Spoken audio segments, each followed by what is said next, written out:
One, two, three. Hello. Are we good?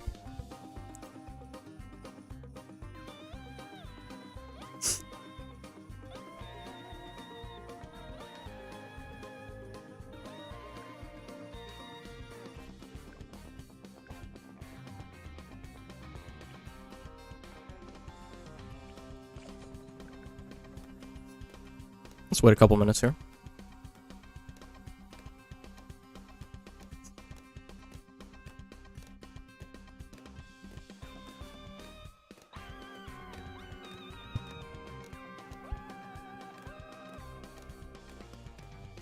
Well, some people uploaded CE, which is a bit interesting. We'll go over that in a bit.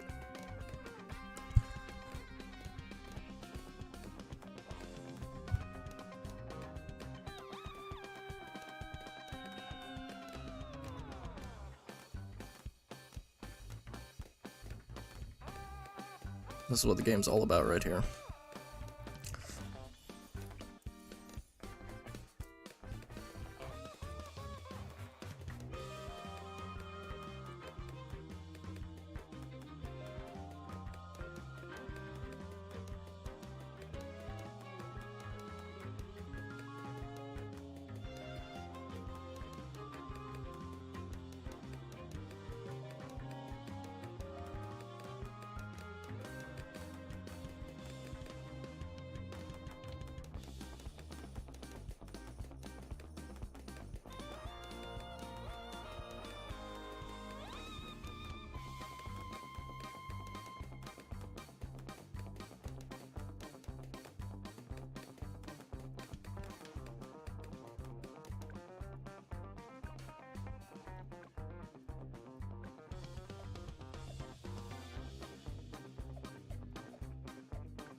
Alright, let's get into it. So, this week, this was one of those races. You know the ones I'm talking about. These are the ones that we live for, okay? The degenerate, use mail on a bad map, bunch of weird shit goes on, okay? People maybe use Tune Engine, people allegedly script. You know, the classics with this type of race. We don't have first place because Colt decided not to upload, which is a move that you can make. It's, you know, you're not obligated to upload, but it'd be nice. So we have second place, we have third, fourth, and fifth.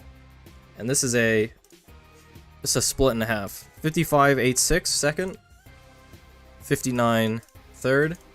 And overall, for the whole race, I'm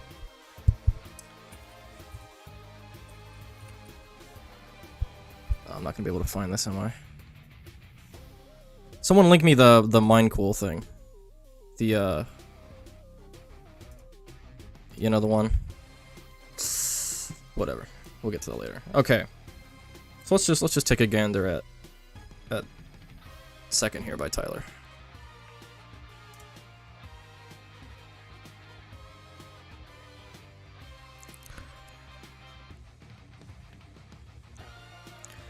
Classic farm start, we went on the bomb for a second, 203 cluster, classic. Get farm back down, because farm is just insane.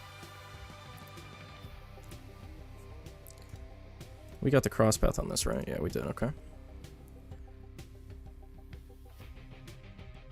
We're off Geraldo, we're full sending here. Look at this full send. We're at...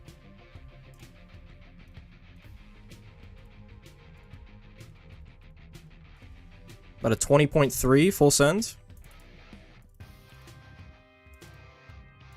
About a 20.4 full send. And we go 80 here, not stopping on 78.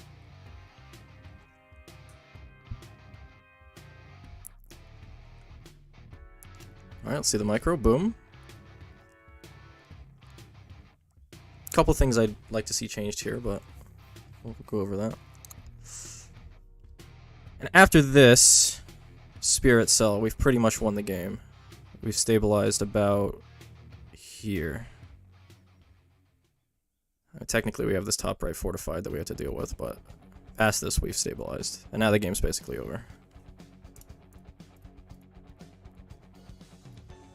We'll see when we get full screen cleared by.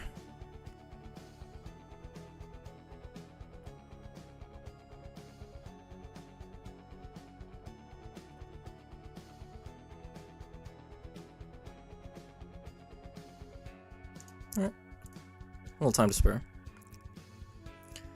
Not too terrible. On the clean.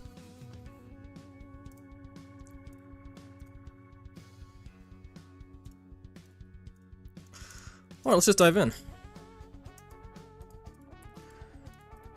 So Bazaar as a map in races is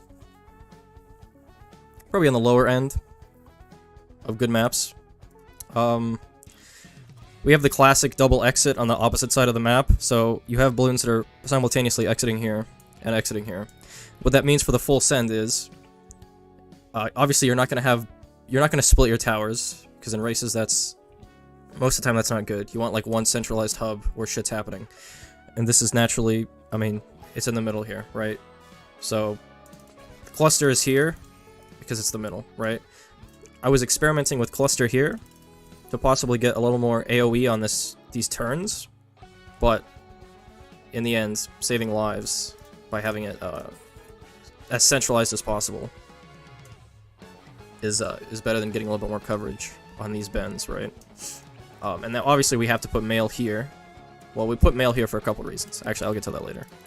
But basically, Bazaar as a map is hard to race because you have shit simultaneously exiting on both sides.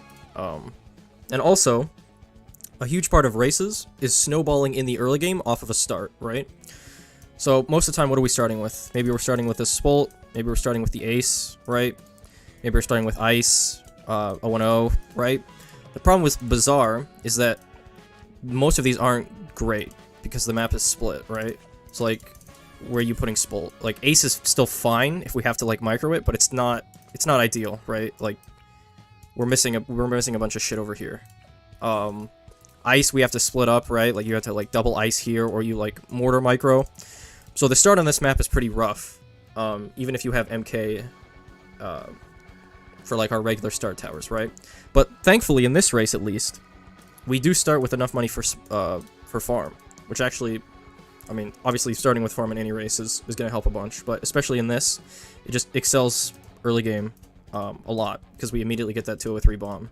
And again, 203 bomb on this map isn't amazing. Most of the time you want, more of a bend like this, right? Like this is a juicy bend, because all of this is getting AoE'd. But, I mean, it still works, right? Cluster is still good. I still stand by cluster is probably better than recursive at this point. Like, we have more uses for it in early game than we do for getting cluster or blitz on the whole bottom path bomb. So, we're okay with this as like a start, right? This is essentially like our starting tower on this map because we have farm, right? Which is, it's fine for Bazaar. Without farm, this race would have been way slower just because we can't snowball off early. And we even use it mid game, right? This makes money still in getting rough, right? So this showcases A, that farm is good, and B, that starting is super important, and Bazaar as a map sucks, but we get to make it work here. So next big thing I see is this bomb timing, okay? Timing on a tower like bomb that shoots fucking every 2 seconds, like super slow, is really important. So I don't exactly know what Tyler's thought process is on the timing. I don't know if he just tried a bunch of stuff and got something to work. But you can see we time this, right? We're not just immediately fucking panic clicking it down. I'm gonna assume that you identify some guide as to when you want to place it, and then look at how many lives we don't leak here. Still have mana, still have mana, still have mana. Okay, now we leaked.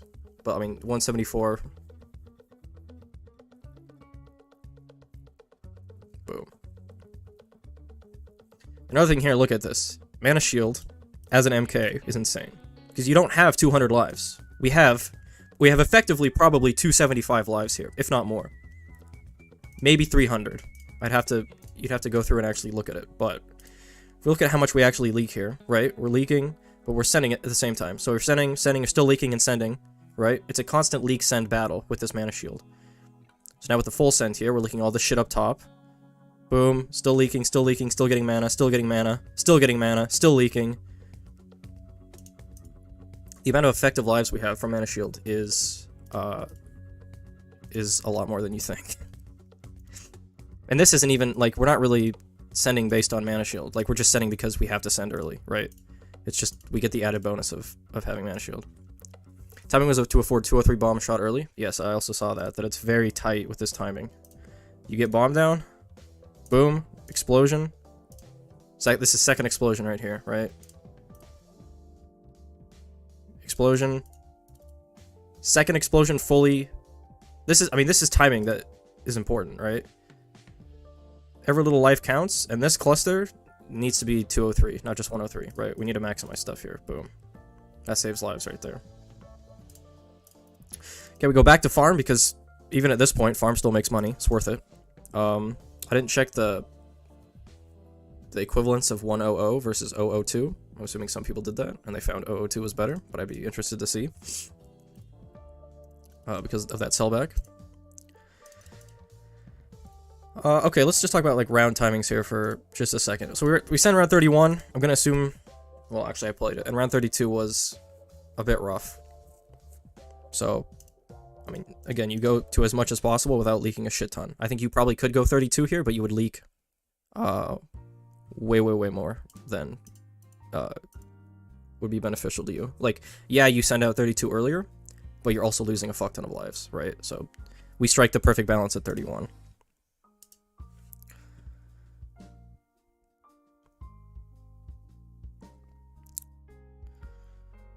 Geez, slow down on the chat, guys. I can't keep up.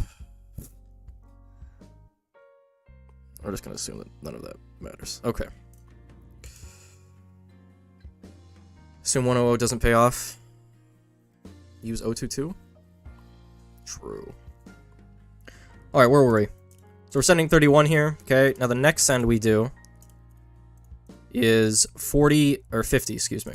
Why 50? Why are we stopping at 40? I thought 40 was, like, a bit an issue. Well, 40 is an issue, but because we're going so fast, and we're sending... Yeah, we're sending 50 at about... Or we're sending 40 at about, like, 14, 13 seconds. But we're full sending at 20 seconds. So, the Moab here really isn't as big of a deal, right? If we had to go slowly, like if we didn't have a nice full send tower that just decimates 78, then we'd probably have to stop on 39 because that Moab becomes a bigger issue, right? But in this case, fuck it, go past it. And we have Roth, right? So because we have Roth, we can just start, we can blow past 40, right? Let's just go to 50 because we can handle 50. Boom. Why not 51? Because camo ceramics suck. And ideally, you don't want to send 51 in most scenarios because you're limited by camo. So 50 send here, and then see how much money this farm makes on this sell. 640, 680, obviously sell back. So we're not actually making 660, but we still make money off that. And now we get Geraldo. So why not get Geraldo earlier, you might ask? Why don't we just get this this NFT? Because it's too slow. You waste too much time. In some races, getting this NFT would be worth it. Or in a lot of races, because it is just free money, basically, right? You put it down early, you sacrifice a little bit of early game, but then when you're selling for your big tower, right, you get a lot of money. But in this case, we didn't need it, because we're using SMael, and his other items are way more important in this scenario. So we put him down because we need things, right? We need glue, we need his items, right? We don't have his items yet, so we need him to simmer. We need him to level up. So we'll ignore him for just this second. outbuffing this Roth. I think this is for 51, or sorry, excuse me. I think this is for 46 for the fortified ceramic. Getting AMD and just also having brew is nice. It doesn't affect, because of the damage that Roth already has, it doesn't affect Roth as much as, say, like a recursive or more, but it still helps. And it obviously still helps for 46, which is a big issue. Because without 46, I think you break down the fortified ceramic layer, but you're leaking a bunch of shit that Geraldo is not able to actually pick up on.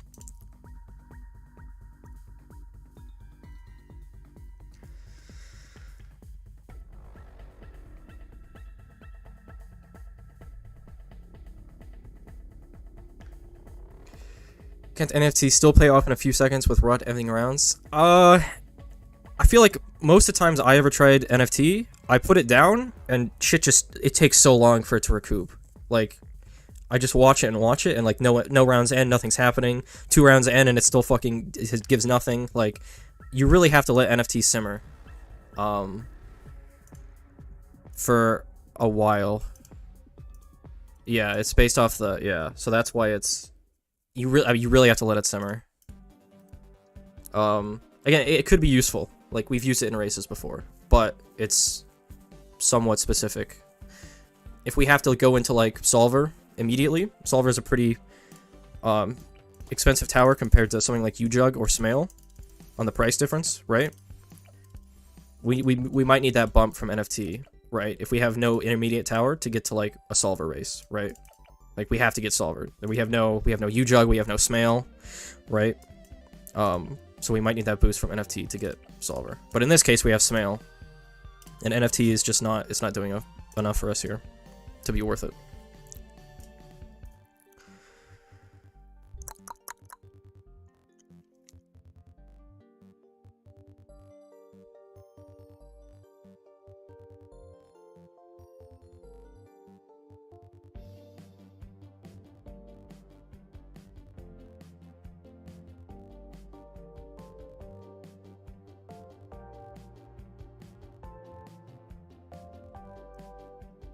Okay. We are here. We're alch buffing this because we need it for 46, and we're full sending. And instant mail. So here's a question. Why are we putting stuff here? Why aren't we putting stuff here or here? Okay, well, first of all, this would be... You'd think this would be a good spot, right? Middle of the track, gets everything coming from left and right equally. Problem is that if we put stuff here, our fucking camo village can't, like, we can't. We can't float on water, okay? We're not Jesus. This has to go here. So because this has to go here, and we need this for mail, right? We have Geraldo's camo pot, right? We do have this, but this runs out, right? We can't just keep infinitely putting this on towers for the whole race. We need a camo village, right? We can't put this here, because we can't put camo village here, right? So we have 2 options. We can put SMael here, or we can put SMael here. Right? So why are we putting it on the left? Well, look at what's happening here. Look at where the Moabs are coming from, right? Round 40 and round 50, thankfully, both come out this bottom track, right? So by the time we're actually activating mail into SMael, right?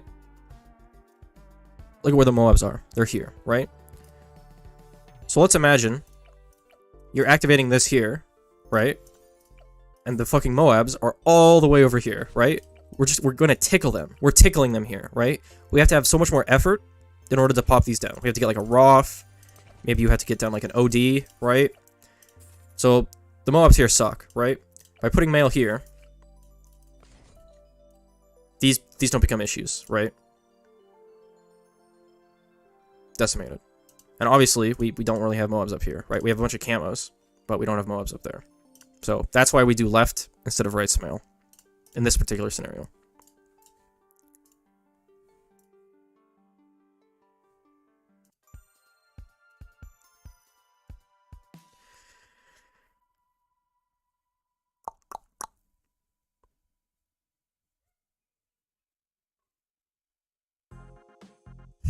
Clear round 40 and round 50 mob with Geraldo and mini SMael.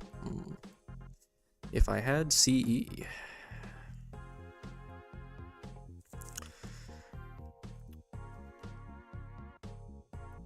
We didn't use free dart? That's true.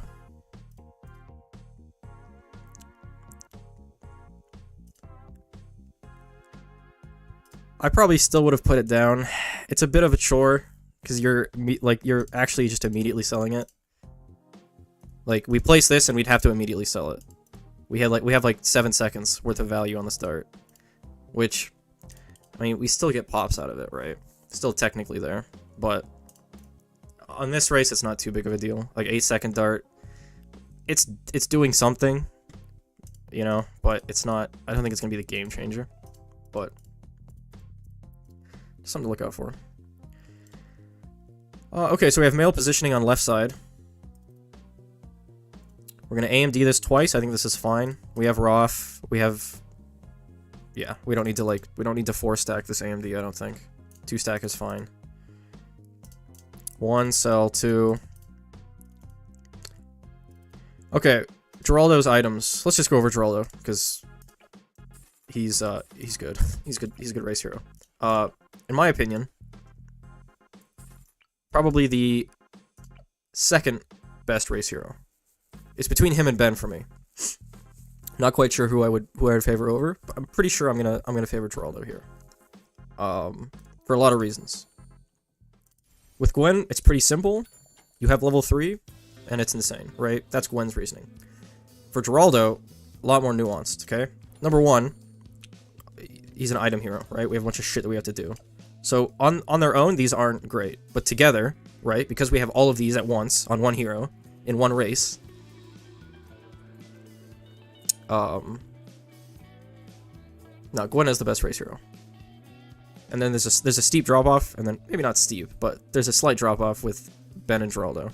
And then maybe Sada brings up the rear, and then there's another drop-off, right? Okay, so first of all, I'd say probably his biggest selling point is this right here. This camo pot. You basically get free camo on a tower for 200 bucks, essentially. You still have to buy Geraldo, right? But we essentially get a free just camo on any tower, right? We don't have to fuck with this. We don't have to deal with a village, right? Look at how expensive this village is, right? You're 1175 for the base, 250 for grow blocker, useless. Well, technically not useless, but we have to get to camo, right? 2,000 for this. We just invested 3k into camo, right? Whereas we just invested 200 into camo.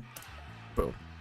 Now, obviously, we have a 10-round limit, and rounds are ending quickly in races, right? However, as you can see here, 10 is barely enough to be fine here, right? By the time this wears off, so we have 3, 2, right? We're getting camo village here.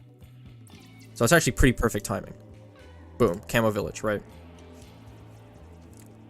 So just having this camo, already insane, right? Because camo is a huge part of racing, right? Ideally, you want to fuck, like, camo off until the very, very end. You don't want to deal with it, right? Because it's so expensive to invest money into getting camo. So that's why we always wait, right? We're never popping 24, we're never popping 36, we're never popping 37 camos, right? If we can help it, because they're useless, we don't need them, right? Low lives, whatever, we just wait. Obviously you get to 42, and obviously 51 is a huge one, right? That you basically need camo for 51, because it immediately comes out when you're full sending.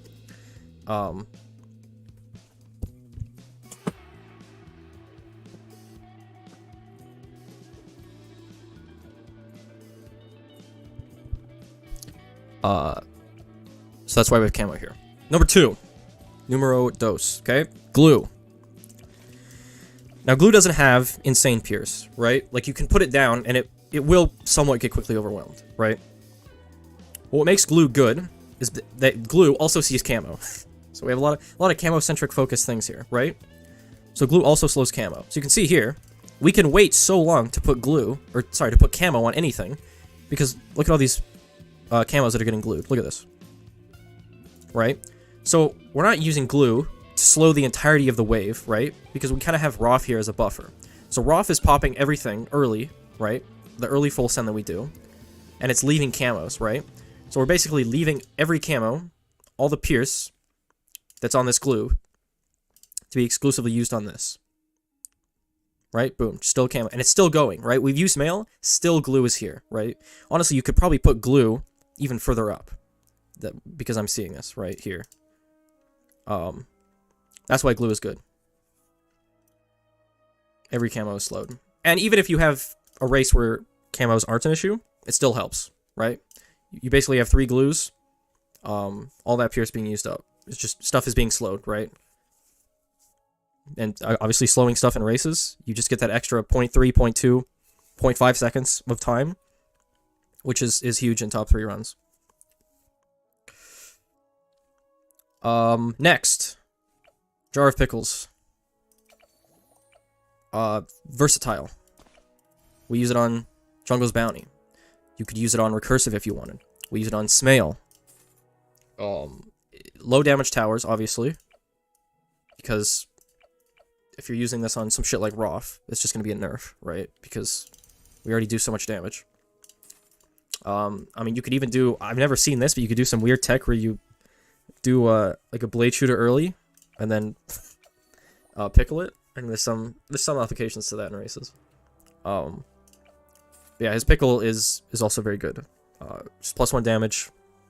You have the slightly slower attack speed, but again, it's a net buff on towers if you use it correctly, obviously. What else? Creepy Idol. Bit of a gimmick. It doesn't do that much for 100. Like, the amount of balloons that are exiting is way more than this is realistically going to help with. It knocks back a couple things. I mean, it's still useful to just put down at the last minute, right? For 100, this is doing more than anything else you can basically buy as like oh, I'm putting dart here to like pop 2 balloons, right? This is doing more. It's a little more niche, but it's still useful. NFT, Rare Quincy Action Figure. Again, this isn't an automatic, like, just free money. You have to invest a lot early. Depending on when you get him, you have to invest a lot early. 750 is a lot, especially early game, to just throw away, kind of, right?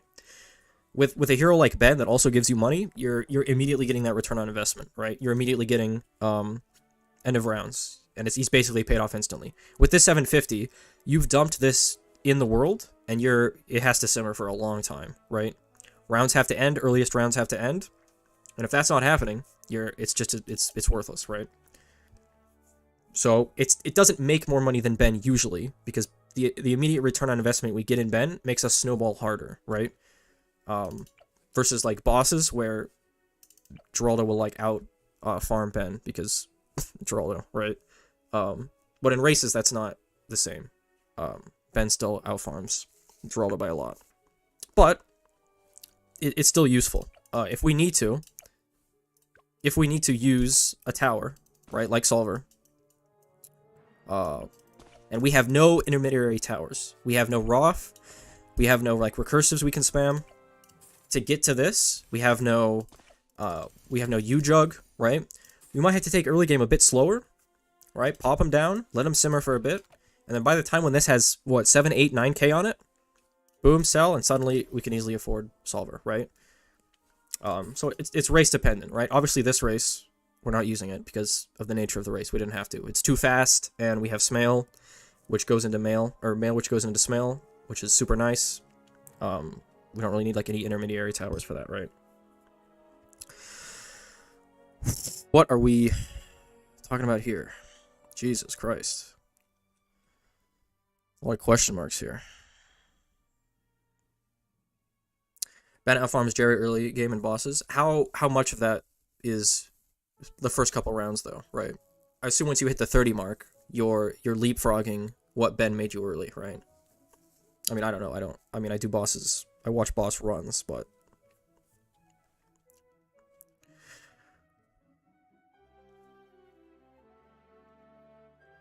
only viable for certain races? Yes.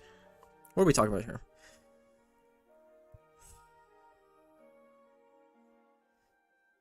Everyone cheated, cancel this race. It didn't exist. Yeah. We'll talk about that later.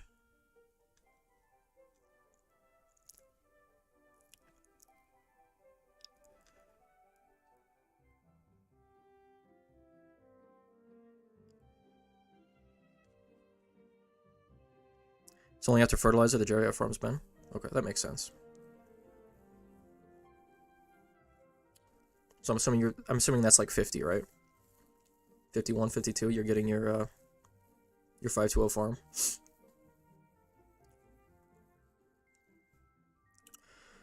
Okay, what are we doing? Why are we talking about bosses? Fuck that. Let's go here. Okay, where are we? We have this. 40s, okay. So we have this.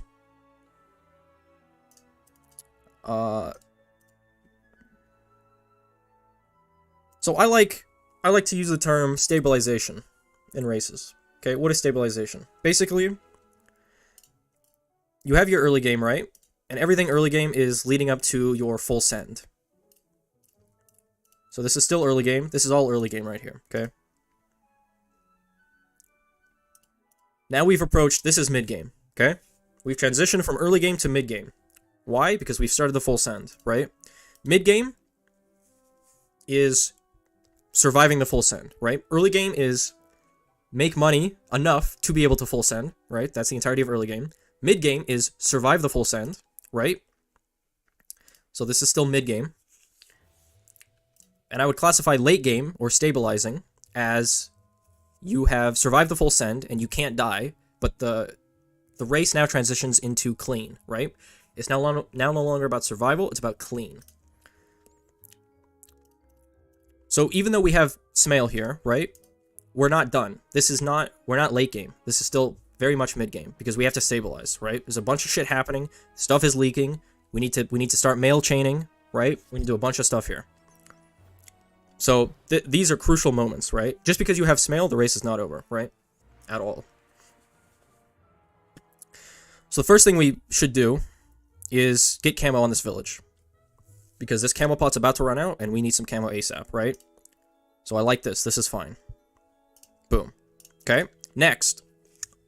You have a couple options here. We can kind of diverge. If there's nothing leaking, right? Which clearly there's... I think that's a camo ceramic. So... obviously not the case here. If you're not leaking anything, this is when we start mail chaining, right? So we're putting down another mail, and we're upgrading this village to get the reduced cooldown. With the 420, right? I don't even know what this is called. The primary mentoring, right? We can start mail chaining early, right? The earlier you start mail chaining, the easier you can get to late game, right? If you wait a long time to put your second mail down, it becomes harder. In this instance, we have to immediately get some towers on the right side, right? Because we're already going Spirit, getting this Jungle's Bounty Druid is just, it's automatic, right? It's super nice, instantly catches the ceramics on there, or if stuff's leaking bottom left, which is not going to be the case because we have SMael, but just imagine, right? It can catch both lanes if it wants to. So we get that. Now we can start SMael chaining, right? Get that up. Now, what I would have liked to seen here, I don't like this top right thing. I think Tyler was a little spooked by these balloons here, but I mean in the moment it's hard to tell, but I mean these are glued like camos that are nothing, right? These are children. I would have liked to seen an instant upgrade on this village to top path to get this reduced cooldown, right?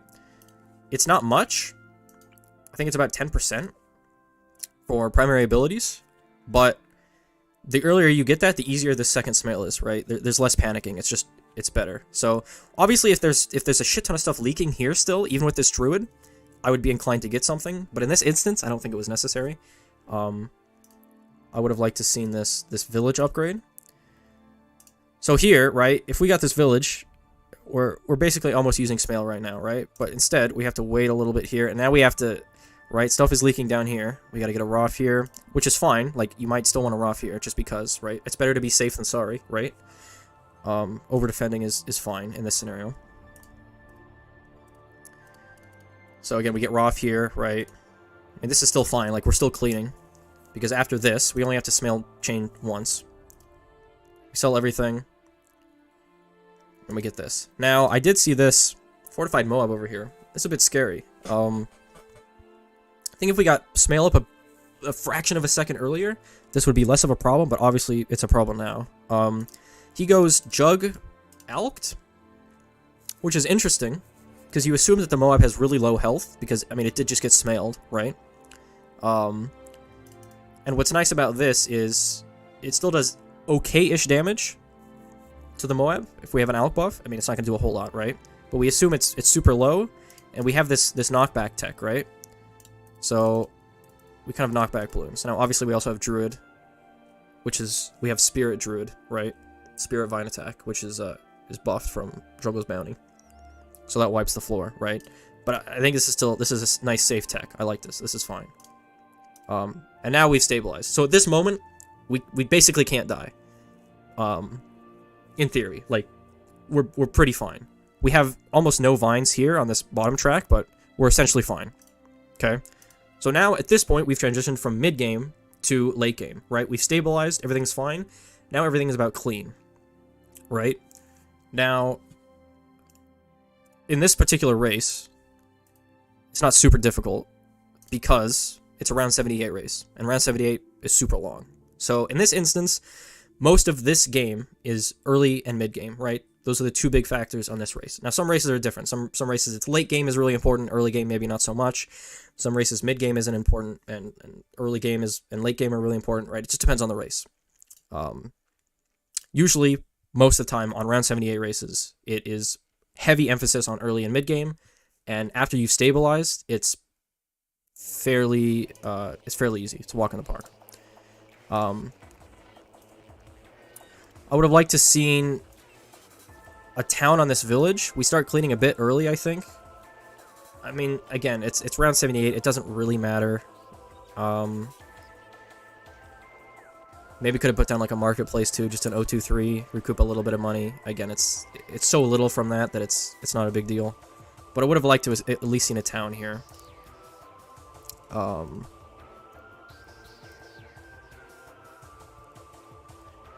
Like I missed some Tyler messages. Hold on. Defended topside because stuff always leaked during second mail. Okay. So I guess in that instance it was maybe a one-off. You didn't have a lot of stuff up there and it was just instinct to put some defense up.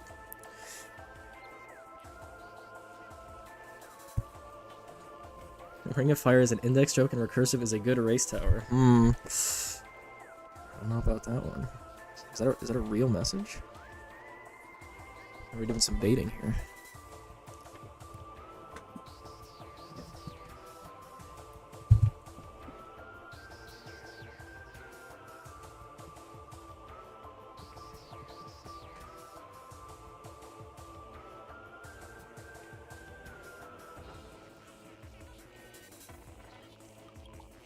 We should use super glue in races. True.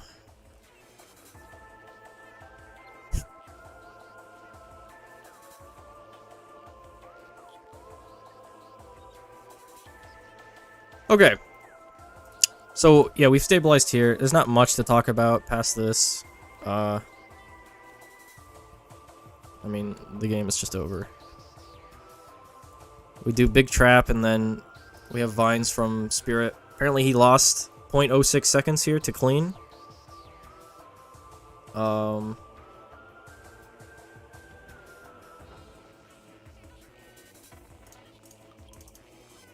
But so this is how the cookie crumbles.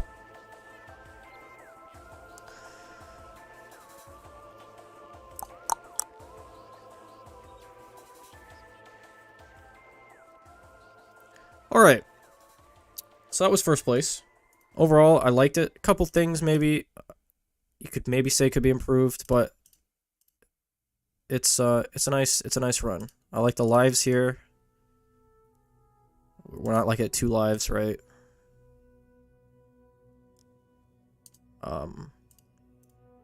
This camo pot on this male instead of this Roth is also nice. This prevents you from having to get that camo village immediately. Like, sure, we can put it on Roth and we can pop these camos that are leaking, but then the problem is we have to immediately invest 3k into this camo village for this SMael, right? So, I like this play. Technically, you can also put this on SMael. You could put this sharpening stone. It does work. It does do something, but it's so minuscule that it's absolutely not worth it. That's plus 1 pierce to a tower that has this much pierce, right? So, in theory, it technically does something, but it actually doesn't do anything, right? So there's no reason to put this on this. If we're just at this, and we want to survive, like, for some reason we have this early game, I don't know why, on some race, right? Maybe this is acceptable. Probably still not optimal, but I can see an argument that this is fine, right? But absolutely nothing on SMael or Mail, so no need to do that.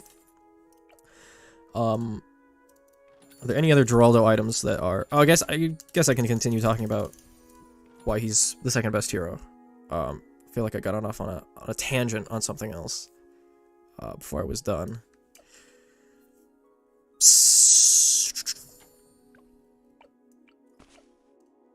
So we did Camo Pot, we did Idol, we did Jar of Pickles, we did NFT, and we talked about Sharpening Stone. So after that, there's not a whole lot more. I think by far the biggest one, if you can get to it, is the Blade Trap, right? Again, sometimes in a lot of races, we have to let this rare Quincy action figure simmer. We have to let it cook, okay? Has to sit for a bit, gain some money. In that time frame, because we're waiting so long, we probably are unlocking this, which is also, it's super nice, right? It's basically just, it is what it is, right? It's a Mail. So having a Mail for 650, wouldn't you know it? That's pretty good. So obviously it's not going to solve the whole game, but it's a moneymaker, right? It clears stuff at the end of the track for us. It makes money, makes us live, right? So a lot of times you don't get to this part if it's a super fast race. Obviously, in this is an example. I think some people did get it because of different strats. I think one of third or fourth or fifth used it, but yeah, also very, very, very helpful.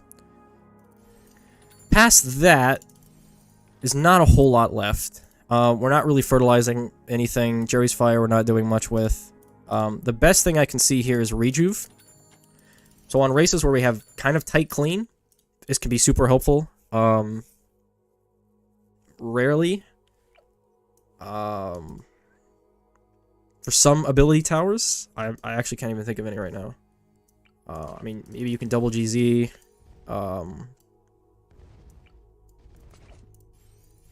Maybe double instant Elim, but I wouldn't use it for that either. I'm trying to remember if I'm missing anything obvious here.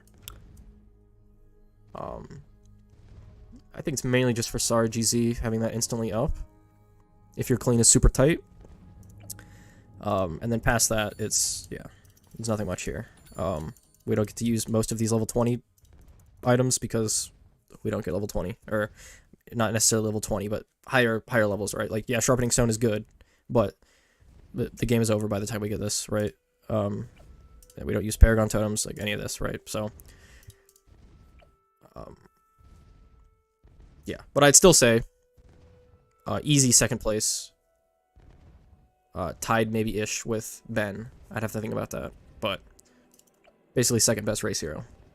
I might do a tier list later, depending on how long the stream goes on the best heroes. We'll see.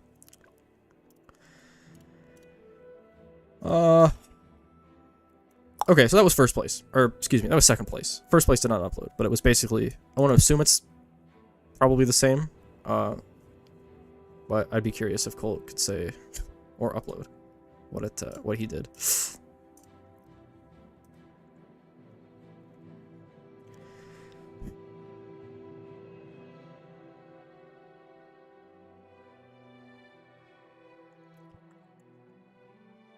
What are we talking about in here?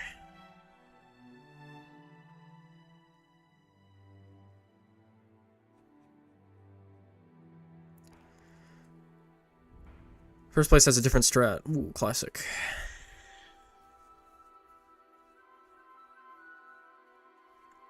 Alright, let's just skim through third. Third is mainly just want to see the difference in strats, right? Because this is it's a 3.5 second difference. But sometimes you can see if he did anything better. So we have different placement here, and we have it on last instead of close. See how many lives we leak with this. Same farm here. We go for 100 instead of 002.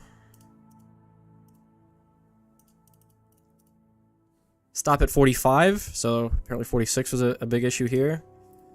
Definitely leaking a bit more, I'd say. Oh yeah, 52, 41, 39, 34. So because we leaked so much early here, look at how many lives Tyler has, right? We full sent. We have 84 plus 12, right? So we have a lot more room for error here when stuff is leaking, right? We're sitting at 82 here, right? Whereas with this, we're halving that. We're more than halving this, right? We're sitting at 33. I guess we do have a little bit more mana, so basically half, right? We have a lot less margin for error because we have to send slower, basically, because we have less lives, right? We can't be more risky. Because I mean, we leak anything, we're probably dead, right?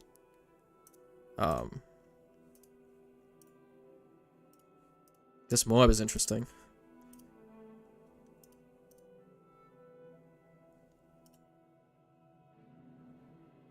So when does he use mail where that Moab is? Right there. Whereas here, well, it's actually about the same. For some reason, this Moab just kind of fucking just goes through. It's doing his own thing.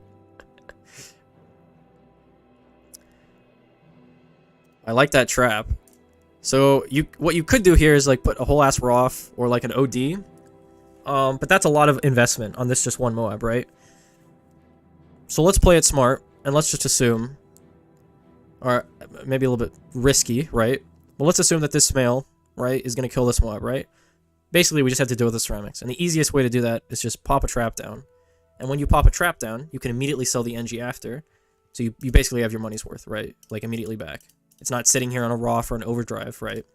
Because remember, we still haven't stabilized yet, right? So money is still kind of tight and matters here. So we get that, sell it, boom, off to the next thing, right? Put this mail down, do whatever. So I like this. That's good. And it does pop right there, and it collects everything. Top Path Village, even though we stop at we stop at that for some reason, and we don't actually get mentoring, but that's fine. There we get it. Okay. Don't know if we needed it then, but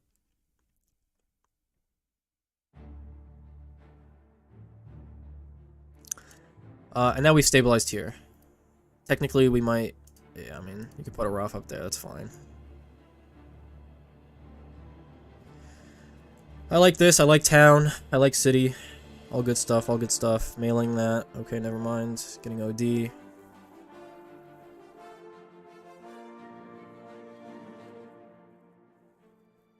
Yeah. Same sort of deal with clean. Again, it's pretty cookie cutter with a 78 race. Not much you can do.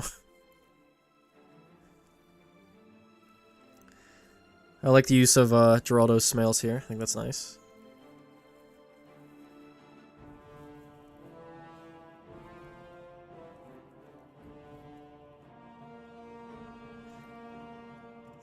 Third, fourth, and fifth place runs were all achieved 5 minutes before the race ended. Interesting.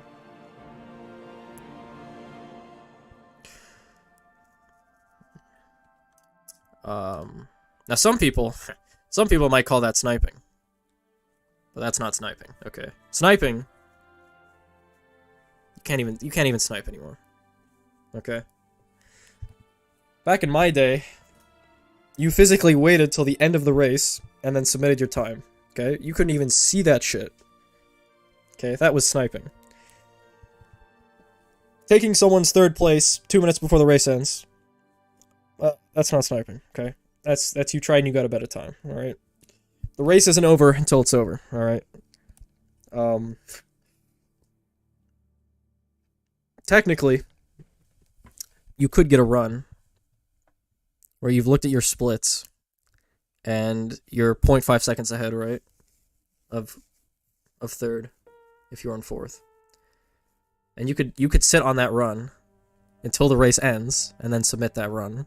And then technically that might be considered, that might be sniping, but I don't think anyone would do that. Snipe 2 days before the race ends.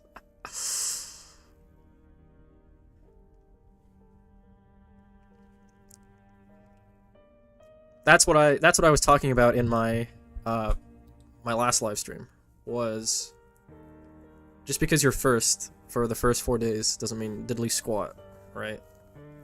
What matters is the race over? All right, now it matters. That's when stuff gets real. All right, the race has ended. Boom. Now what? What's the lineup?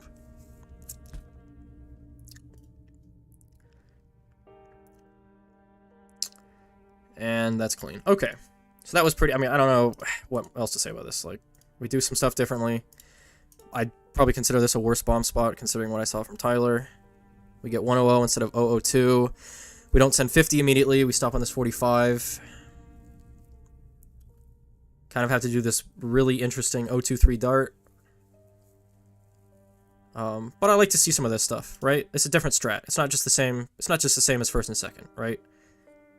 With racing, the thing I like about racing is there's a lot of variety, right, in what you do for top 50. Racing is basically a speedrun. It is a speedrun, right? Let's assume you're speedrunning Mario 64, right? It's kind of similar. Except Mario 64 lasts an eternity, right? And you have 4 days on a certain race. So, in Mario 64, there's not a whole lot of variation, right? It's pretty cut and dry, like what you have to do. It's a lot of skill in that, right? As in, most of the strats are the best strats, and you have to do them to the best of your ability. Or in races, there's a lot of different tech that multiple different people can use, right, to get lower times. You don't have to necessarily do the exact same thing as everybody else in top 50, right, to lower your time. It's kind of the same thing with with MC speedruns, Minecraft speedruns, right? There's a lot of different variation because, I mean, naturally, it's, that type of game, right? Random seed generation. But there's a lot of different strats you can do and interesting tech that different people with different thought processes use, right? So, like, yeah, obviously, you don't need to use this 023 dart, but it's interesting that he thought about using it, and, he got 3rd place with it, right? Like, I would never have thought to use that to save lives on camo, and it worked out for him, right? Because he experimented and he did weird stuff, right? Now, obviously, it's not first or second, but... So, that's what I like about races, right? You can change a lot of stuff up. And you don't have to do the exact same strat as everybody else, right? So that's 3rd. 4th is... how close are we to top 3 with this? 59.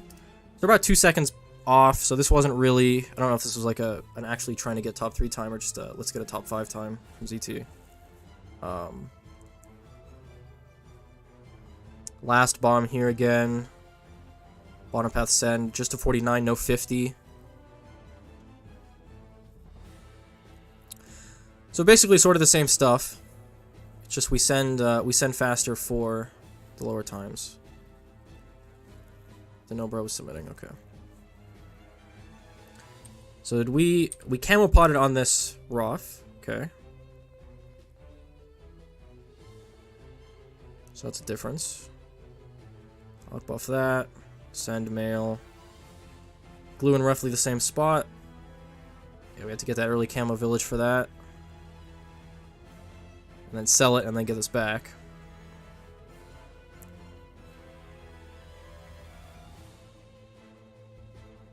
Interesting cross path on that jug. I guess it was just for the camos that were leaking here.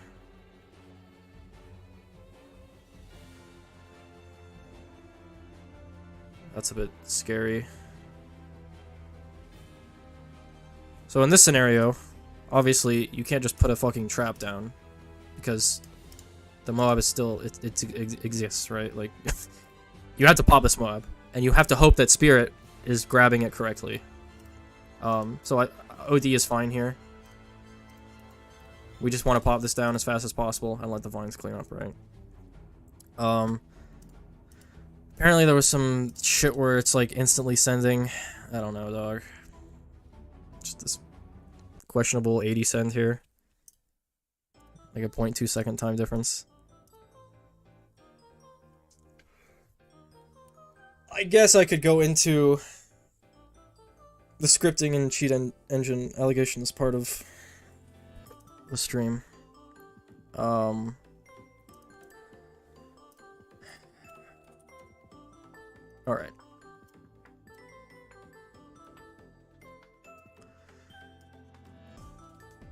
So, Colt obviously uploaded. I guess there's 5th place. Sorry, I'm not. I might watch 5th place later to critique it, but so Colt did upload some CE stuff, but this is a different environment than what it was 2 years ago. Okay, so let's explain this.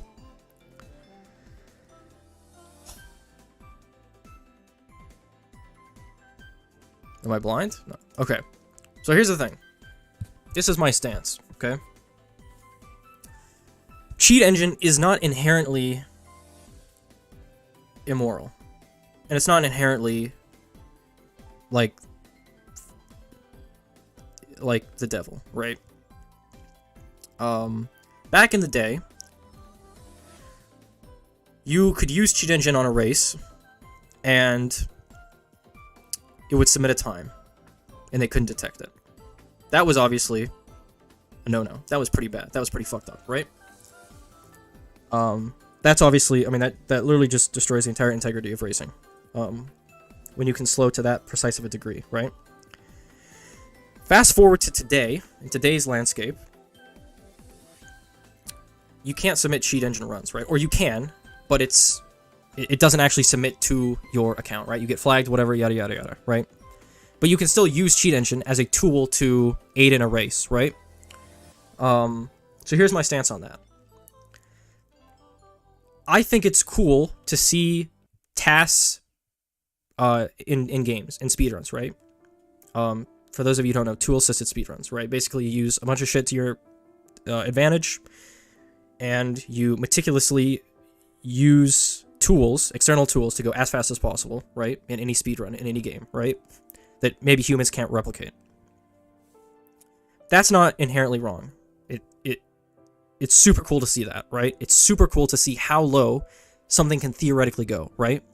And in a game like BTD6, right, where a lot of times cheat engine does help because you just can't do actions that fast, right? Like, there's a hard limit. Like, even the best micros in the world can't do some of the shit that you can do when you're using cheat engine, right?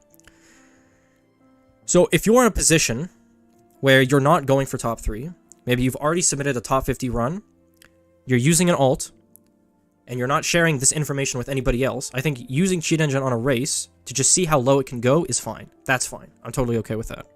Because I would even be able to want to do that, just to see how low it goes, right? But again, a lot of caveats with this. Number one, you shouldn't be using cheat engine on a race, and then, with that knowledge, then going for top 3, right? That's a little fucked up. Because you do have a massive advantage there. You also shouldn't be having cheat engine and then giving it to a bunch of people so that they can see the best strat and then go slower from that, right? It's fine to maybe upload it after the race ends, right? So people can see it and see how low it can go. I'm fine with that. But having stuff during the race and sharing it during the race and then using that knowledge to get top 3 is a bit suspect. I would not condone that. So that's my stance on cheat engine, right? It's not just a blanket, never use it. It's god awful in every scenario, right? There's nuance to this. Same thing when people ask me, right? Oh, why are you so hard on like Phoenix for using cheat engine, right? When so many other people have used it.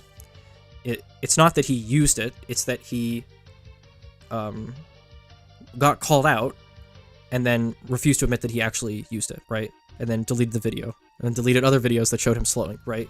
He's very hypocritical and cowardly in that sense. He doesn't just own up to it. Or someone like Rise, where you'd see some races where Rise would legitimately just fucking upload, like, a whole cheat engine run, and be like, yo, what's up, guys? Like, he clearly didn't give a fuck, and showed that sometimes, right, he used it to test stuff, right? Which, I didn't condone that either, but there's a clear difference here on perspectives on how we're looking at this, right? Same thing with Seclet as well, but to a lesser extent, because he didn't even get a top 3 run when he used it, which I don't know why you would even... Why are you even using Cheat Engine at all to just race like that? Like, either go for top 3 or just race normally, please. Like, come on, guys. Let's have some standards here. Fucking use Cheat Engine on like a top 50 run. It's like, really? Okay. So that's my stance on Cheat Engine. Now, let's pivot to scripting, right? Kind of the same vein here. I wouldn't consider scripting a blanket bad thing, okay? Let's say you have mouse software, right? You have Corsair, Platinum, Dominator, fucking mouse software, whatever it's called, right? That lets you remap buttons to other buttons. So my mouse 3, 4, and 5, let's say those can all be mapped to my send race hotkey, right? I don't think that's inherently wrong. It's a super simple thing. You still have to physically click the buttons in order to send, right?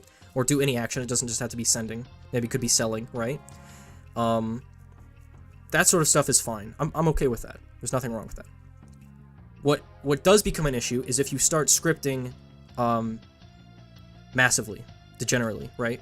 Where we're making scripts for individual parts of the run, or we're actually using auto hotkey, we're mapping out tower placements, or we're doing a sell bind, or a send bind, where we just hold down one button and shit just, like, it just goes, right? Like, it just zooms up to around 80 instantly. Or it sells everything instantly, right? There's no clicking involved. You don't have to click multiple times. It's just one button press and everything happens. That sort of stuff is obviously super suspect. I would never condone doing that either.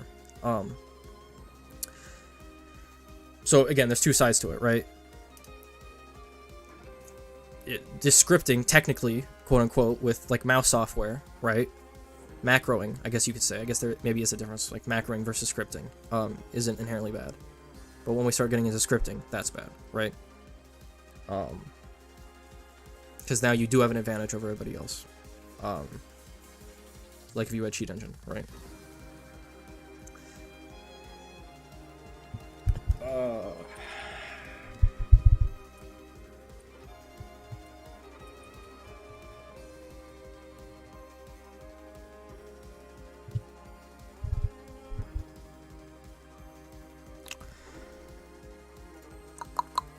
So that's my stance on both Cheat Engine and scripting. There's nuance to both things, okay? And some stuff is bad, other stuff is fine, okay?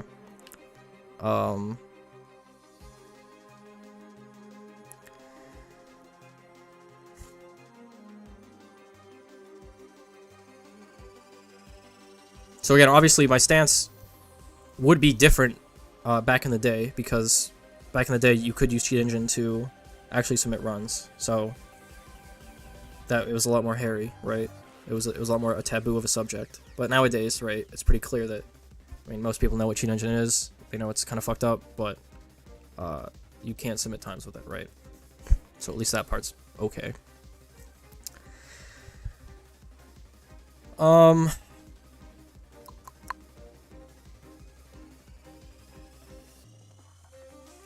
Before I get off this race completely, one other thing I want to talk about is, did anyone ever link that Mindcool race leaderboard website? Because I did not see it.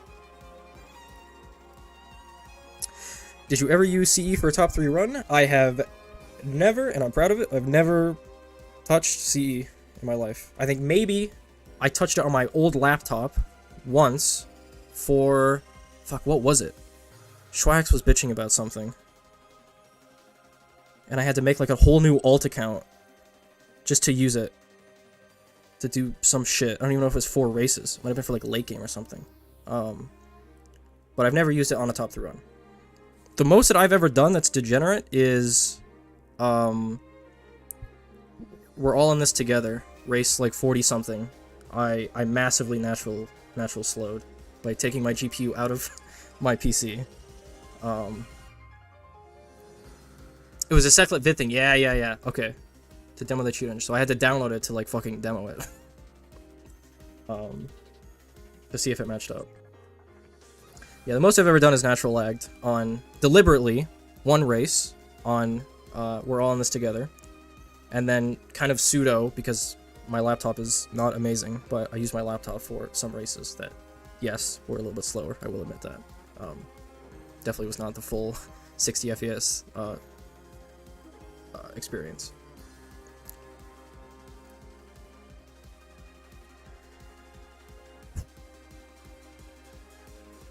Didn't you say that the footage wasn't from you?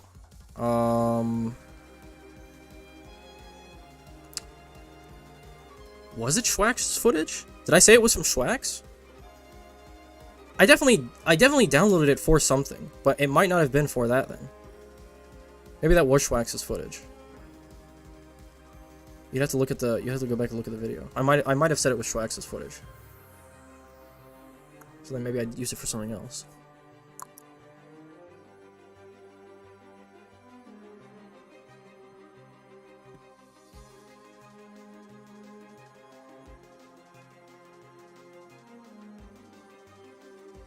What else do we got?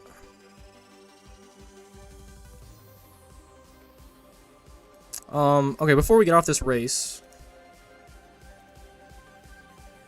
I needed this website from Minecool.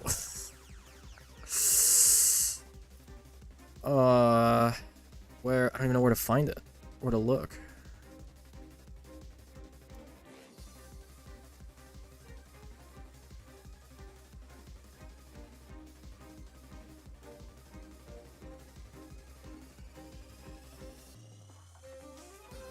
The website just shows the whole players and like the spread, like in a clean format.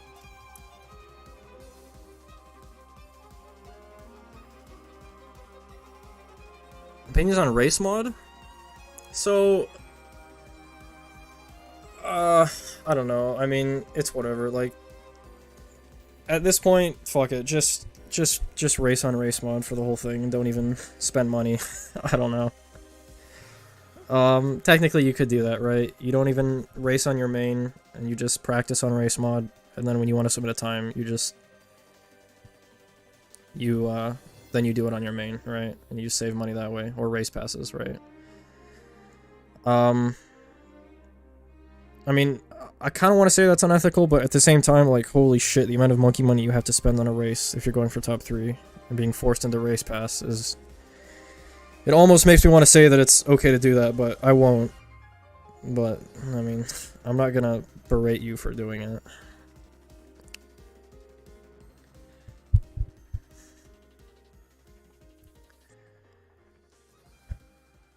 Is it not pinned in Toby's server? It is.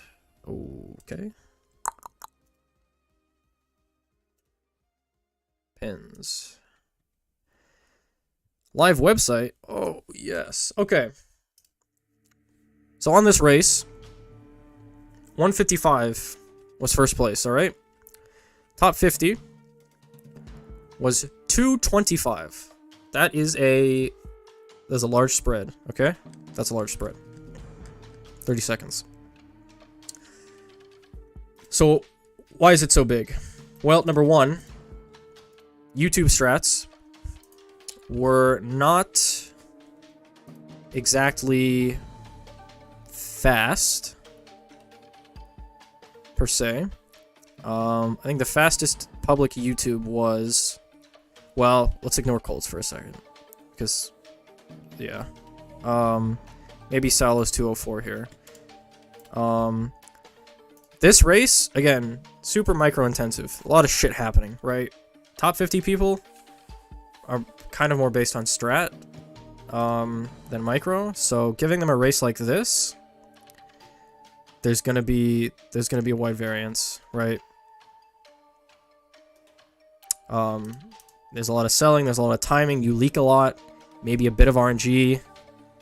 So we can see the spread, right? 155, 55, 59. So there's already a 5-second thing there.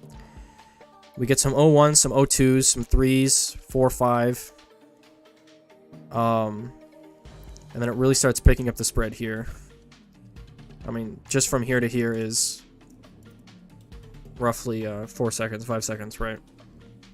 So, and here from here, we have 13, 14, 16, 17, right? So that step up.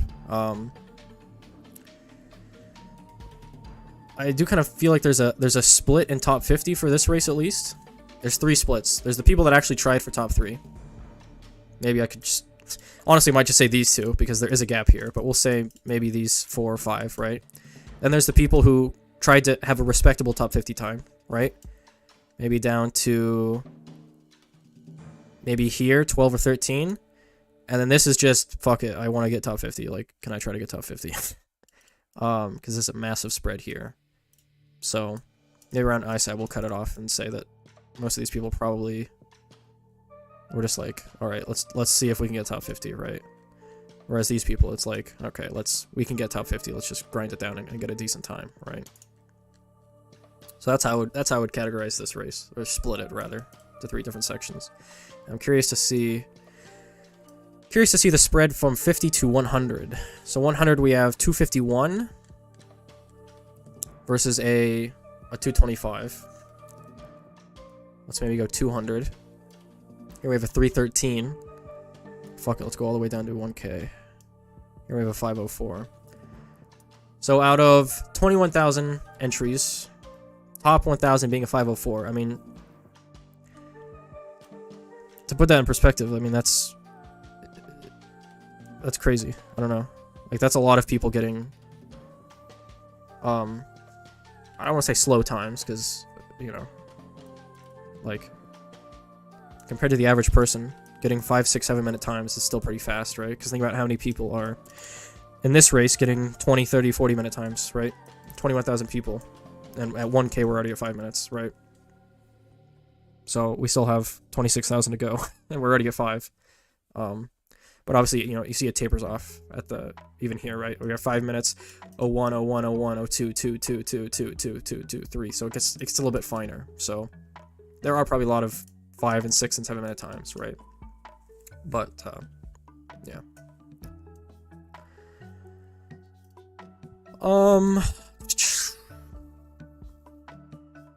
Alright, I think we're basically done with the race. Or, I mean, the main talking points about the race. Unless anyone else has some major fucking questions.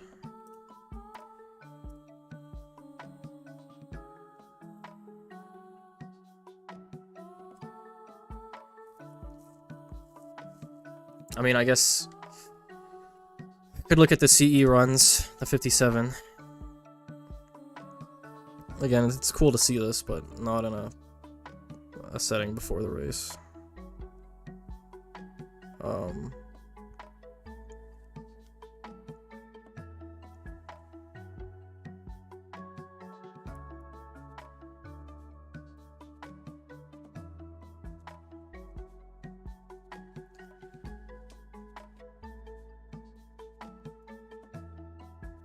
Let's make getting 10 banned for supposedly auto-clicking.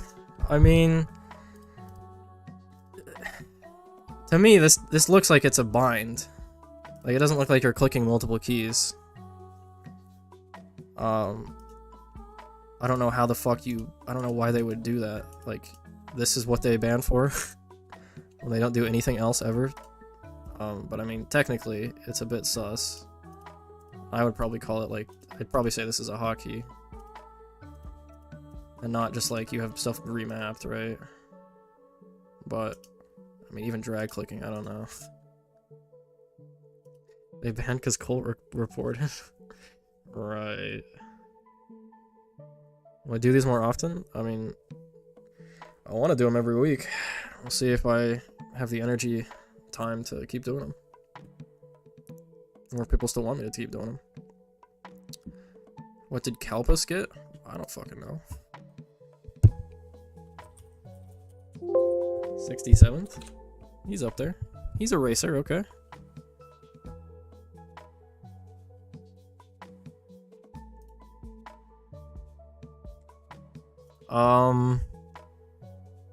Okay, now this is ranting time, alright? We're gonna go off on a little rant here.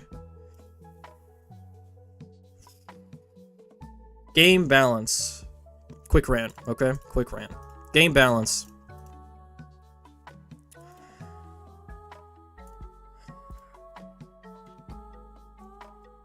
Oh.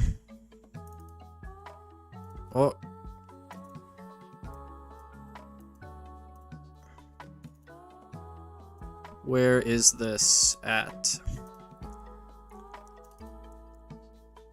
Alright.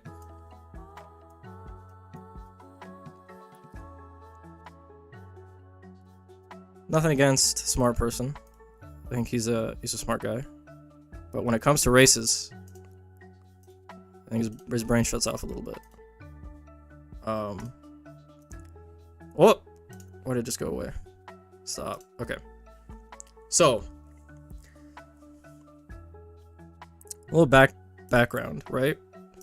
Solver and races, in my opinion, in my humble opinion,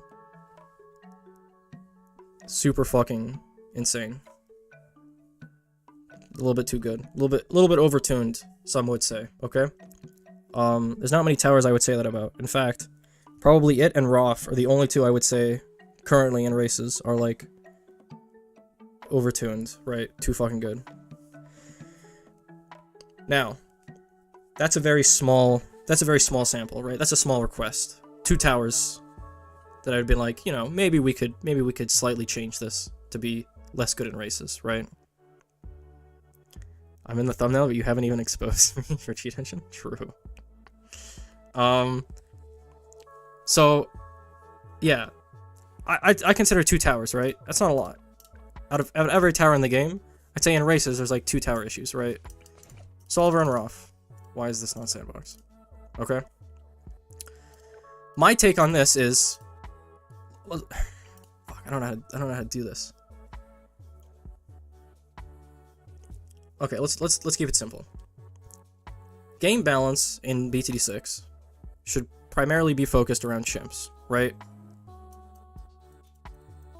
Chimps should be like 90% of balance, because it's a very easy mode to balance around, right? And it's the highest level of what the game can offer in sort of that classic mode, right? We'll call it classic mode, right? The rounds are 1 to 100, right? You have no selling, you have no monkey knowledge. It's very classic, right? This is good balance. I like chimps being balanced, and I like the game being balanced around chimps mostly. Okay, this is good. However, inherently, there's some exceptions to this rule, because there's some towers that just fundamentally don't work in chimps or can be slightly altered in chimps, right? So, for example, farms, you don't even you can't get in chimps, right? Some money-making generation, right? Favored, mid-path sniper, stuff like that, right? So obviously, by default, we have to take some balance out of chimps, because we have sort of this hybrid money generation DPS tower, right? Which is, again, that's fine. So then we have other, right? This is going to be about 10% of our game balance, right? This is stuff like bosses, races, maybe like a 1% like free play. I know, like, yeah, I've seen Rohan talk about that sometimes. So we'll lump in maybe free play with this, right? I'd say these are probably the general big 3. And I guess technically you could bring in like deflation or like, you know, random other game modes that might have a very, very, very, very, very small impact, right? But this is very tiny compared to chimps, right? 10%, as it should be. But there still should be consideration going into these modes, right? Number 1, 2 of these modes. 2 of these modes have a leaderboard system. And if you have a game that has a leaderboard system, inherently there has to be some sense of balance, right? Now, obviously, BTD6 as a game is pretty low down on the tier list of competitive fucking leaderboard games, right? Okay? We're not getting Diamond 5, okay? There's no ranking. It's literally 2 game modes inside of a race, or inside of a game, right? That are somewhat, I mean, they're not tiny, but they're just parts of the game, right? So, again, low down on the totem pole in terms of leaderboards, but there are still leaderboards, okay? So we still have to take that into account. So because there are leaderboards, there inherently needs to be balance, right? In bosses and in races. So, because of this, right, there should be changes that affect bosses and races sometimes. This is good, right? Like, inherently when you make balance changes that affect chimps, right, that's going to kind of trickle down to everything else, right? Like, maybe they aren't intended specifically to be changed because of bosses or races or free play, but sometimes, most of the time, right, changes trickle down and they affect bosses and races, which is good. It keeps meta fresh, it differentiates stuff between updates, right? So this is good.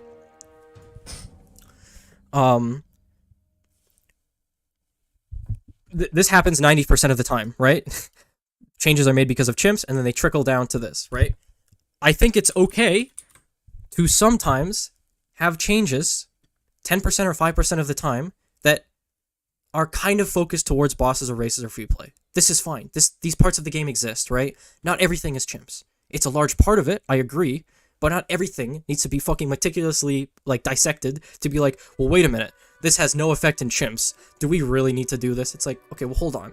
If this creates a positive experience in one of these other modes, like, it's fine, right?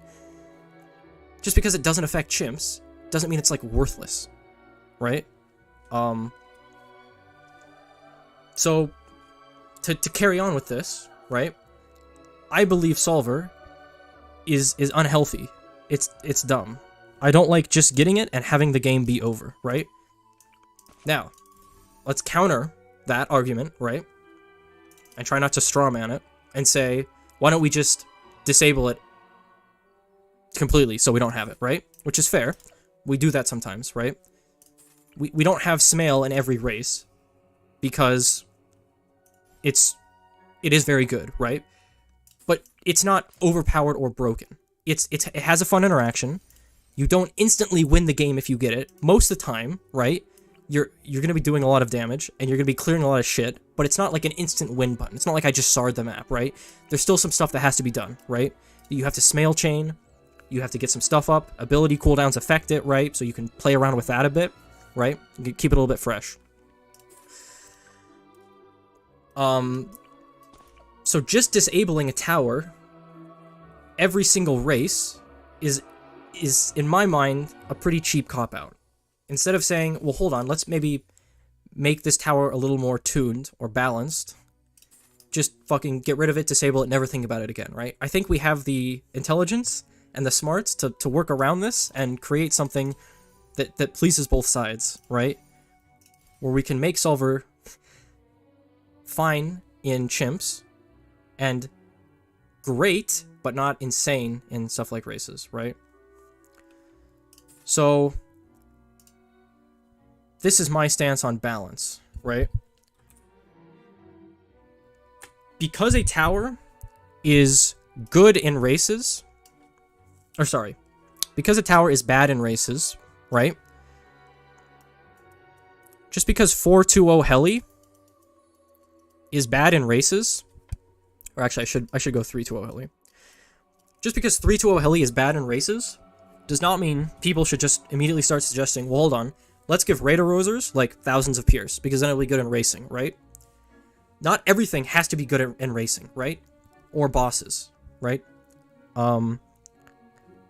Whereas you can look and see in chimps, right? Everything should at least be to a semi-competent level in chimps, right? Now again, not everything is going to be, because we have exceptions, right? Farming paths, stuff like that, right? So we shouldn't buff towers up to be better in races, right? I don't like that. I agree with people that say we shouldn't just buff everything to be good in races. That's not good, right? However, on the inverse of this, if we have Tower X, right, that is super, super, super fucking busted in races, I think it's fine to take the opposite approach and move this tower down on the spectrum, right? And then compensate it in chimps if it does take a hit in chimps. Sometimes that doesn't happen, right? If this is old male or SMael, right, lowering the Pierce really isn't going to affect regular gameplay that much. Now, they tuned it because they love fucking taking a Pierce away, and they had male stupid low Pierce to where it couldn't even handle 76. So they had to fix that issue, right? But, I mean, eventually they got it right, you know. So,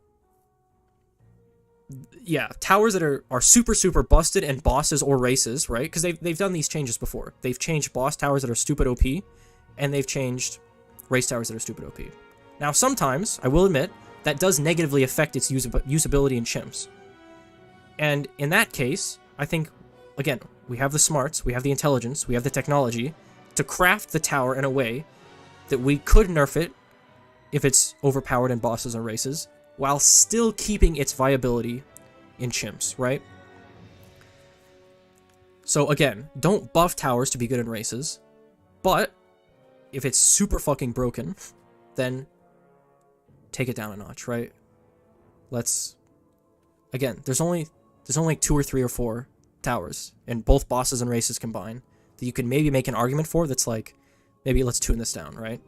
I think in the grand scheme of things, that's a very small ask. A very, very tiny, a tiny piece of the pie, right?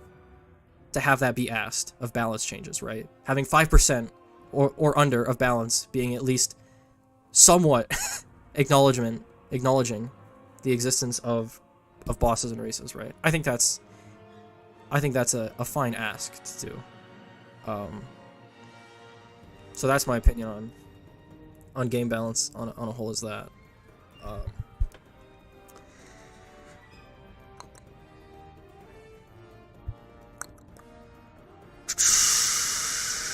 Mine's Pierce nerf, yes.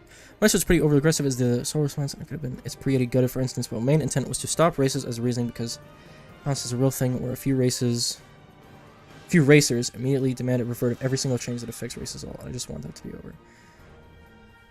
There were a few racers immediately. Yeah, I think a lot of people, I don't know why they do this. Races having changes are good, right? Race towers being nerfed is good, because meta shakes up, right? If the meta is the exact fucking same for 3-4 years in a row, like, it just gets boring, right? Stuff being tuned, stuff being changed, new mechanics being introduced, right? That's cool. I like that. Stuff being nerfed is fine. Absolutely. I think, honestly, I don't know if this is a hot take, I think recursive was fine being nerfed, but I think it was slightly over-nerfed, right? I think recursive was fine to be nerfed. You literally got recursive and Alec buffed it, the whole fucking game got wiped. Like, it was mental. You full sent on, like, stream bed with recursive and 1 Alc to, like, round 78, and you just got... everything just got decimated, right? You just got so much money, stuff is cleared instantly. I think it's fine to tune towers and nerf towers. So I agree with you on that. Demanding a revert of every change because... oh, Pierce nerf, boo-hoo, think about races. It's like, yeah, they are thinking about races, right? Stuff that's good in races can be tuned a bit, maybe can be nerfed a bit, right? That's good, that's healthy balance, right? Not everything should just be overly buffed. That would be boring and bad.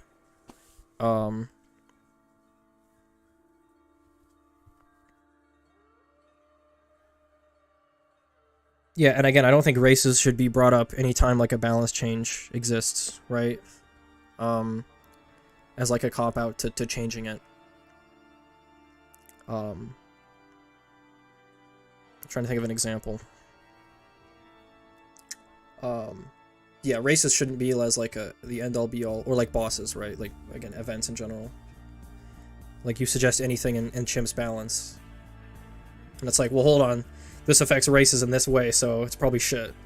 I just want to see more people being open to the fact that, like, other game modes exist that aren't chimps. And that it's okay to balance kind of around that if it doesn't negatively affect chimps, right? That's all I wanted to get across.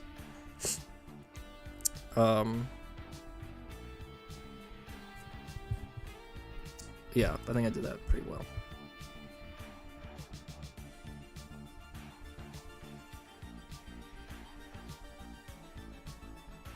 And I also think it's fine if a tower is just okay in chimps, but very good everywhere else in the game, right? Maybe good in deflation, good in races, good in bosses, good in CT, right? In that scenario, I don't think you necessarily have to make it better in chimps. I think it's some towers are okay just being fine in chimps, right?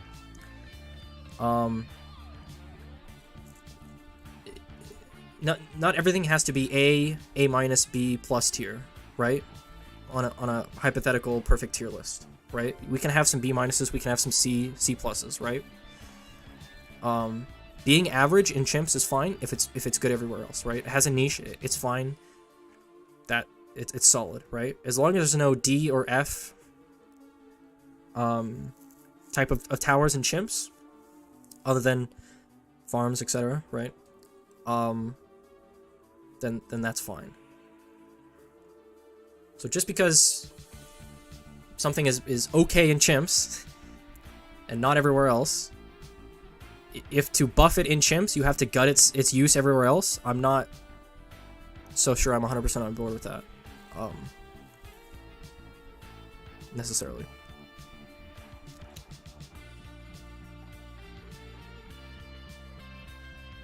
And I do also hate the stigma, I guess, around events, that they just don't matter at all. Like, they have zero purpose in the game, which is just kind of, I don't know if I say elitist, but I mean, listen, I've played everything, right, in this game. I used to do high-level chimps runs back in 12, 13, 14, right? I technically did high-level boss runs when it first came out, but there's an asterisk to that, right? There's co-op and a bunch of other shit. Nobody knew what they're doing, right? So I can understand the perspective from all aspects of the game, right? And I consume content from all aspects of the game. Like, I can appreciate top boss runs, I can appreciate top chimps runs, I can appreciate top race runs, right? And everything has their part, right? Just disregarding an aspect of the game because you either don't understand it, or you think it's gimmicky, or for whatever other reason, right, is a bit selfish, I guess.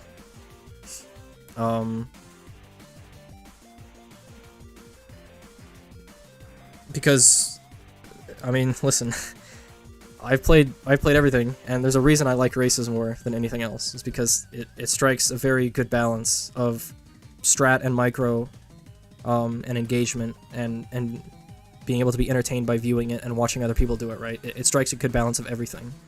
I don't want to just retry Challenge Editor 1,000 times an hour, right? I respect people that do it, but again, you have to see other sides of the coin, right? Where you like, micro is a part of the game, and some people like microing. And just saying LOL to that is a bit, yeah. Reminds me of, who was it on the NK server? It was a mod that always, like, hated everything to do with races. What was it, Locke? L-O-K, Lord of whatever, Lord of something. Some of you probably know who that is. I got a lot of laughs reading their messages.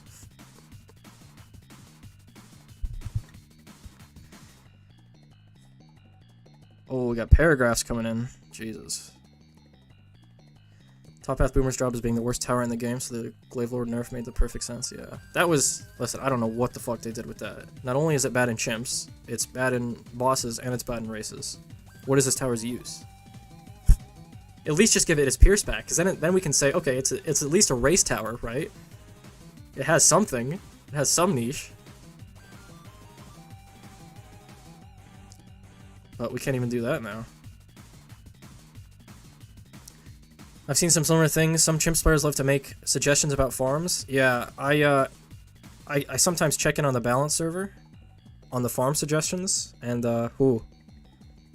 again, I'm not even like that good of a boss player, but I can see some suggestions, and they're like, wow, okay, you don't really play the game at all. That's another thing too. It's a very big echo chamber, I feel like. These people, some people, I shouldn't say these people, quotation marks, right?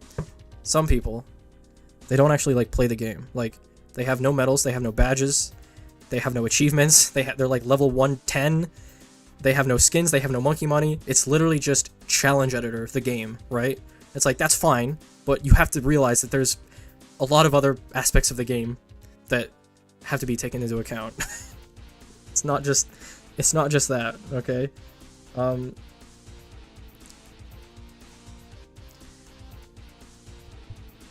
Main problem I have with changes that hurt races is they try to make a tower better in chimps, in return they decide it needs Pierce killed.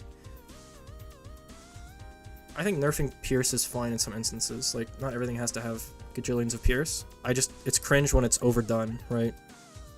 Taking Glavelord's Pierce that far down, completely unnecessary. I'm fine with it not being infinite. I'm fine with it not being 1,000, but like, just within reason, right? 500, 300, 200, anything more. Like, just, you know, just be a little smart about it, right? I think Mael is perfect now, whereas it can get Pierce capped, but it's kind of hard to do even in a race, right? Like, a lot of times you're not going to be killed by the Pierce, right? But there is still that, like, that knowledge of, oh, it can get Pierce capped, right? We do have to kind of think about this. It's not just going to instantly obliterate the screen. So I'm fine with not infinite Pierce. But just have it be reasonable, man.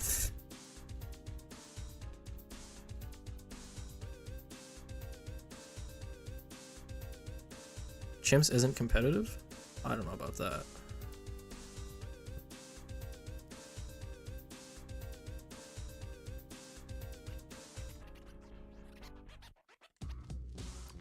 Did I see Log's justification for the Glavelord nerf? I saw him say he was testing the... he was testing it in a race, and he was like, yeah, this looks good. When it obviously wasn't, but I didn't actually see his justification. Use it after Glorm. Like, yeah, no shit. Anything I use after Glorm. Oh, yeah. No, I saw that one. Yeah, who would have thought that after you Glorm the whole screen, that there's not a whole lot left. Clásico, El Clásico. Oh, what time is it?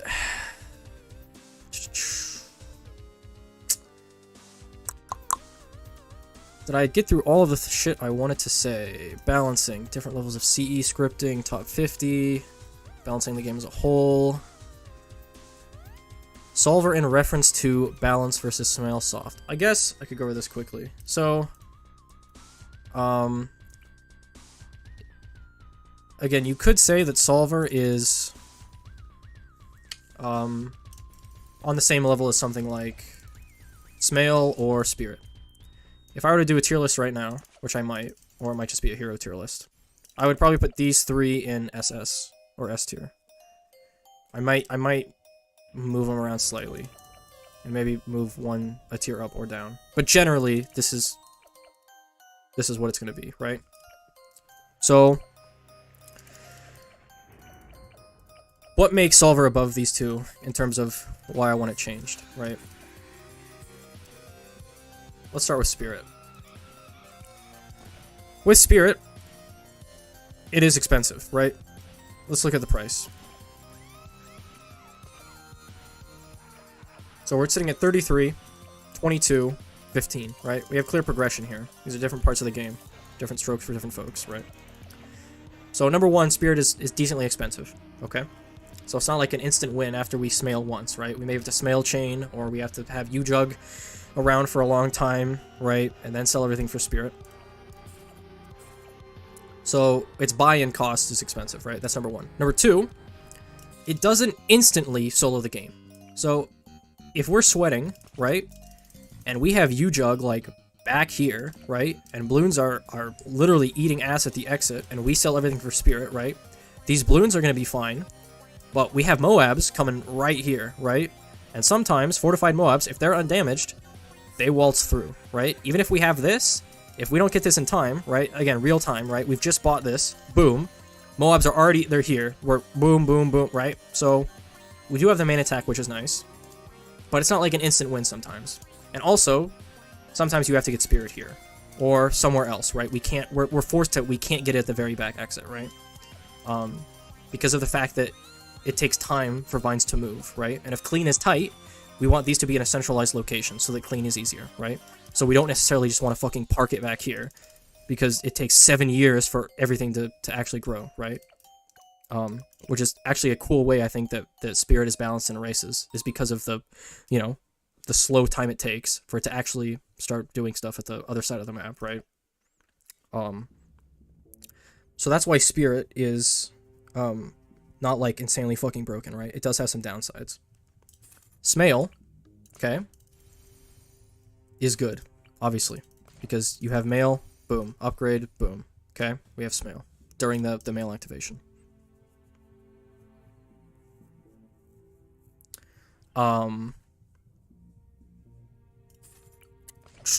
Where was I going with this? So, we activate SMael, right? So first of all, this is an ability, and obviously abilities don't last forever. You can mitigate this slightly by putting this down, right? But eventually this shit ends, right? And sometimes, depending on where you placed it, there's Moabs chugging along. There's fortified Moabs chugging along into the exit, right? And new stuff is coming in. So number one, you have to SMael chain, right? So we get this, we use it, boom, we instantly have to get another one. Or we have to retroactively, if we only have one tack, we have to start doing other shit, right? We have to start getting a U-jug up, we have to start getting more like defense up for, you know, whatever, right? Like, it's still a very active tower, right? It's not a, we get it and the game is over, we win.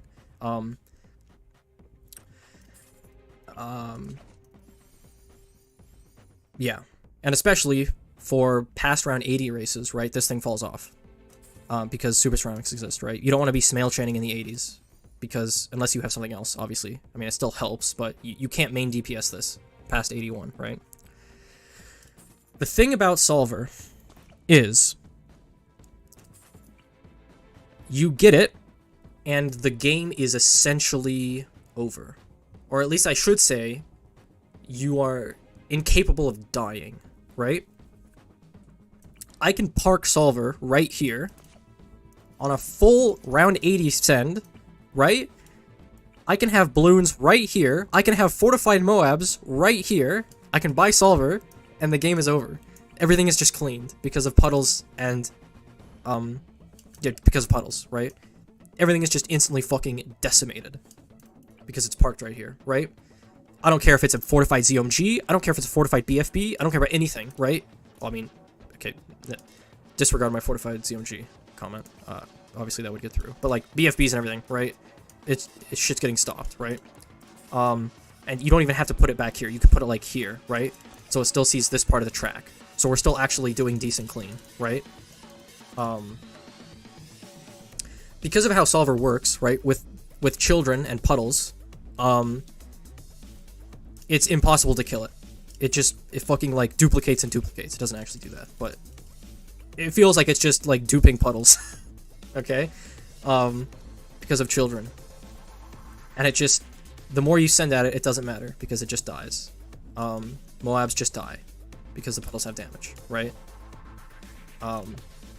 That to me is, I don't know. I like the puddle concept. I like the change. I just think it, you know, tune it a bit. You know, ideally, without it affecting chimps that much, right? Because even now in chimps, I think it's okay, right?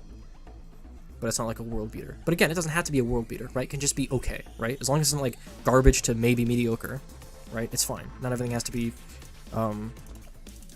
you know, like Shredder or whatever, P-Lord probably.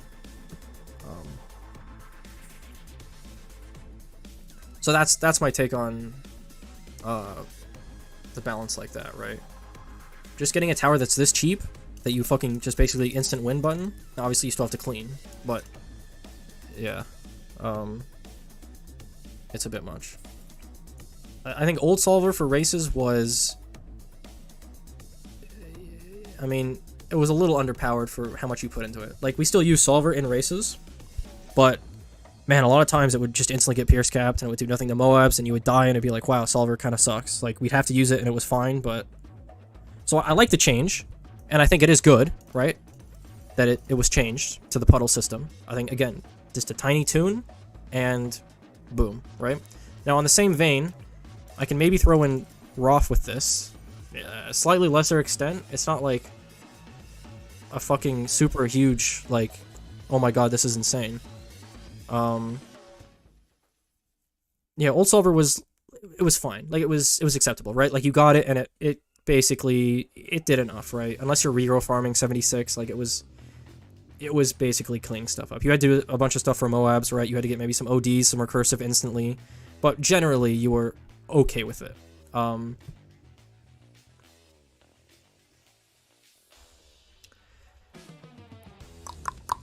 The buff actually made it insane for Kurikake. Yeah. Yeah. It's a bit too strong.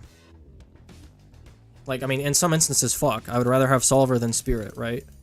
Just for the price alone. Like, yeah, I could get Spirit. It makes me money, and it makes clean a little bit easier, but, like, fuck, man. Like, I could just get this and, you know, put down, like, a boat or a village and kind of get my same return on investment, right? I don't know. Yeah, so I was talking about Roth. Kind of the same vein. Compared to... I like to compare these three towers a lot, because these are kind of classic staple race towers, and they all have very similar prices, right? 4.3, 4K, 4.2, and they kind of do similar things, right? This is like a mid-game, sort of. We've sent 49, we're out-buffing these, we're kind of getting prepared for the full send, right? We're getting our farms down, or whatever. So... like, 10 updates ago, the order would be this, right? It was recursive, more, this, right? Nowadays, it is this. Roth has leapfrogged both of them to here. Recursive is here, probably like even lower down on the totem pole. And then more is over here, kind of still, right?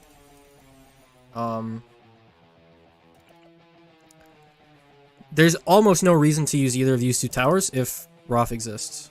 Ever.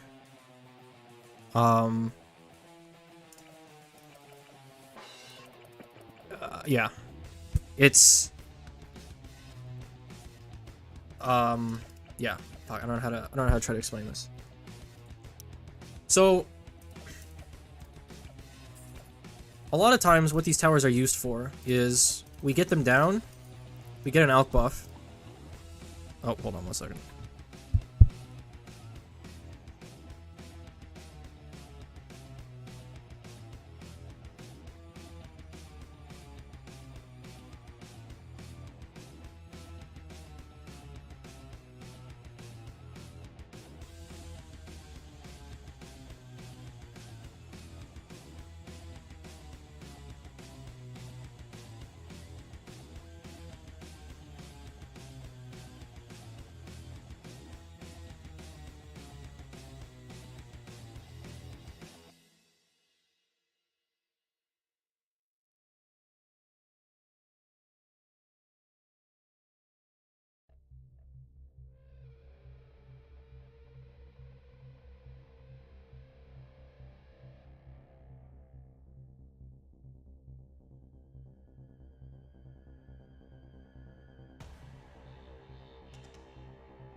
Thank you for the muted comms there. Good call out, good call out. I don't even know what I was saying. Just derailed. Okay, yeah, basically this is... we get towers like this, boom. Boom. We send a bunch of stuff and we get money, right? That's the gist of it. Roth just does recursive's job 10 times better. In terms of being consistent, Pierce transferring, like we pop stuff here, but then we transfer it here. It's cheaper. It deals with ceramics better. It layer skips better. It's more consistent. The one negative you can say is it doesn't pop purples, so that is, you know, that's a consideration. But at least it doesn't get like extinguished from purples, right? It's not WAF. It's not wizard. So with Roth, all I want to see is maybe just tune it a little bit. Again, you don't want to affect it too much in chimps because before it was also garbage in chimps, right? And we didn't use it in races either. So just a slight tune. I feel like it's just a tiny slight tune would be fine, right? Maybe a little something with the Pierce. You know, change some numbers around, change a price around here or there. To where it makes both sides happy. Because again, it's not like super busted OP, but I still would consider it in the tier of, yeah, maybe we should change this slightly. Another thing that I didn't realize was 402 Roth actually is pretty similar to 420 in terms of like DPS. I mean, yeah, it falls behind, but it's not as bad as I thought. I thought it was like completely fucking blown out of the water, but I don't know if that's ever useful in anything. Okay, that was solver balance and that. Now put down a glaive lore, true. Yeah, layer skipping is nice. Thoughts on Storm perhaps being too strong in both races or chimps?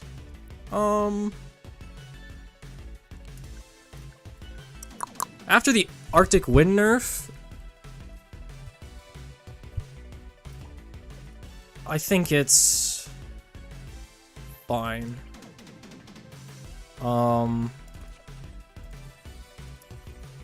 Because just because you get this tower, it's not like an instant. It's not an instant we're good. There's still a lot of stuff that has to happen, right? Number one, if we don't have Alk, this shit's doing 1 damage, right? Which is still a lot. It's still freezing the whole screen. It's still, you know, like, it's still doing something, right? It gives us so much time to do other stuff, but not having Alk is huge. It's very Alk dependent, right? And just because we've used it, we don't get an insane amount of cash. Like, we get cash, but we can't just instantly buy, like, a U-Jug, right? We kind of have to maybe get, like, a Roth down, like, do this, right? Buy another one, buy a Strike, right? It's not just, like, an instant we use it and it's over, right? The thing with Strike, I like the parallels between Strike and Snowstorm, right? These are kind of the same vein, right? 2 ability towers that full map screen on the full send, right? Kind of similarly priced, a little bit more expensive. So the biggest thing that this makes Storm so good is, honestly, it's Arctic Wind. Just the fact that you can put it, and it has infinite pierce, right? On the, not the attack, right? Not the thing that gives it, like, permafrost, but the actual radial slow, right? That's what makes it super fucking nice. Because the problem with this glue is it just doesn't do anything. It just gets overwhelmed. I mean, we said more than this. Come on, prove my point here. It's actually doing a lot better than I thought. But it just doesn't do as much, right? Comparatively to Snowstorm. But on the flip side, you're doing a whole lot more with this Strike, right? Like, stuff is basically dead.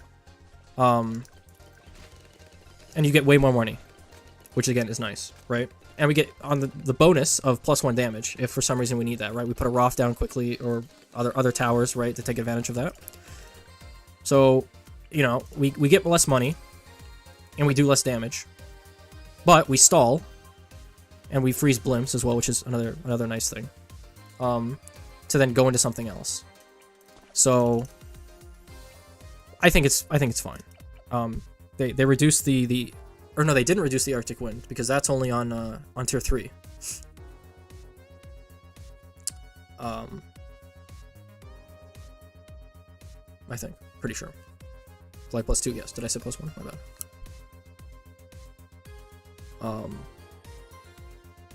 So I think these are pretty evenly. I think these are pretty even. I think I'd probably still use this more, because I think you can. This requires a little more thought, a little more micro, a little more afterthought, right? You have to do. You can't just get this and win because you have a bunch of money and then you buy like a solver or whatever, right? You have to be a little bit smarter with this, but I think that's fine, right? If it's a little bit harder to use, you should be rewarded a little bit more, right? And you also have Glorm with this, right? Which is also kind of maybe a bait these days, because a lot of times if you have the ability to get strike, you can probably live anyway. Kind of harkening back to the last race where top 50 time was Storm, but you didn't actually need Storm. But it's still good, right? It's still fun. You can use it, and I think there's some applications where we'd still use Storm on a race if we didn't have anything else, right? And like, Strike wouldn't be enough.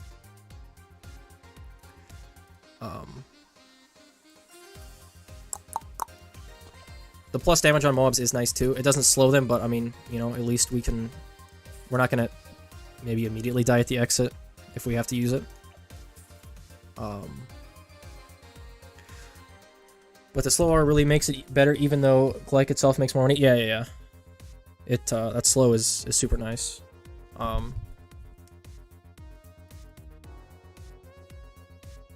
Unironically, Oben as a hero is not the worst race hero in the game. I think a lot of people think he is, but his one fucking shining utility of a hero is you place him down, he instantly gets leveled up because you're ending rounds, and we have Totem, right? Which, I mean, it does more than nothing, right?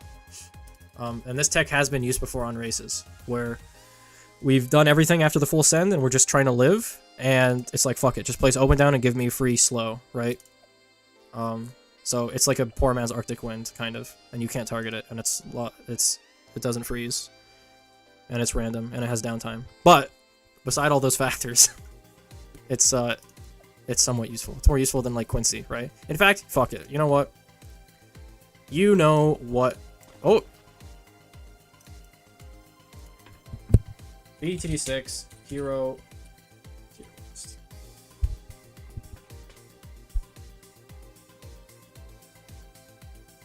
Where's the Rohan one?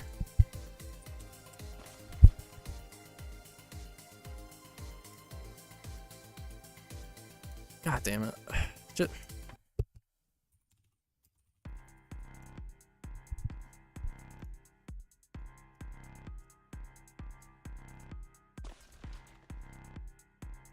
Stop.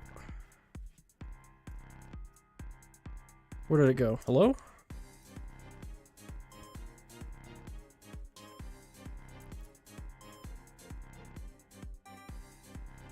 Hello?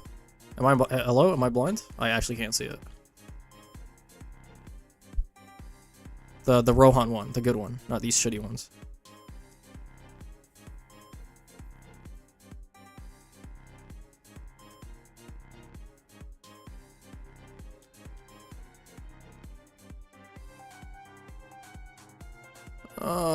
Why? Oh, is it this? No, Smack Daddy Josh is not who I'm looking for.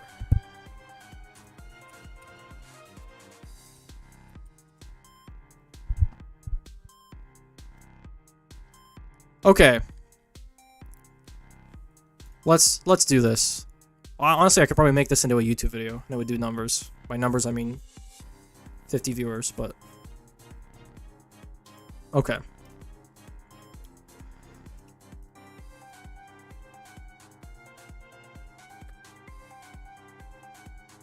Let's rate some heroes.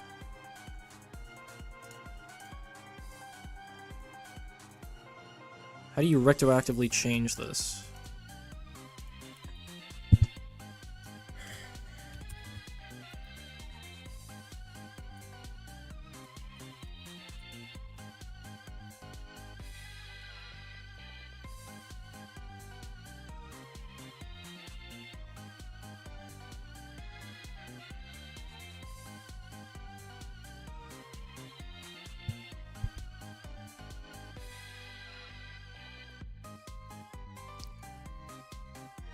Alright. Click the gear icons. Why? Do we want more layers? Surely this is surely this is fine. Alright. Should we start from in order or do bottom from top? Why is this scuffed? I'll start from the bottom. I think that'll be easier. Okay. Worst tower or worst hero in the game for races. I think I'm gonna be split between two people here. We're gonna be split between Quincy and we're gonna be split between Sai. And I don't know who I would rather pick. I'm gonna be honest.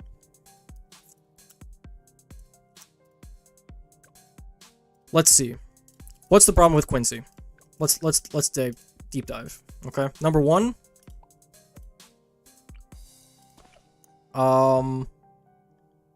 He doesn't do anything.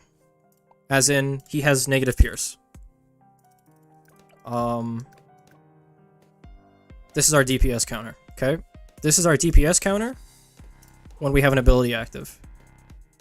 And the ability is over. Okay? So now you're asking me, well, does he have utility? Okay, he doesn't pop lead till level 7. He pops camos, but he's shit at it, and he doesn't actually pop the camos because he's just gonna hit other stuff. His level 3 sucks, and yeah, he's basically useless in every aspect of the game. Now, I will say one thing. I don't think many people know about this, but his level 10 does go hard. The problem is that we never ever will ever use this ever, okay? Ever. His level 10 actually goes hard in terms of like it has pierce and it has damage and it lasts a decent amount of time to where it like full wipes the screen, at least in like this area, right? The problem is that we're never using that because by the time we get level 10, the game is probably over, or there's much better options because it takes fucking forever to get level 10, right? Specifically like the cooldown, right? Like sometimes we'll get it, but like yeah, you want to wait for that. Let's just wait a little bit for the full send. Let's just wait and wait, keep waiting. Send the, do our full send, yada yada. And then fucking outbuff this because that's what you're supposed to do, right? And then fucking wipe the screen, right? So technically, if you literally have no other option in a race, but just Quincy and like farms, then upgrade to level 10 and then full send, and then you're still dead after because what else are you doing? But technically, it does something, right? So that's Quincy. Sai. What does Sai do? That's rhetorical. This is what Sai does. Okay. They...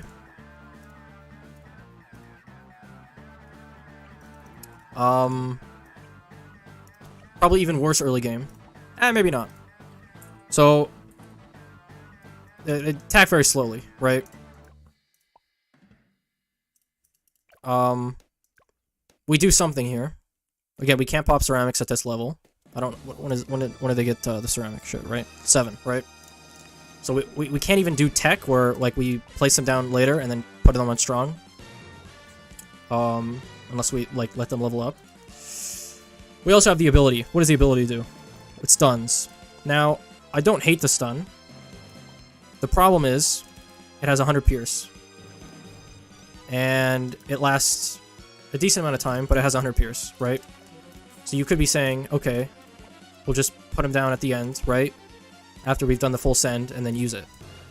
So technically, it does something, in that it stuns 100 balloons.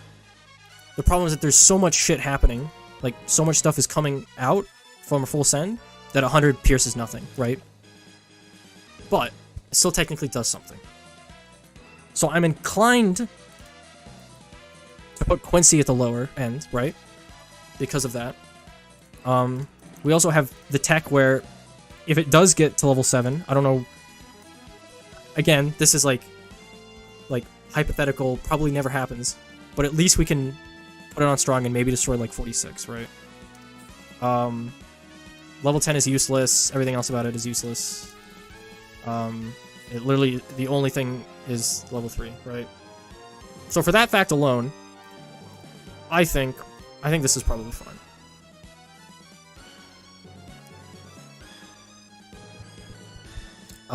Yeah, no, Sai is good, like, to be fair, if you're just watching this. Sai is good in regular game.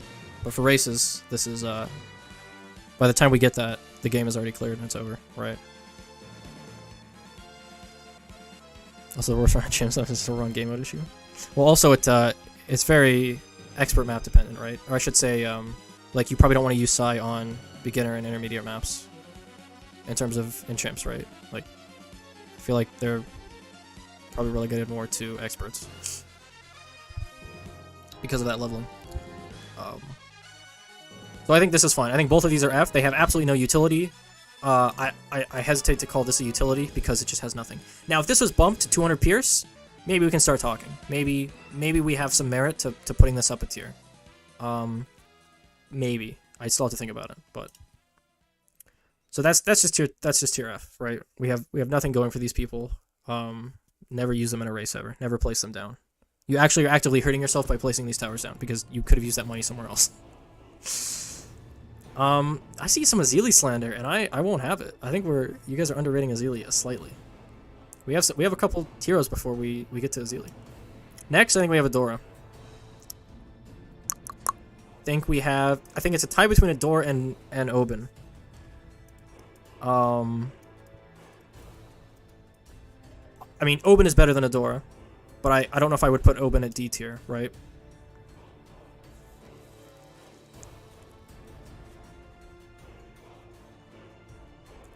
Why is that? Let's figure out. Adora, I think, is a little bit self-explanatory. We kind of fall into the Quincy vein here, where our base levels aren't great at Pierce. And our ability is okay. Like, we have a little bit of stuff happening.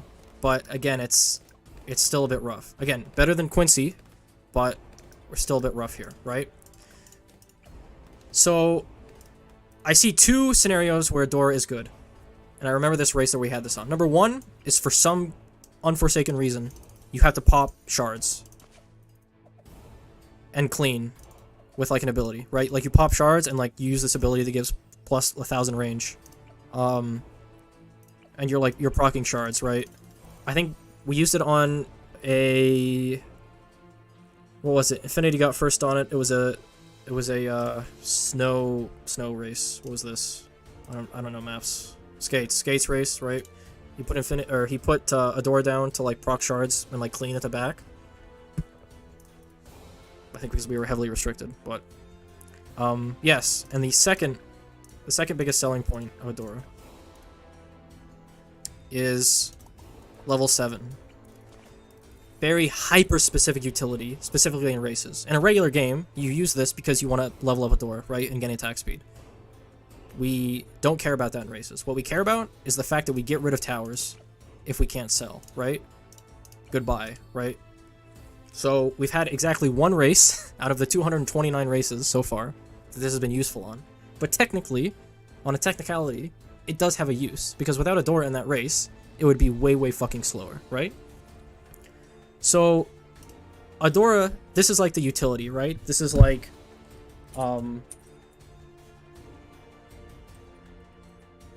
this is like the bottom of the barrel utility, right? Where, like, we have a use, but it's so niche that it's almost not even worth thinking about, right? Same thing with Oben. Now, I would consider Oben slightly better. Of a niche, right? Because his entire niche is, I'm a really shitty Arctic Wind. And you place me down at the end of the track, and I slow stuff for a couple fractions of a second, right? Which is still more applicable to, like, most races than Adora, right? Or everything below her. So, that's why Oben goes here. His main attack has no pierce. His buffs to magic are weak in the base game, and even more so in races. I mean, druids are, like, nice, but this doesn't translate to Druid of the Jungle, right? His trees are okay. Like, you won't leak, but by the time we get these, we don't need them, right? I think there was one race ever where I saw someone actually put down trees.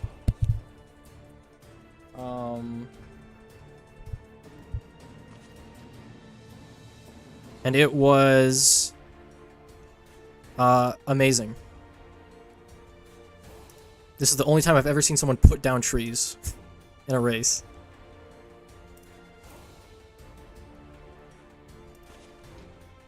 So we sell everything.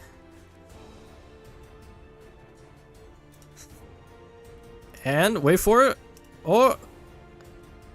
Put the tree down. There we go. There's the tree.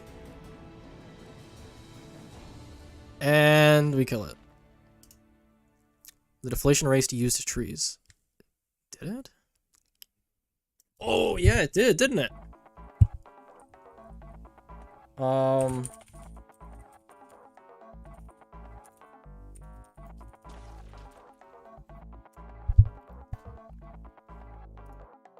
What?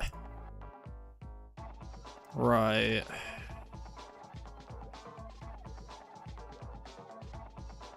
Just scroll through all this, it's fine, yep.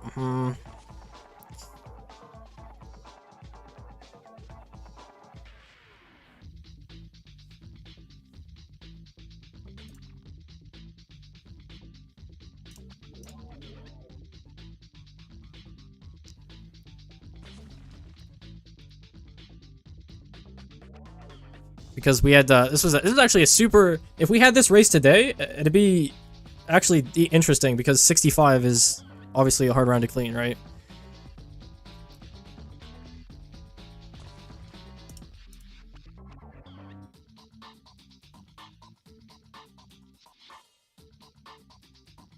And then we have. Listen, I'm not gonna say that this was like the best clean in the world because it wasn't, but I mean this was race 18 when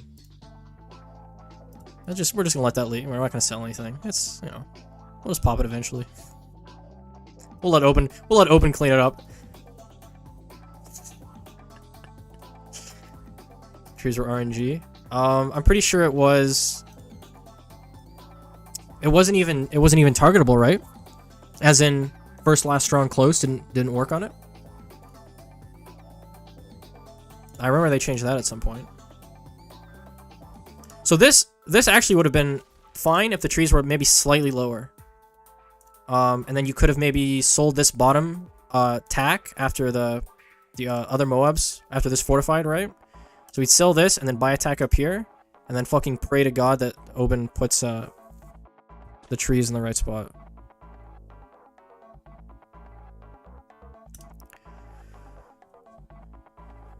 So it's basically get P clean with race mod using trees on deflation. I don't know. I mean, I guess in theory, Oben P cleans in regard to like it being the same as a trap clean.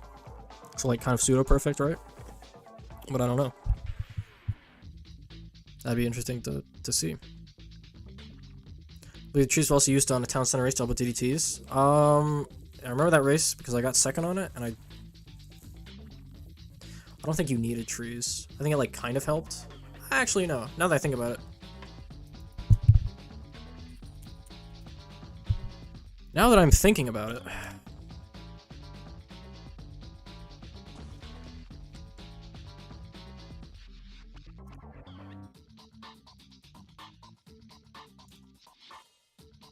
Alright, we're getting super sidetracked on Oben here, Jesus.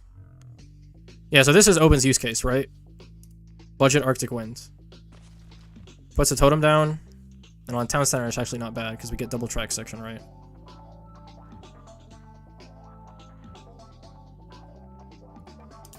Aren't Quincy arrows good? Actually, unironically, Quincy arrows are good. But the problem is, by the time you in a race that's going very low, right? Like 2 minutes, 3 minutes. By the time we get Quincy level 10, we most likely have way better options, way more money, and we don't really need them, right? There's not actually that much stuff on the screen. It's just kind of Moabs and blimps, right? Which it still does damage, still does okay, but it's just super unnecessary, and it still doesn't actually do that much against blimps, right? So yeah, technically, if we had a if we had an ability modifier race with Quincy, and you instantly got abilities up, and the only ability you had was Quincy's, maybe. You still have to have the issue where leveling is an issue. So, possibly expert race with stats lowered, and instant abilities, and then maybe I can see Quincy being used. So, yeah. Alright, where were we? So that's E tier. Next on the chopping block. Who do we have? Who do you guys think? Curious what the people want. I have a couple in mind.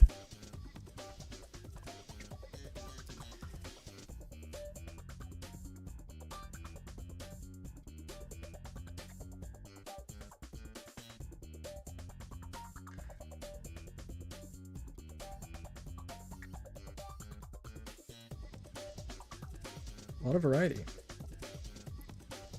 Honestly, the middle of the tier list here is going to be the hardest for me.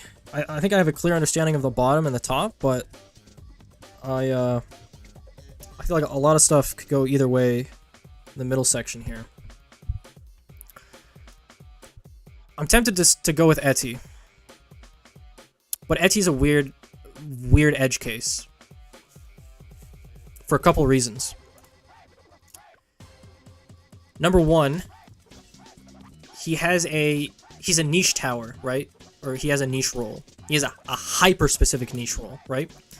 The entire point of getting Etienne is for his level 7, right? Excuse me. Level 8. All monkeys gain camo, right?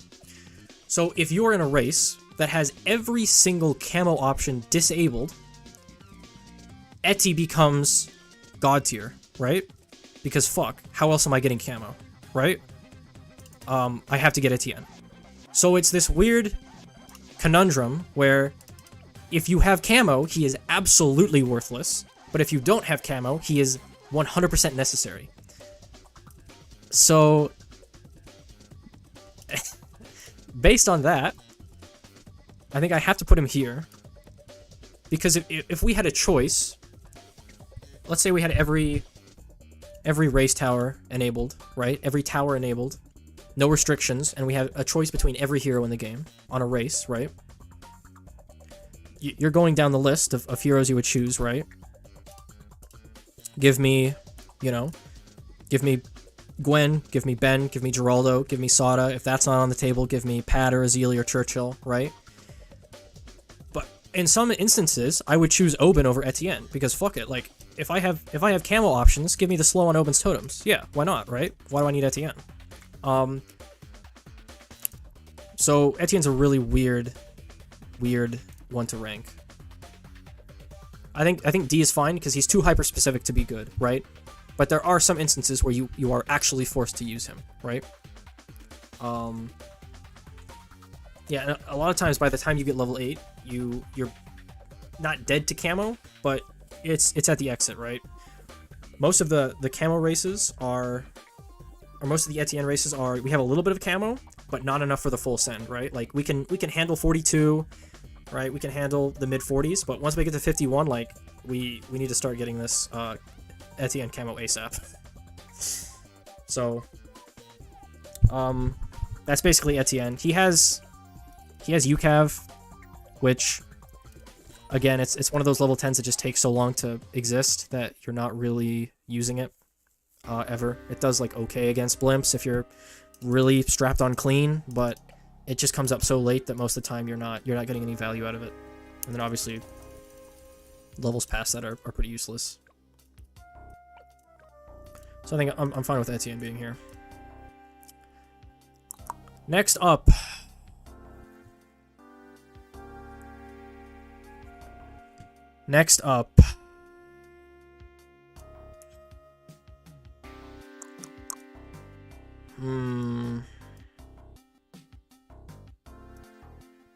might put Jones here. This might be, we might change some stuff up here. I'm gonna preemptively just put Jones here and explain why. Before the recursive change in version whenever that was. Okay. Bottom path bomb, specifically cluster, and recursive cluster, did not pop blacks. This upgrade did not allow balloons to pop blacks, right? The upgrade itself did, and frag still does, but these two didn't, right? Back then, cluster was insane, right? Because it was not nerfed. So, a lot of times, that cluster was the best option to go, and putting Jones down helped a bunch, because we instantly get, not only do we get the 10% attack speed, but we get level 5, right? All black balloons, less resistant, right? And that was super helpful, right? Not only did we get the attack speed, we got his stun, and we got, you know, it didn't annihilate blacks, like you still leaked a bit, but it was manageable, right? We still actually popped stuff. And it was actually a pain when you didn't have Jones, right? On a race, when you would get recursive, because it was still really good, and you would outbuff it, but it was like, fuck, man, we're leaking so much shit, because obviously it didn't pop blacks, right? However, after that change, Jones's role in races diminished significantly, because now it pops blacks, right? These both pop blacks. So one of the main selling points of Jones is now gone. Now we still get to level 10, which is good. If we're in a recursive heavy race, right? Bomb heavy race, this is 100% a nice pickup, right? Maybe you get 1 or 2 recursives and then plop them down, right? Because we also get that stun up. And that stun is super nice against around 40. It doesn't seem like much because it's so short, right? You think, is that really helpful? But in a lot of instances, having that extra second on that Moab is a game changer, right?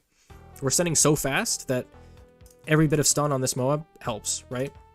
Every little bit of recursive damage that we can get, one more super cluster on this Moab, is a game changer, right? So for his level 3 and his level 4, he's still useful. But, much less so now. And he also has decent stun on balloons too, if for some reason you're not stunning the Moab, right? Or the radius is getting other balloons.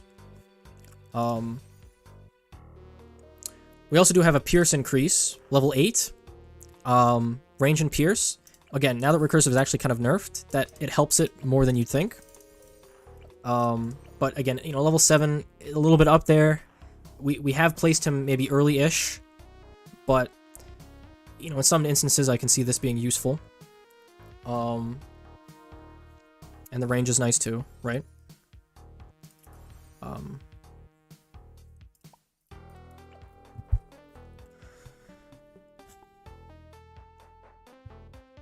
Don't quite agree on the Eti, but I guess I suck. You don't suck, Toby. It's a tier list. You got multiple different opinions on everything. Jones is less good now than recursive. That recursive complex. Thank you. Yes. Still decent for bomber ace. Yeah, again, that's another niche. Is bomber ace. We don't really use bomber ace anymore because it doesn't like suck, but it's just kind of hard to use and it doesn't pop blacks. It doesn't have like insane pierce, so it's like, I'd rather just use something else, right? But I mean, Jones does help on that. If you're spamming bomber races for some reason, obviously Jones is good. I don't know many races where we would want to do that, but I mean, you can craft a strat around that, right? Fuck it.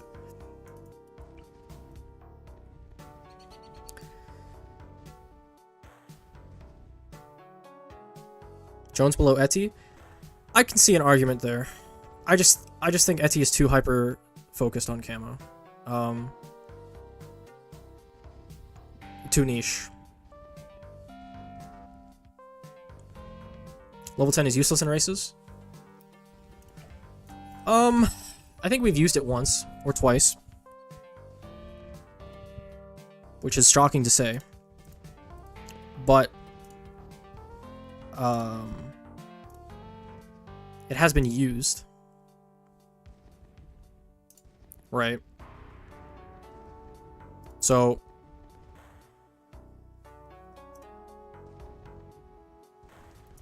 we used it here to reset mortar abilities, which is basically all it's good for. And again, this is no selling, so this is not like a normal race, right? Most of the time we do have selling. So again, this is super, super niche. Round 85, no selling. And we have to reset abilities because clean is super tight. Again, this is not representative of how usually Jones works in races. But as you can see, we at least have some benefit, right? Jones is good because of how good Bomb is in races. I mean, he's carried by Bomb, and now that Bomb is nerfed a bit, and, well, nerfed in the fact that we're not using recursive as much, but also the buff that Frag Bombs gives, right? That kind of coincides to making him less useful. This tier list 20 updates ago, he would probably be close to the top. But nowadays, he's relegated to the likes of C tier. And maybe D. We could still kind of play around with this area. Doesn't the Storm the most do like 60 damage? I don't think at this low level, but maybe. I don't think it does 60 though. It does 2. Yeah.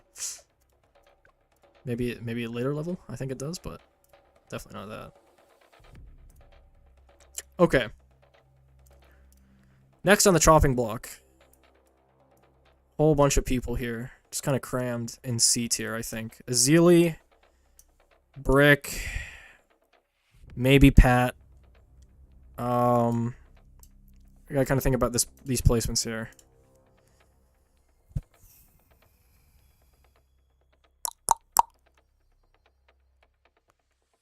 I guess we can start with Brick to piece this together. What is Brick good for?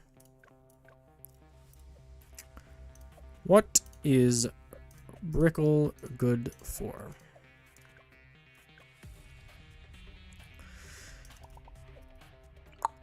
Alright. First off, level 3. Let's start simple. Naval tactics. Only affects water, okay? Pretty easy to understand, right? 2 towers. Both of these can have some uses in races, right? Easiest one is reactor. Okay? Second easiest, ballistic. Wild card, mid-path buck. Both pirates and cannon ship. How do I explain this?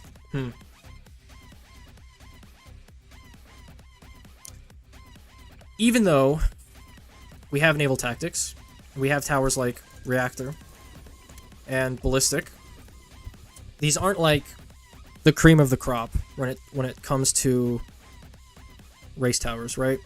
Ballistic's okay, reactor's good, but it's more of a kind of a utility, right? We skim layers, we pop leads, we pop camo, right? As a strat, this is fine to use. Like maybe you spam, you full send and you spam this, right? And you use it. And what's nice is that the ability carries over in radius to new towers you place, right? So this is useful, right? It doubles your shit, right? So the problem is, after this, we get utility out of this, but it's not like insane. It's a nice boost, but it wears off eventually, right? Like it wears off, and then what? You have brick that's not doing anything, and you have these towers are okay, but they're really only okay because we have brick. Like we're not putting these towers down if we don't have brick. Well, we put down reactor, but we're really not putting ballistics down, right? So it's a very specific situation where you would use brick, and water towers, right? Just because we have brick and we have water towers doesn't mean that it's the best strat, right? A lot of times just get a Roth or get a recursive or get reactor, but we don't even get brick, right?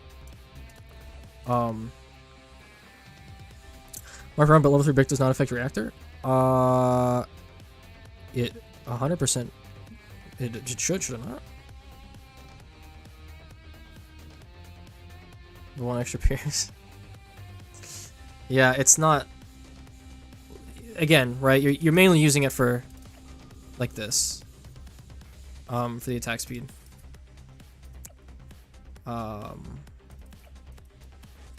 And sometimes destroyer, but I really don't like using Destroyer in races, even when we have Brick. I feel like there's just better options. Or we go mid-path. Right. So, what else do we have with Brick? Unironically, her mines are kind of good. They have a decent amount of Pierce.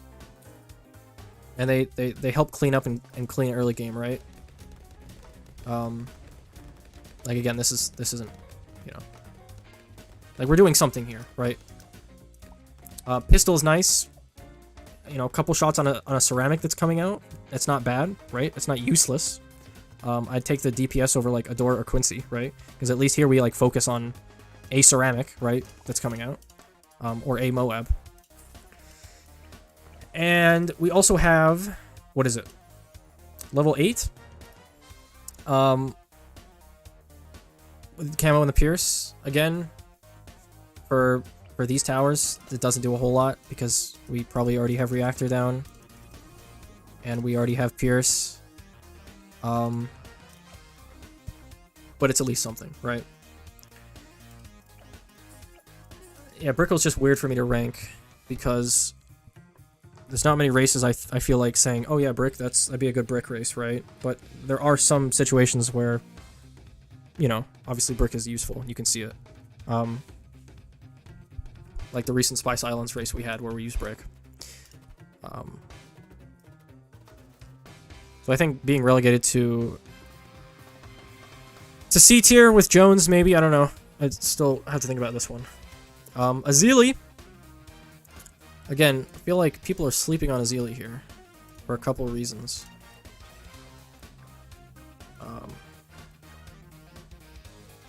Again, not amazing, but we have some tech here that can be utilized. So first off, we can pop lead and we can pop camo straight off, right? Now, usually we're not using that lead, but there are some races where you have like 50 lives, right? You're like, fuck me. I don't want to get camo early at all. You could just pop Azili down, and that early 36, that early 37, that early 42, we kind of have a nice buffer here because we have Azili, right? We're at least doing something to the camos to where we can leak the insides of them if Azili at least hits them once, right? So we have that little thing, okay? Heartstopper is actually underrated as an ability, in races specifically. Because regrows actually, I would say in races, hold on. We got into this part of the playlist. Just go back up to here,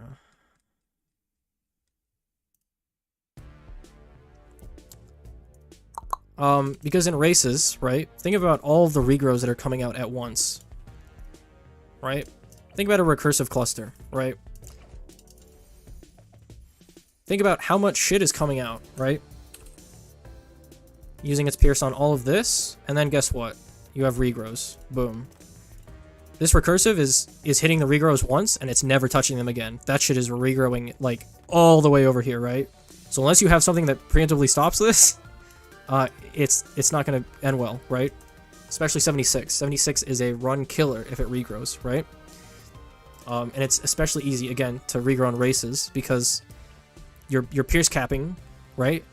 So you're never actually killing the regrows like here, right? You're popping them once, one layer, and then they just keep on going. So having an ability that stops all regrows on all screen for basically infinite, because this ability lasts forever. It actually lasts forever. Is helpful in some scenarios. Again, it's not like every scenario we would want Heartstopper, because sometimes you don't need it. But there's a lot of times where it's like, damn, I could use a Heartstopper ability right now. And we also have, it lets wizards, or not just wizards, sorry.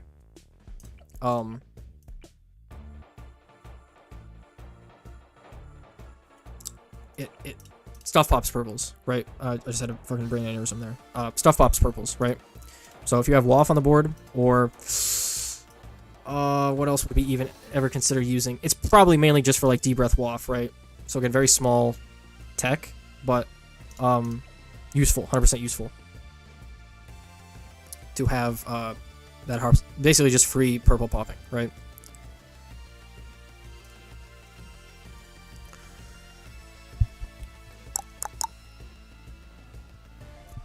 Okay, yes, next we have Totem. Boom. Level 7 Totem. What does this do? Bunch of shit. Okay, camo, pierce, attack speed, range, projectile speed, and some stuff with wizards, which, I mean, you don't really care about that, but it does, so. This is a little niche, because again, level 7 ability, we're going to be waiting a lot to get this.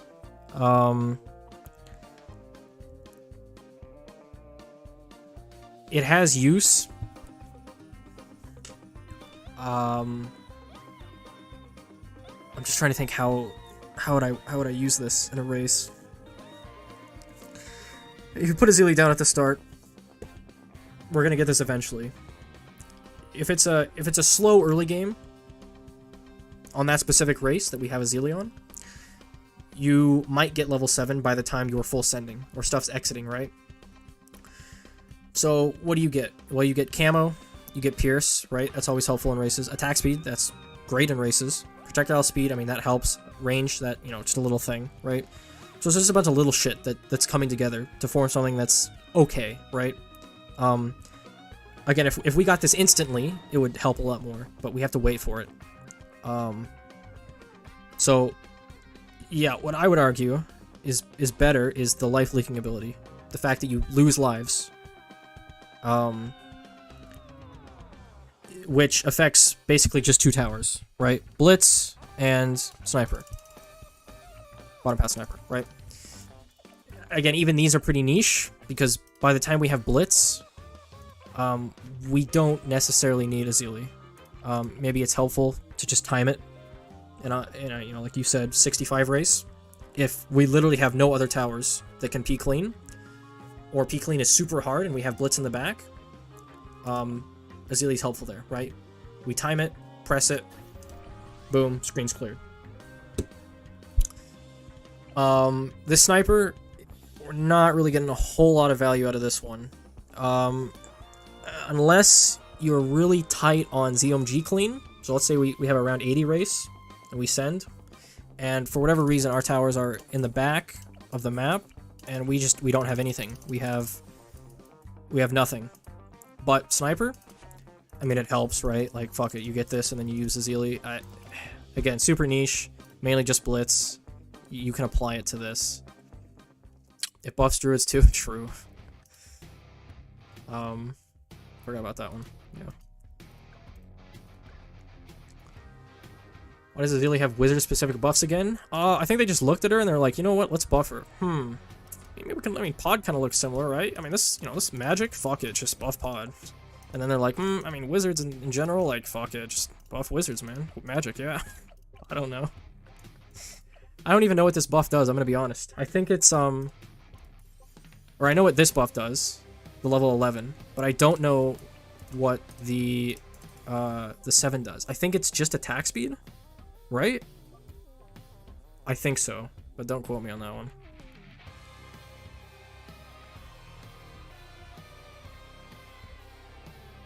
So that's a Zealy's niche. I don't know, these three, I don't know. I'm super tempted to move this down or rearrange these. Because they're kind of weird to me, right? They're not towers that you think about using in a race, but they're not like bottom of the barrel, have no use, right? So we might come back and reorganize this later. But here we go. Here's where we start getting to some juicy heroes. Let's say Pat. Let's say Pat. Maybe Churchill. We'll put these two together, but this is not final. Well, let's talk about Pat first. Pat's a super simple hero to talk about. Super simple. He does one thing, okay? Give me some plus damage, right? Now, this seems like it's super terrible. Lasts for like no time. Only thing it does, right? But it isn't. It is actually useful. because a couple towers exist in this game that love +1 damage. Some of those towers include Maelstrom, okay? So, with how Maelstrom works in races, right, is you are always getting Mael and then immediately going into SMael, right? The best interaction in the game. I love that this exists, right? You use it, and then you upgrade, right? So, our goal, as Mael is being activated, is to acquire the funds necessary to buy SMael, right? That's all that we need. If we could, we would instantly buy SMael, but obviously we don't. We don't have that luxury, right? We have to wait some time. So, having Pat down, just instant +1 damage to this shit, right? Which is insane.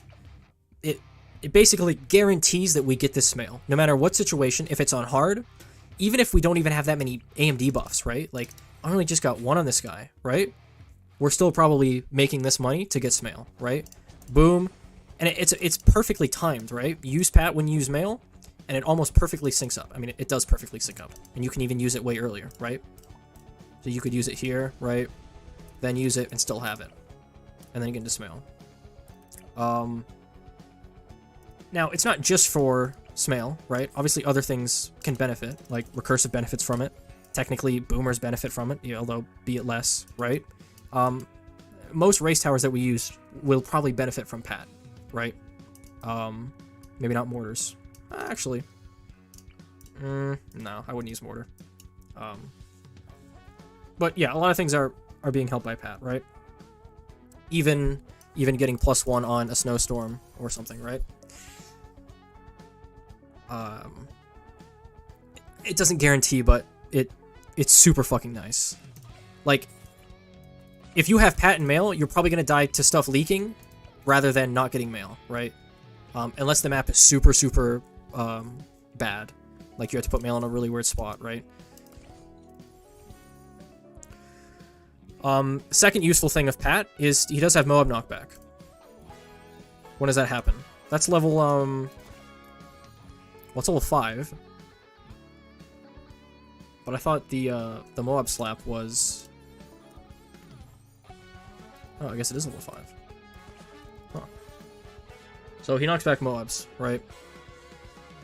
And round 40 coming out, big issue. So, being able to slap back that, even just once, look at how far that slaps back. Look! Whoa! So excited, pausing my game. Look at that. Boom. So, getting even 2 or 3 slaps, even just 2 on a Moab, to, like, you know, stall for your SMael, right? Like, boom, we full sent, stall this Moab that's out, and then use it. Again, that is super helpful as well. He doesn't actually have terrible Pierce either. As in, like, I think he does something early. Like, this isn't terrible. Like, level 3 hero-wise, if you're not Gwen, this isn't, you know, you could do a lot worse than what's Pat's doing right now, right? And the last thing, I guess, is maybe kind of level 10. Ability cooldown is decently fast, and this is useful in the part of the race where, like, a ZOMG could still be on the board, right? We full sent. We're just doing clean now, and I mean, if there's a half damage ZOMG still, like, strolling through the park, right? Whoa, not that. But if there's a half damage ZOMG strolling through the park, right? I mean, could we get a little bit closer here? You know, just getting that down. I mean, it's fine. It's usable. Sometimes you get multiple activations even, which is rare, but if you get it super early, you can do like a round 80 and then like the end of round 79 fortified BFB. I mean, that's it. Mainly it's just his level 3, and his level 5 is actually super nice as well. I forgot about that one. So that's why I'm having him above kind of these other buffed heroes, right? Like Jones and Brickle. I think he's just more versatile in what he can do, and he's just better at it. Churchill. Don't think we've actually had a Churchill race since the nerf, which I'm a little hesitant about, but still think he's probably fine. This is where we start getting into the tier of we're using heroes to actually pop balloons, right? Most of these guys, actually all of these guys this is pure tech, right? Every one of these people is tech, right? We're not getting these to pop balloons. We're getting these to help our other towers that are actually doing damage, right? Whereas now we're kind of getting into the area of, okay, now we can start doing like hero damage to balloons. Churchill is definitely on the bottom end of that because, I mean, he has Pierce, but it's still a little awkward with blacks, and he shoots so fucking slow, right? And a lot of times when you alch him, he has a machine gun that just fucking chews through it, right? So alching him is good, and you should always alch Churchill when you can, but the machine gun makes it a bit rough. But it's still, I mean, it's still not terrible, right? We have a decent amount of uptime on this. So Churchill is a tower that you place to specifically help you, like, mid to early game, right? Where we don't have a whole lot of great towers, but we have maybe, like, shards, right? Shards is a perfect combo to Churchill, right? Because he has camo, he's kind of consistent-ish with his, if you put him on last, with his barrel, and we can't pop zeros, blacks, right? But with shards, right, so much stuff is just happening that, right, I mean, it's kind of a very consistent shards proc, right? That's kind of what Churchill is. he's a glorified shard proc. You can get him early, and he can kind of solo the early game, although with his Pierce nerf, I'm not sure if that's totally true anymore. He's probably still fine, but mainly you get him here, right, you get some levels on him, maybe put his shards down, get through the early game, get through the mid game. His ability is super nice. Like, it helps. He's a very, I think, ability reliant hero too. Whereas, like, his main attack is fine. Again, it procs shards, but man, when you use that ability, it helps so fucking much. And obviously it doesn't last forever, but you know, he pops lead, he pops camo, he's kind of all around, you know, we're popping most things. We pop purples. Obviously blacks are the biggest issue, right? But we can mitigate that with, you know, get a blade or get shards, right? Stuff like that. But to me, he is on the lowest end of the pure DPS heroes, right? So I would much rather take Sada or Gwen than, I mean, technically there's only 3 DPS heroes for races, but yeah, I'd much rather take those two over Churchill. And yeah, maybe play around with this ranking a bit too, but we'll see. Next, I think we can jump up to A. I think we can jump up to A here. Or we're gonna go with Sada. Sada.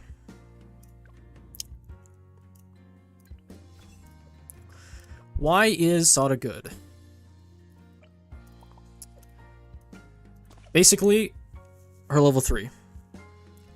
You can kind of classify Sada as a budget Gwen. Like, I don't have Gwen, so fuck it. We can use Sada, right? For a couple reasons. Number one, the sword attack has decent everything. Decent damage, decent pierce, right? Like, this is pretty fucking good for a level 3 hero. It doesn't last that long, but again, like, in the context of early game, that's a lot. The thing that separates Sada from Gwen is being able to sell Gwen, right? Use Cocktail, you sell Gwen, we've moved on, right? Whereas with Sada's very clingy, right?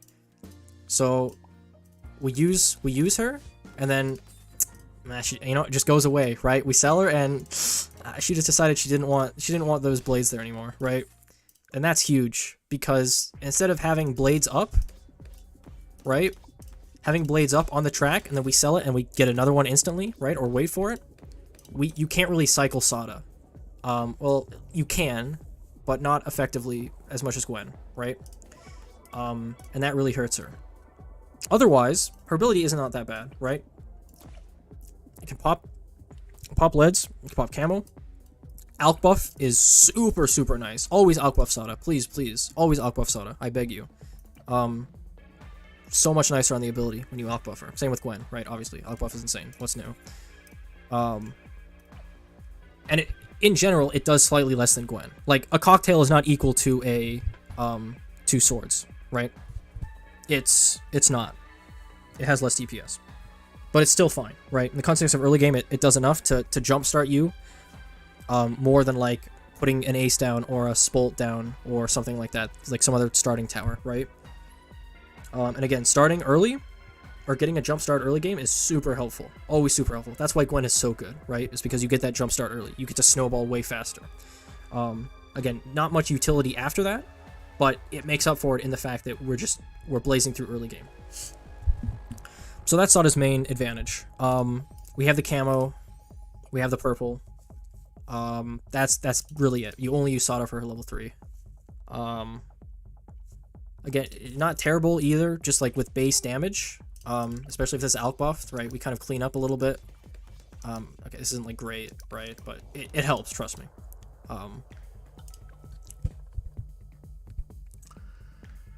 Is this battles do gameplay? Yes. She also has good round 40 more damage. That's also true. Yeah. If you have to, use like a second Soda. Putting it on first, and like the Moab drive-buying on it is nice. Or just actually popping the insides of the Moab, or just damaging the Moab in general. It helps. So most of the time you're going to put Soda down, and then use her level 3, and then instantly sell her, and then get something better, right? Which doesn't seem like much, but again, with the whole concept of snowballing early. But then we can also get her back, right? She's not totally useless, right? We can get another level 3. Super nice for camos, right? We can delay camo a lot, because I mean, let's imagine stuff's just, like, leaking at the exit, right? Like, oh, we have Roth up here, but that's doing nothing to camos, right? So we delay... What? Oh. Huh? Yeah, so we delay this, right? Like, just don't leak to camo, don't leak to camo, and then eventually we do it, right? So that's why Soda is, in my opinion, A tier. Now we get to the juiciest... of all heroes. Oh yes, I guess I could talk about her level 10. It's in times of clean, where it's kind of sketchy, she does okay. I mean, we get 1 sword charge, not 3, as with the higher levels, but if you have to sell a bunch for SAR, right? Like, we sold a bunch of shit down here. Sold. SAR, and we have nothing else on the screen, and stuff's like kind of here, like we have a stray balloons coming over here, we have a Moab here, right, for whatever reason, and it looks like it's close to leaking, right? We use that, and then we can drop it. Technically, I think you can P clean with this, but nobody's ever doing that. But it's possible, I think. Not P clean, but pseudo P clean, right? So again, small tech there. What is this message? Okay. Where are we at? Okay, yeah, juicy heroes, right? Juicy heroes. By far the best 3 in the game. Gwen, Ben, Geraldo. I'm torn here. I really am. Actually, I might change this up too. This just feels weird. I think this needs to be consolidated down. Because I don't like Gwen being... I mean, we could just do this, right? This is smart.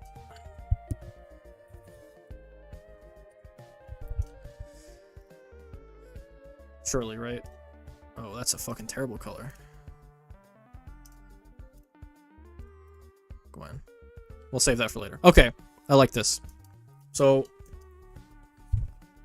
I might edge out Geraldo here over Ben slightly.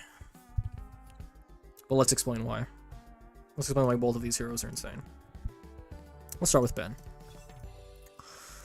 Ben Jammin is in the house. So what does Ben do? Well, it's pretty self-explanatory. He gives you money. But he does this in a variety of ways, all of which are extremely good. Number 1, end of round cash. Okay? We just ignore 1 and 2 because we usually have MK. So we basically get 150, right? Immediately. So we sacrifice a bit of early game, obviously, because he's not helping early game at all. As in, we can't start with, like, Soda, right?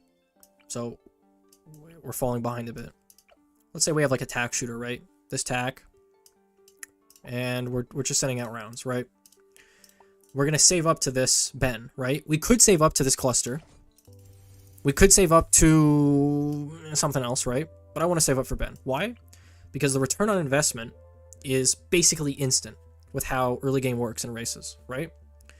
If you play a race optimally at the start, you're sending at least 10, 12, 13 rounds, right? Let's say a race starts on round 1.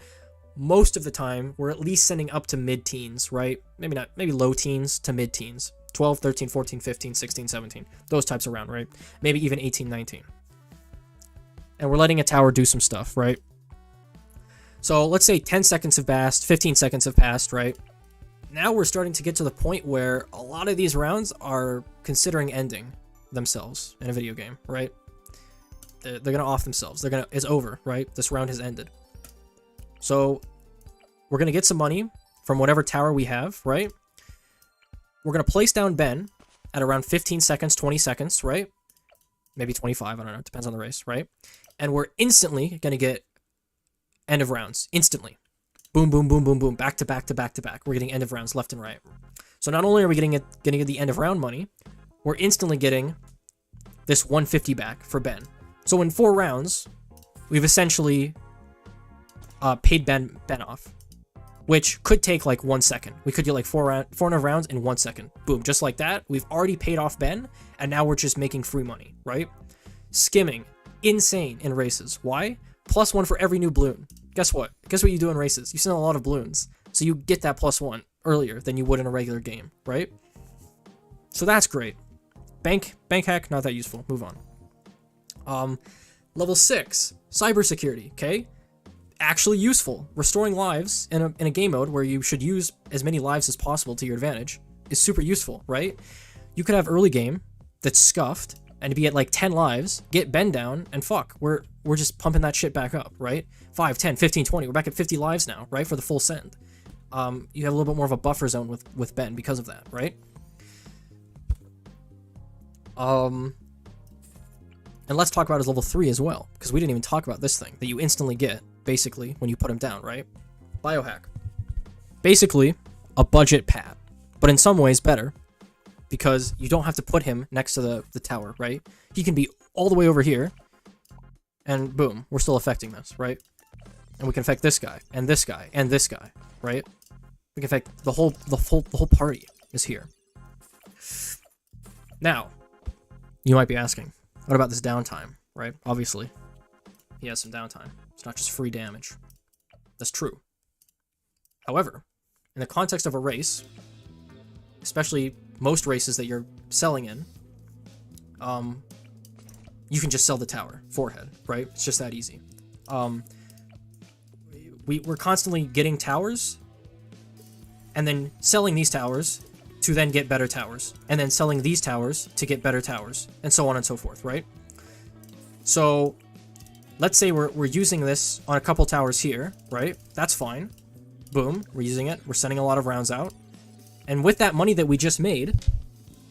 Oh, it's over? Doesn't matter, because we're getting a new tower anyways, right? So that downtime is basically non-existent. We basically don't have downtime. Now, sometimes you do. Let's say you're using this on a male, right? Which, again, is also super useful for. Boom. Use it. Get it, right? Technically, we have downtime on this SMael. However, it doesn't affect it that much. This is a terrible example. It didn't actually have to do this. Or, yes, they do this, right?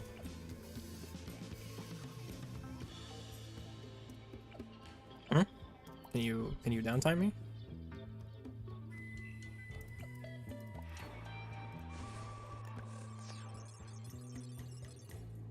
Yeah, so you saw it at the very end there.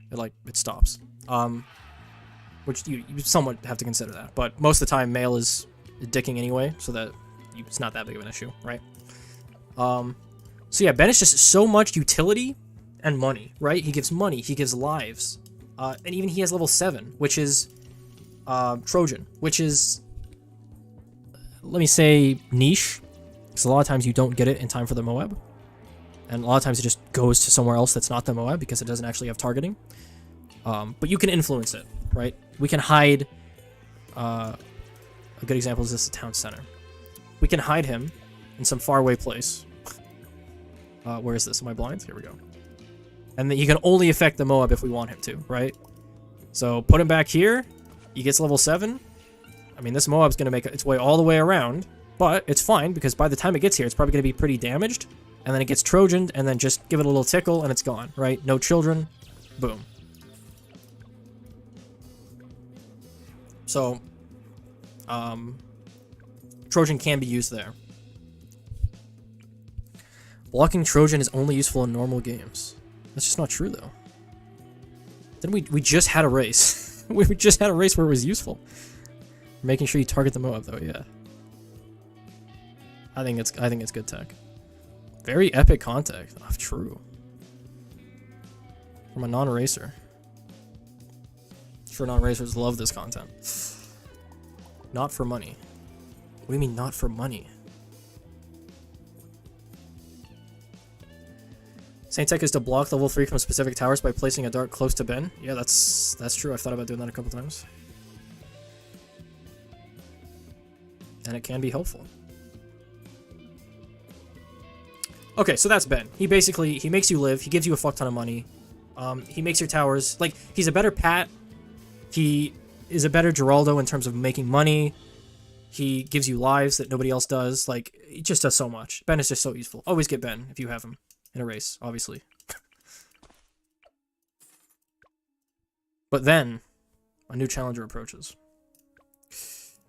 And his name is Geraldo. He means blocking Trojan to not make it lose money.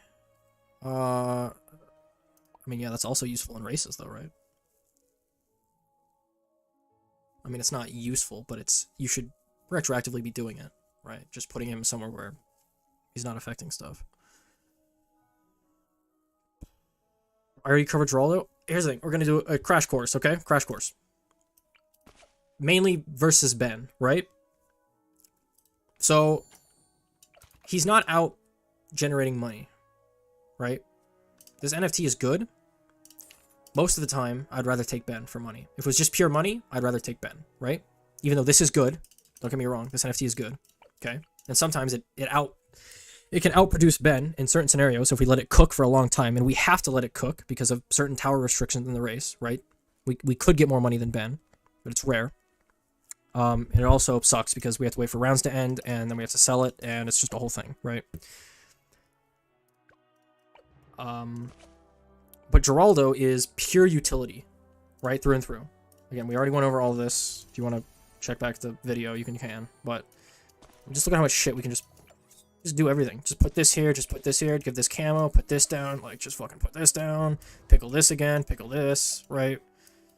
You just put a bunch of shit on all your towers, is the very basic explanation of it. And a lot of that shit does really nice.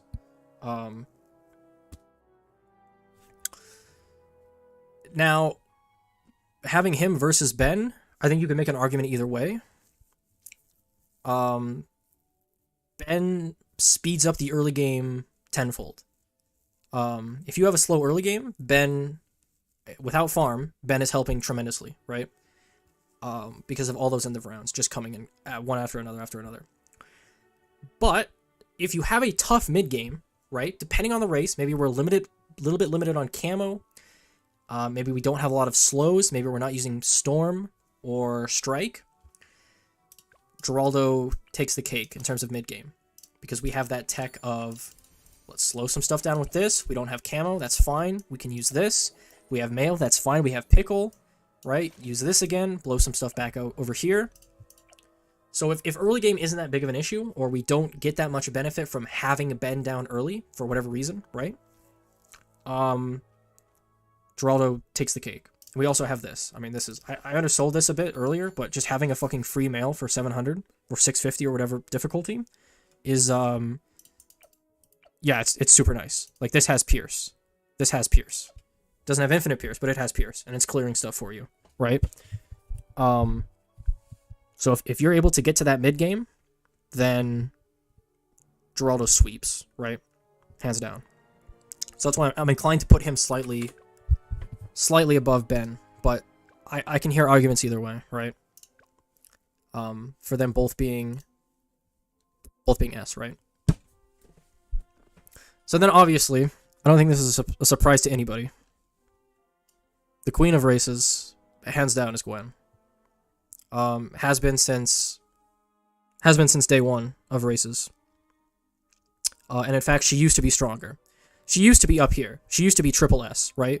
It's insane that we've come from triple S to still being S, right? That's how good Gwen was in races.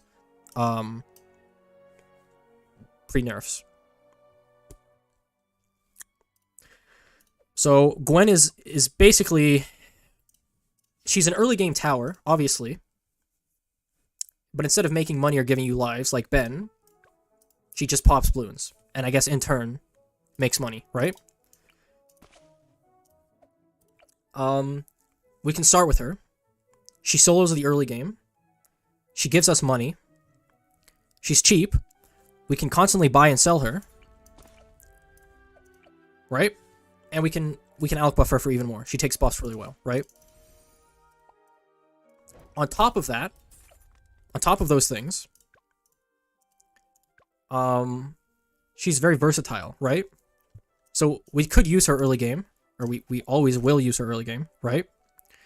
But then guess what? She's not useless, right? It's not like Sada where, we can kind of use her later. She helps with camos a bit with her sword, right? But with Gwen, it's like, fuck it. Just put her in the back. Keep selling it. Keep buying it. Keep selling it. Just give me constant cocktail, right? Having that buffer zone of just having nothing being leaking it's so nice. It's like a comfort blanket, right? Gwen is your comfort blanket. You put her down, you use it, you have a little bit of buffer. You have a little bit of comfort because nothing's leaking. Unless, the full send is right here. Obviously, we're leaking, right?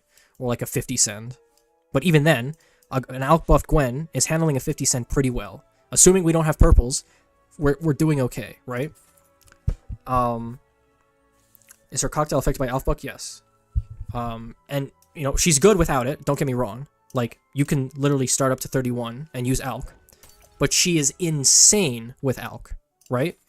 The reason is, the alch buff doesn't care about the length of it being buffed, right? This cocktail is always going to be buffed. It doesn't matter if this Gwen goes away. It doesn't matter if Gwen is sold. This is a permanent alch buffed cocktail that lasts however long it lasts, right? So not only does that help it, like that interaction, right, of it never going away, it's also the fact that it just helps it in general because it has low damage. And guess what happens when you give an alch buff to a low damage tower, right? That has a lot of pierce. Congratulations, you have a way better tower, right? Way better projectile. Right back to people using 3-12 alch on Gwen cocktail. Have we actually do that early? I feel like that was not me, but oh, what is this? You should use Oben in S tier because SJB strategy is OP. Yeah, what is SJB strategy? Putting Oben and 002 druids down in races? Is this a live stream or a premiere video? I don't know what a premiere video is. Oh, like pre-recorded it being premiered? No. Fuck that. You think I want to talk 3 hours of this to myself? The reason Gwen is so good is the typical race has an early game that takes like 30 plus seconds, which is a huge fraction of the time needed to get to full send. Yeah. Like I said with other heroes, the early game is where the magic happens in races, right? Making early game free, basically, it just accelerates everything. Again, it snowballs. You just instantly send out 31. It's like, okay, round 1, boom, 31. You've just skipped like 20 seconds of like having an ace down, microing an ace, getting like a blade shooter, selling the ace for the blade shooter. Like, we've just skipped all of that garbage by placing one hero and just using her level 3, right? Imagine the time save on that. That's why Gwen, and to a lesser extent, kind of Sada, although you can't go much further with Sada. You can't go 31 Sada. You just don't have the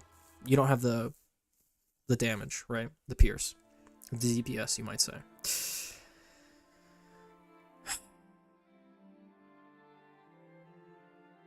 Challenge editor tech of using end of round to delete biohack downtime.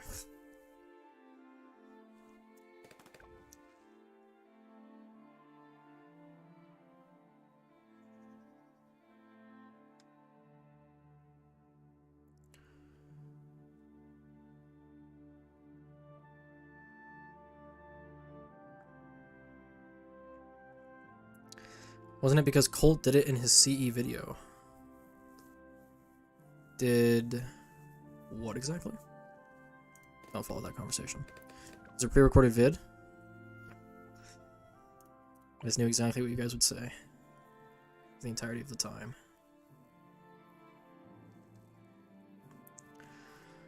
Did we finish the Gwen discussion? I don't even remember. Yeah, Gwen's insane.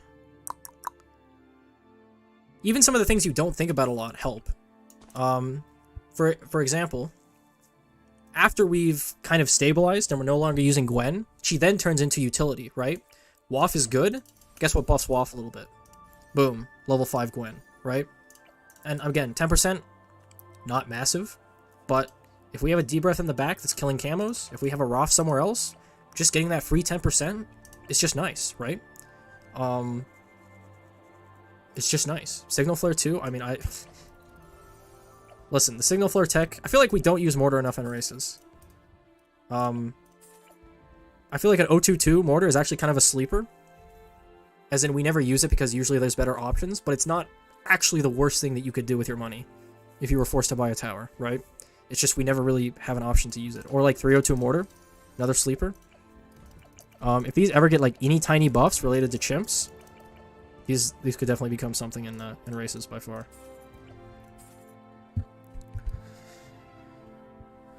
The race TSP is referring to is the one Colt got in huge drama for. I mean, there's been like 5 races where that's happened, so you're gonna have to enlighten me on that one. If all races started on like round 50, Gwen would be less good. Yeah, 100%. If all races started on round 50, I would be choosing... I don't even know who I'd be choosing. Maybe still Geraldo, because he just has utility mid-game, even though we get the items later. Same thing with Ben. Like, Ben is... you're getting those end of rounds early. You're not really getting a lot of those end of round stuff. And you're getting way less money from the skimming, right? So obviously this entire tier list is based on the traditional sense that we're starting races like from round 1 to 5 or 6, right? Obviously this stuff changes based on the round start, right? Golden Eagle seems OP in races. I'm gonna be honest, I haven't touched this tower at all. So I really have no idea what any of this does, other than watching it in videos and seeing it on like expert chimps runs. I'm just glad that it seems like it's pretty shit in races. So, because I never want to use this tower. Here's a rant I'll go on. This tower is awful in terms of UI design. Okay, look at how much shit is going on with this tower. Like, I can merge this. I have this here. If I buy this, I have 2 of them now. I have shit above their head instantly, right? Like, let me merge with this, right? I have a merge button. Like, look at all the range that's happening here, right? I have to micro this down here. Put this up here, right? Oh, get this here. Oh, you want to merge with this? Oh, put this here, right? Oh, what's going on over here, right? Like, oh, can this go over here? But, like, I hate this tower. I hate the UI. I hate how it looks. I hate everything about it. I hate microing it. It's just, it's awful. I hate it. Yeah, 80 of them, like, the screen that gets filled up when you just have all of them, like, right here, you've merged all of them, so you click one, and the entire screen is just a giant fucking range indicator, because all of them are merged. Hey, what's up, Skibemi? A while since I've seen you around. How you doing? Yeah, this is a terribly designed tower. I hate it. Maybe it's like kind of cool to like play in a game. It has like, I just like the micro aspect of it is like, I don't know. If this was a hotkey, maybe I would like it better, but yikes, man. Not a tower for me. Thankfully, it has almost 0 use in chimps, or excuse me, in races. Other than like weird Orca clean. Whoa. Weird Orca clean for round 65. Well, I don't even know what I was talking about before this tangent. I just got so hyper fixated on that. Really passionate about my dislike for this tower.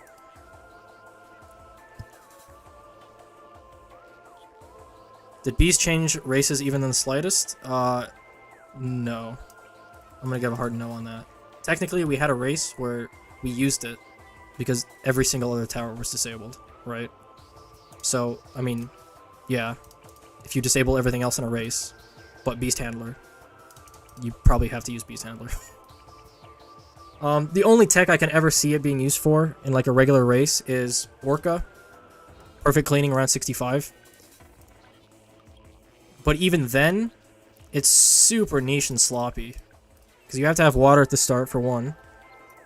And you have to like buy this.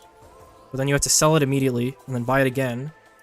And I don't know how the mechanic works, but sometimes I sell it and I buy it again and the animation for the Orca is still happening, or I don't know if there's some timing I'm missing, or, yeah, I don't know. I might be coping a little bit, but I just don't like it at all. Yeah, and also people used T-Rex on the race where it was banned, or everything else was banned, right? But in an actual game, I'll be hard-pressed if we actually have to use this.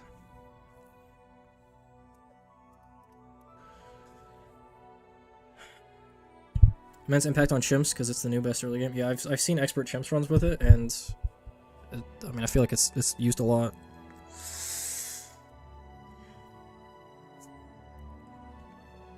Special targeting should be allowed to target. Yes, I sent some stuff to Tarn, and that was like my #1. Like, hey, please let this be a thing.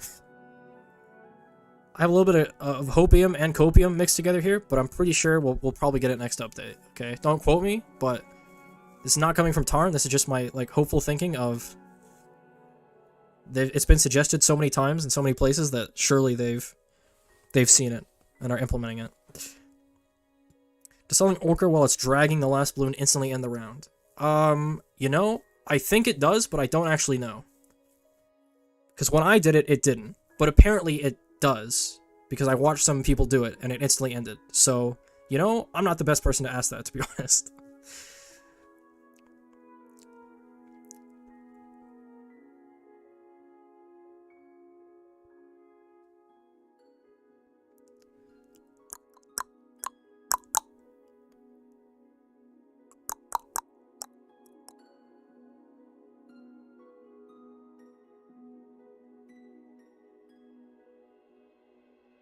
Okay, what else? What was I talking about before ranting? Oh yeah, the complete tier list. So I think you could move around some stuff here, obviously. I think the bottom E and F are pretty set in stone. My top 3 are also pretty set in stone. I can see arguments a lot of ways for B, C, D. Honestly, we just don't really get to use a lot of these heroes in races because as it is set up right now, you can't pick and choose, right? It's a set hero each time, which is another thing I messaged Tarn about to try to get better. Having the option to have every hero available, well, with a quotation mark, right? Or with an asterisk. Maybe having B through C, through D through E through F, right? All of these be available every race, and then see what people can build around these types of heroes, right? Because truthfully and honestly, I'm probably sleeping on one of these just because it's hard to use these in races unless you're playing custom race modded races, right? Because we don't get to see a lot of these in races, right? And sometimes, if for say Joan is enabled in a race, we still wouldn't use him because we have no bombs enabled, right? So, you know, we're lower on him because of that, because we're not actually using him to his full potential. Etienne deserves better. Toby, I'm interested to hear your reasoning for Etienne here. Lay it out on me.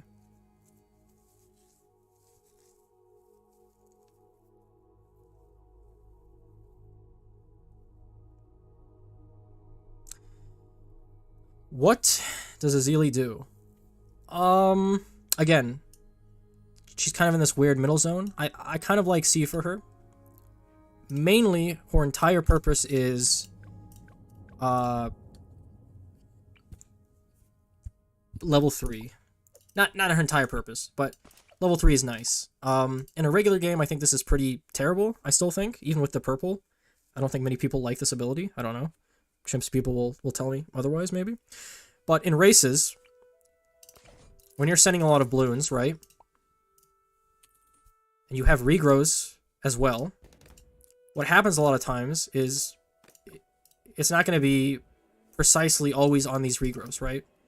this bomb explosion is not always going to kill these regrows, right? If you just send out regrows, obviously we do pretty good, right? Like, this is fine. This bomb solos, right? But regardless of the pierce, right? Obviously, this is going to get pierce capped. But if we send more out, what starts to happen is we pop some of the regrows, but we don't pop them all the way.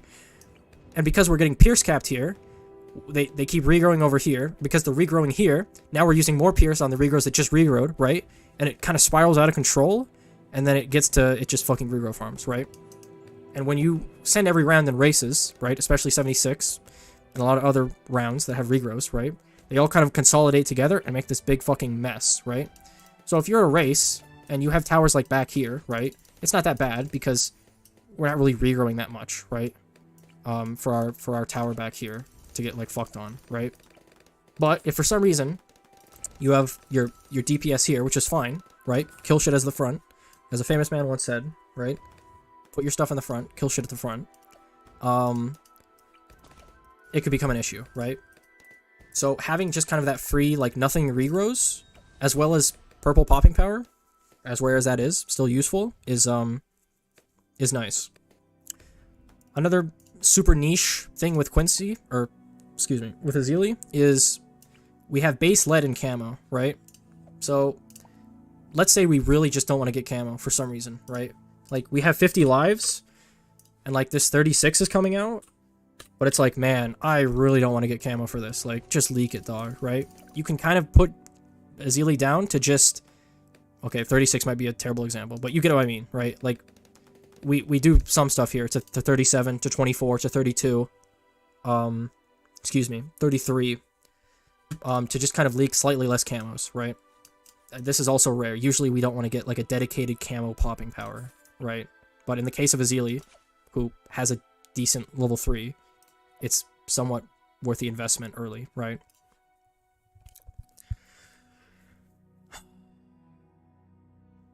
Pretty sure Etienne was almost always used when available, while Z was not. We use it even if there are other decamo options like Village, just because it's cheaper, well, and global. So, I somewhat agree with you there, Toby. I think if you are...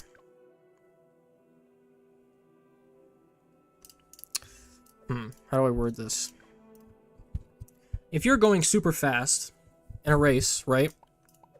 This is kind of a camo conundrum in general in races, right? The faster you go, the less you kind of have to worry about camo, in a way. So, if we're instantly sending 49, let's say we're full sending from, like, 45, right? Think about all the camos that are immediately coming out, right? But then think about the camos that we have to deal with before that, right? There's not a whole lot. We have 42, right? The 36, the 37... And sometimes you just leak that, right? Just fucking leak it. Who cares? Maybe not 42, but you get the idea, right? I mean, even with 42, it's not instant, right? We have a little bit of a buffer here. So, because we're going so fast on top runs, Etienne becomes less useful. Because if how do I say this? The more and more we optimize and improve, the less and less Etienne becomes useful. Because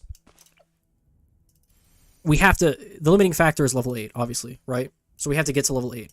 If we're already full sending, and this guy's only level 6 or 5, and we have camos, like, that are coming right here, we have to get something else, right? We can't have our entire run be strung on just Etienne, right?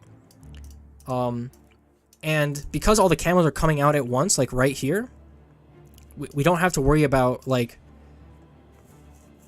if you're setting slow, right? If you're like a top, whatever, 50% racer, Etienne is better because you put him down and he gives you camo. Like, you send 51, oh my god, I don't have to worry about camo. And then a couple runs later, like, you've sent, I don't know, like 59, right? And it's like, oh, I don't have to worry about camo. Like, this is so good. But when we're so tight in top 3, top 50, we don't have that luxury of waiting for the levels, right? We need to kill stuff instantly, now. Like, now. Oh, we're dead, right? So, that's... I agree that Etienne is useful in the sense that if we are forced to have camo, or we basically have no camo options, he's like a forced must-have, right? Like, we have to get him. He gives all our monkeys camo. It's super nice, right? I like it. But I think it's a very hyper niche scenario where that happens. Like, if there's a race, and we have maybe a decent amount of towers enabled, right? Maybe a couple camo options. Like, we don't have Shimmer, we don't have maybe Village, but we still have, you know, Submergent support, we still have Signal Flare. I don't want to invest that early game money into Etienne.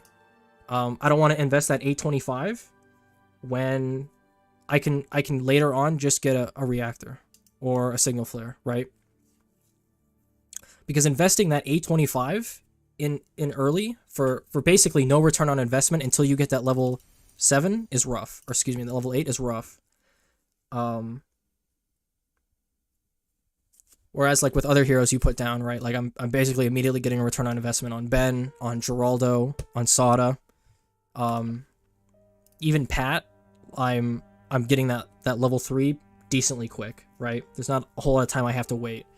So I can wait and put Pat down after maybe we full send. Or maybe not full send, but right before we full send, we put Pat down. Something like that, right? Whereas with Etienne, you have to commit to Etienne early to take advantage of that. And committing to something early that doesn't do anything for you is a hard pill to swallow. So that's my view on it. But I can see arguments for it being in C, 100%. He's not like garbage bottom of the barrel by any means.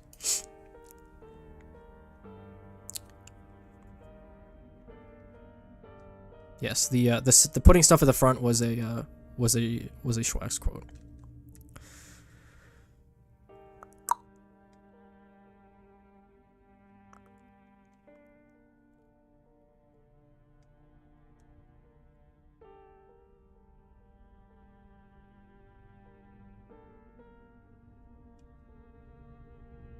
Still miffed that NK allowed slow balloons to Heartspopper description and then removed it 2 updates later instead of actually making it do that.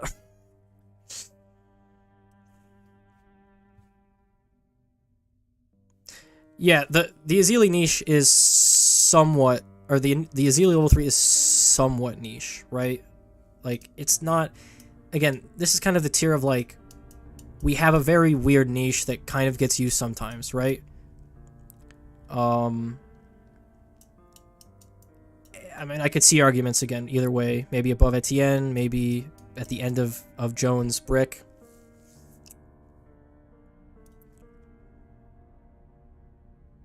Yeah, I wouldn't use Azili for decamo, Toby. That's I guess if you're forced to do it on some races, but she's definitely not that good of a decamo.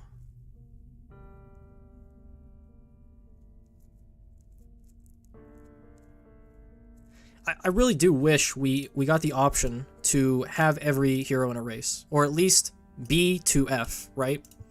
I feel like that opens up so many more possibilities on just strategy, right? Same with bosses, right? I mean, a lot of times, oh, you pick Geraldo, you pick Ben, but, I mean, fuck it, sometimes Sada is good, sometimes, I don't know, another hero is good.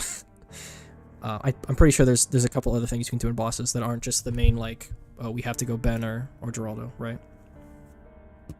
But having that sort of freedom to play around with strats, just opening that up, I think would just be so much better. Just make it healthier meta, so people can play around with this, right?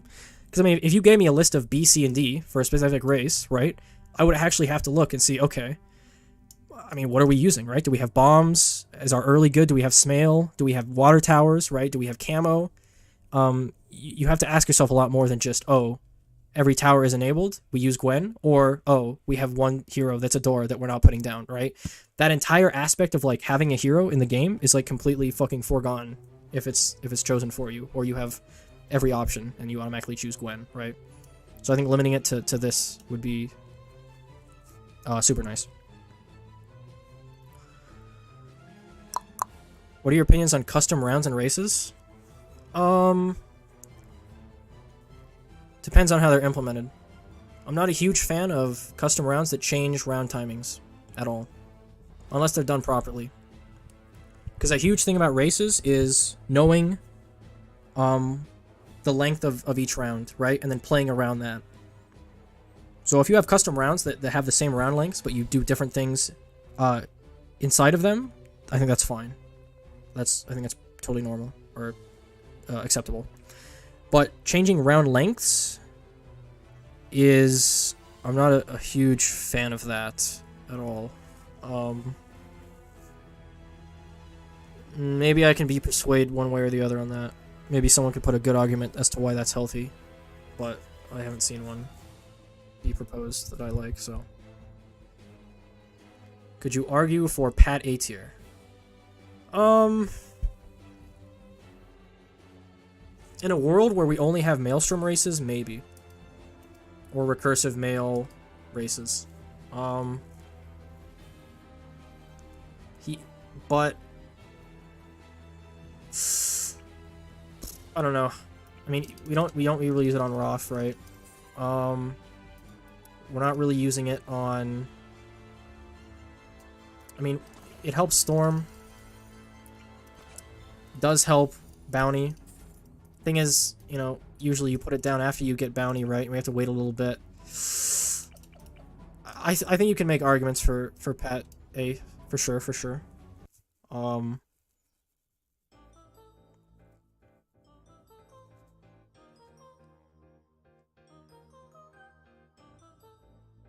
Open one of the few heroes that can peek clean. Technically, kind of yes, you are correct. At least he has something.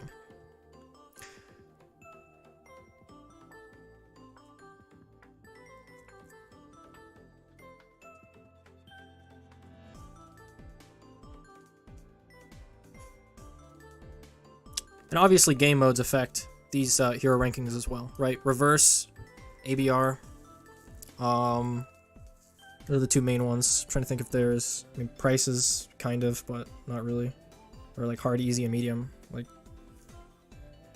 mainly just ABR and races, or reverse. For example, in reverse, Gwen becomes a lot worse because your camo, or excuse me, your purples are instantly coming out. So, you have to play around that, which is cool. I like that. That's a nice, easy way to like nerf Gwen, right? Have a reverse race. Or you have a race that starts around 50, like we said before, and Gwen is less useful. Ben is less useful. Now Geraldo kind of steps in as the S tier, right? Or maybe Pat, something like that. Or Jones, for just having his fucking stun, like, instantly, right? Some weird combination of that. But we don't usually have a lot of ABR or reverse races, so it's more of a, you know, general look at it. What's Schwax up to? I talked to him. I talked to him last night about stuff. He, I don't know what he's doing these days. Probably playing better games than BTD6, but... he still looks around, occasionally.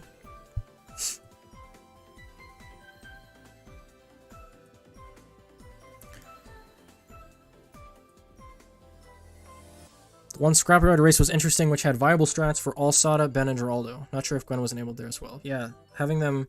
just seeing what different people do, right? Again, as I said earlier in the stream, racing is basically a speed run.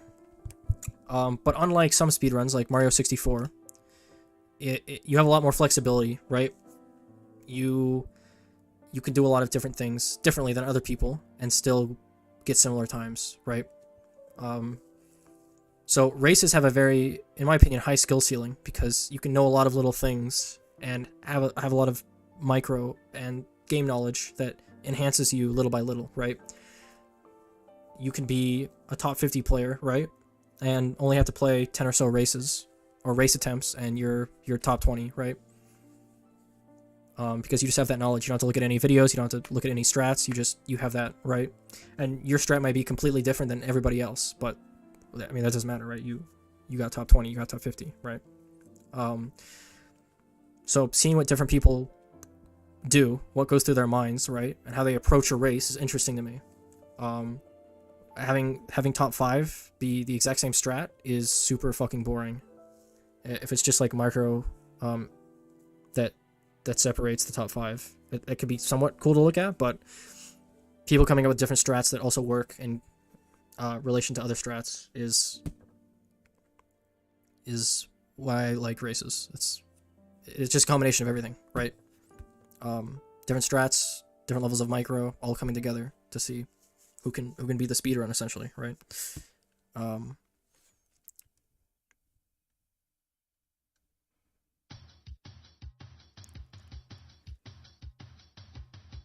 If you change round lengths, I feel like it could be fine as long as the information about the changes is made very clear.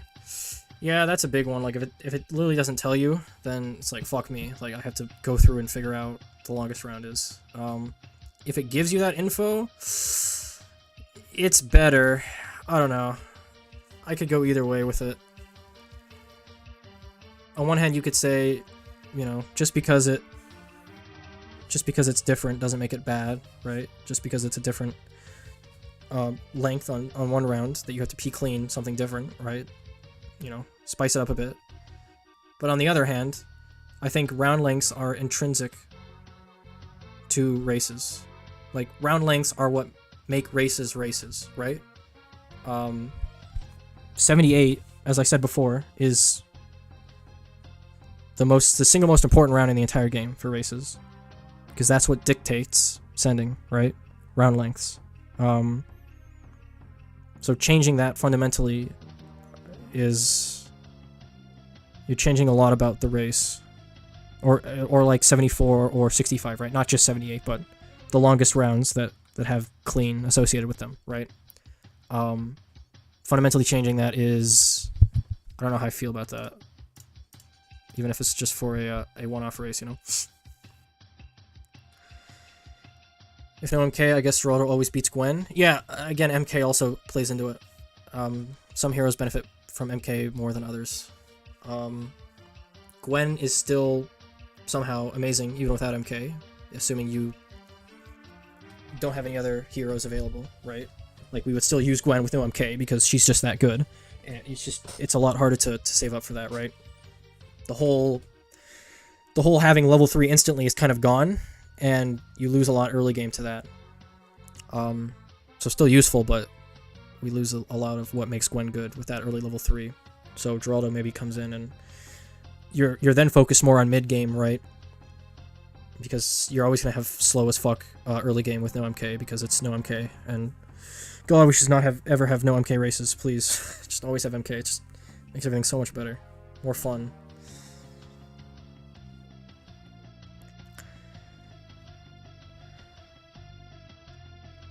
There is an art to end of round sending, right?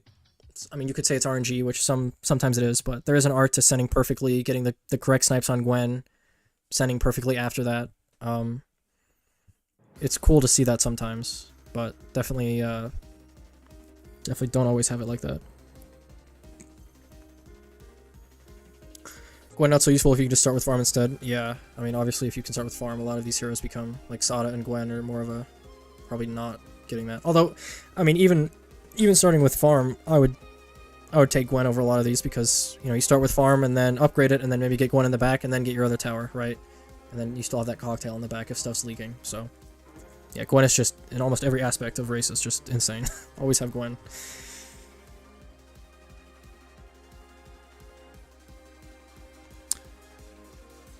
You can change round 78 length to make clean hard on round 80 race or so. Yeah, I don't know about that one. That's, yeah, I don't know.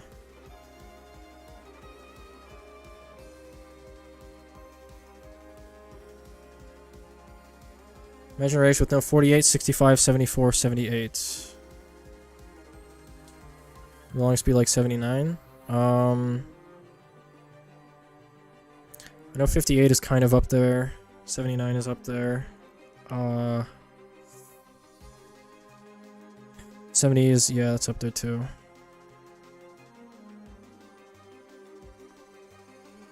I mean, there is something, you can have criticism towards racing if you see, like, around 78 race, right? You have early and mid game, and then after you've stabilized, it's like, alright, we have a minute left and the game's basically over. So that's one criticism you can have of round 78 races, is that a lot of times clean is is a not a factor, right? But on the flip side, I think it's fine that sometimes clean in a race isn't the biggest thing, right? Like in a round 78 race, a lot of time you have to hyper optimize early and mid game, right? I think it's time to have it different from other races, right? Whereas you look at a 65 race, a round 65 race, and you know, mid game and early game are still important, but clean is heightened a lot, right, compared to 78. Like that's a major focus of a 65 race is clean. So I think it's fine that sometimes some races emphasize different parts of the game more than others, right? I just feel like a lot of times Tarn makes 78 races to the point where clean is literally actually an afterthought. Like, I could go to the mall and come back, and I wouldn't, like, my clean would still be fine, right? You don't have to do anything. So, I think that's just you restrict some towers on 78 races, right? To still make clean kind of interesting. Again, you don't have to make it, like, awful and enable nothing, right? But just disable a couple things that make the stabilization after mid-game super easy, and have clean be not just an afterthought, right? Which I think he does okay, right? I mean, even on this race, it wasn't like, well, maybe not. This was a pretty free clean. There are some 78 races where he does okay, right? I think a lot of time if you have 78 races that are past 80, I think that's good. Maybe like an 83 or an 85. That helps with the clean a bit, making it a bit harder. Chalk told me you and Shrex had an argument about whether to optimize clean or full send first. Yes, I think he wanted to optimize the full send, and I want to optimize the clean. Which, here's how I see it, right? Here is how I see it. So this is your parts of the game, right? This is a game. These are our breakpoints, right? This is early game. This is mid game. This is end game, right? This is start. So start, early, mid, start, yeah, this is early, this is mid, this is late, right? I ordered these wrong, but whatever. So, where do you naturally start the race, right? You start it here. So what are you doing the most of? You're doing this, and progressively you're doing less and less of the race as it goes on, right? So your playtime in a race looks like this, right? Your playtime in a race looks like this. This is where the bulk of, like, what's happening at, right? Maybe we can... I mean, this is a bit of a harsh fucking curve. Maybe like this, right? Maybe like this, right? So the bulk of what's happening is here. So you're practicing this always, always. Now, obviously, you're optimizing it, right? You're not just doing the same thing over and over. But you're getting a nice feel of the race, right? You're getting a good feel. Even if it's not the strat... Even if it's not the same strat that you're using, you're getting a feel for how the race works. You're getting the quirks of, like, okay, sending that early makes me do this, sending this early makes me do this, right?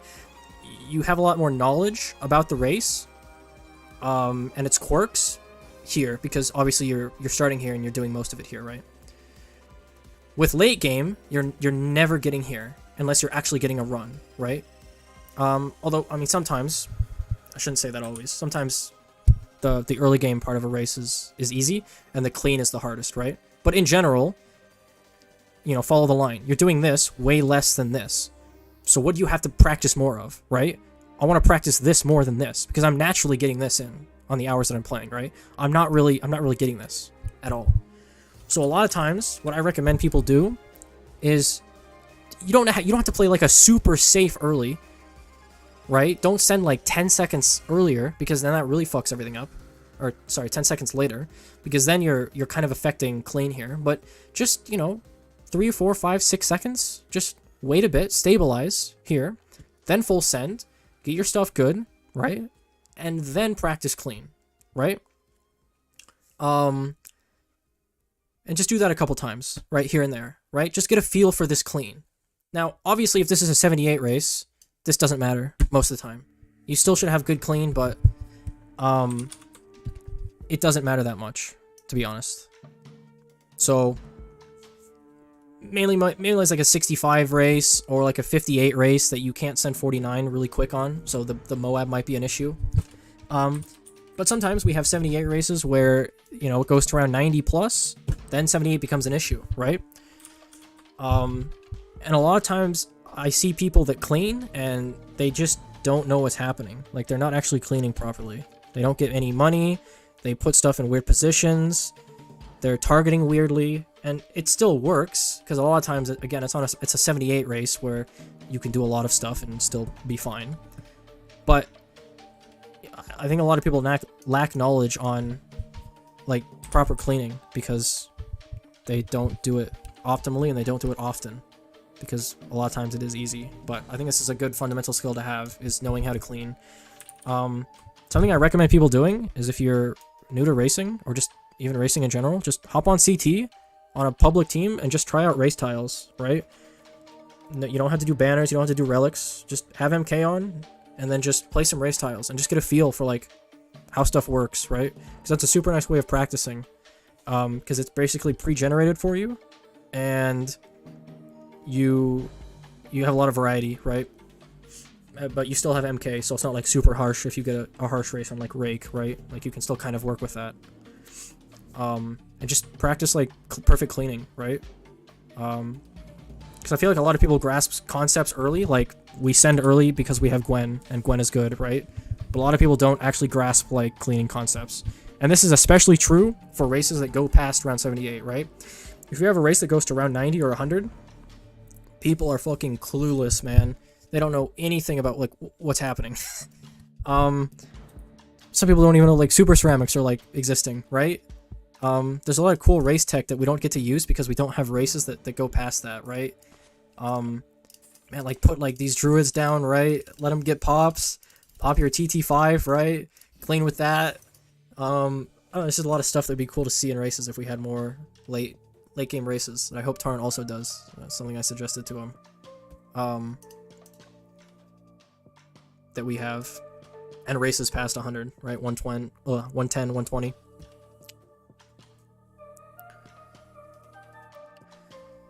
Livestream in mall first place win. So your problem with that is I live in Montana, so I have to go a considerable distance to find a mall. Release the beast clean, very unique. Yeah, I mean, it was. I hope we never have to do that again, but... Cries in Race Quest? Yeah. The thing is, I think these topics are a little bit maybe too advanced. Like, if you're a casual, you don't give a fuck about perfect clean, right? Like, just you have trouble enough surviving the rest of the game, right? I don't know if that would translate well into, like, a quest, right, where people learn stuff. I don't think that's its place, right? I think quests are maybe a little more basic fundamentals, right? Because yeah, people, like, this is, you should know how to perfect clean, but you should know a lot about other parts of the race before you get to that point, right? Like, early game and mid game, where you spend most of your time, right? You probably should get that down first. But you should still practice this because you don't get a lot of time in it. CT races are harder to P-clean generally. Yeah, that's why I like them. A lot of times, they're weird shit, right? You don't have towers. So you get out of your comfort zone, and you have to use, like, interesting things, right? And even though technically, like, you wouldn't consider them a race tower, like, they can still come in handy, right? That's just, like, the game knowledge aspect of it. Like, you could be super good at micro on every race, but if you have no game knowledge, like, what are you without YouTube videos? What are you without help, right? You're nothing. Because you don't actually know what's going on. You're just copying and microing down, right? Like having a solid plan for clean early on, because when you're grinding for really fast sends and it takes forever to live or run, you can... Yeah, I mean, when I look at the race, the first thing I look at is, how am I cleaning this, right? I work backwards somewhat. Which I don't think a lot of people do that, but I like doing it just to... It just helps me out.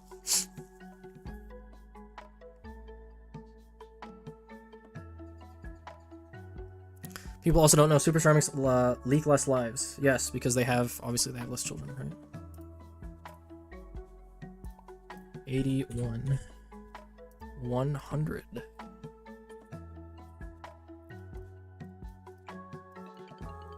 What? Really?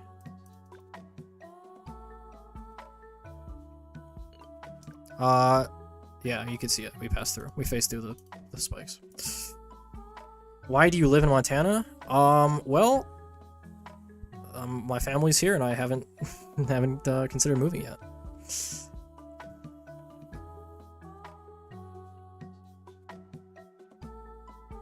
But if I were to move, I'd probably go to Washington or something.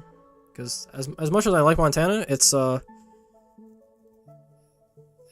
something at times.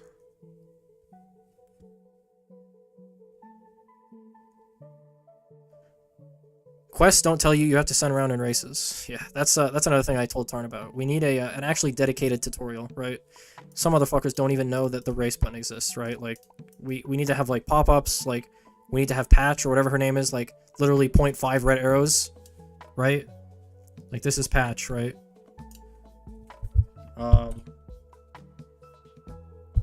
We need Patch, okay?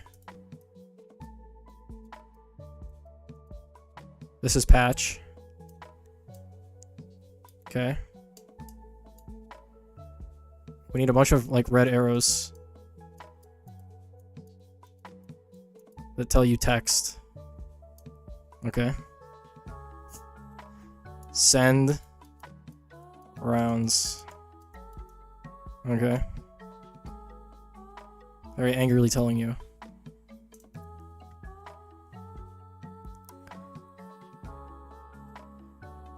Frame timing for clean is one thing. Yeah, super important. Being able to get the screen clear with more than like 5 seconds spare. Yeah, another thing, like, some people, like, yeah, technically, like, having the full screen clear by 5 seconds before we have to clean is, like, acceptable, but Jesus, man, like, we could do this 20 seconds, 30 seconds, right? Like, I don't like doing stuff unoptimally.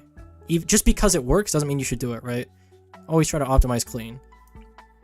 Now, you don't have to be super greedy with it, right? Like, if we have mail, right, don't just get, like, this, and then get, like, 25 farms, right? Like, you know, we can chill, right? Make sure you can get your stabilization, right? Like, get spirit, right? Don't, like, greed super fucking hard for, like, 25 farms and boats. But, you know, be aware that, like, we can get a couple of things while this mail is going, right? We can get a couple of things after, right?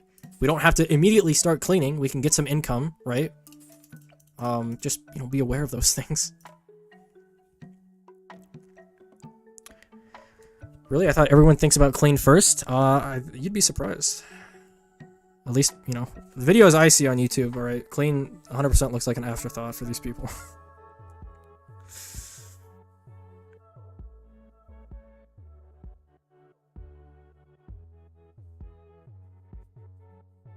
You can send rounds? I know.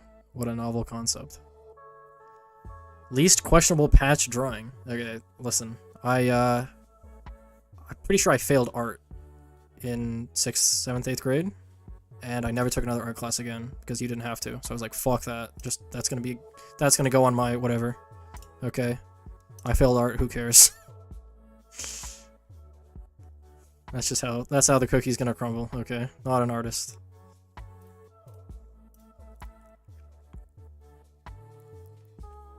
Many are saying indeed.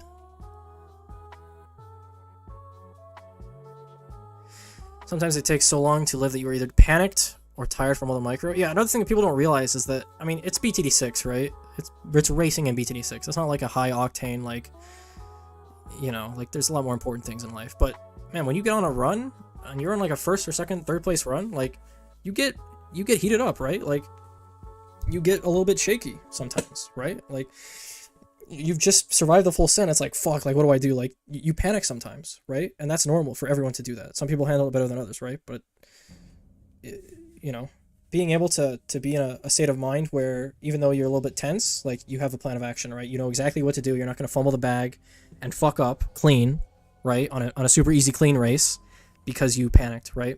So that's 100%. That 100% plays into it.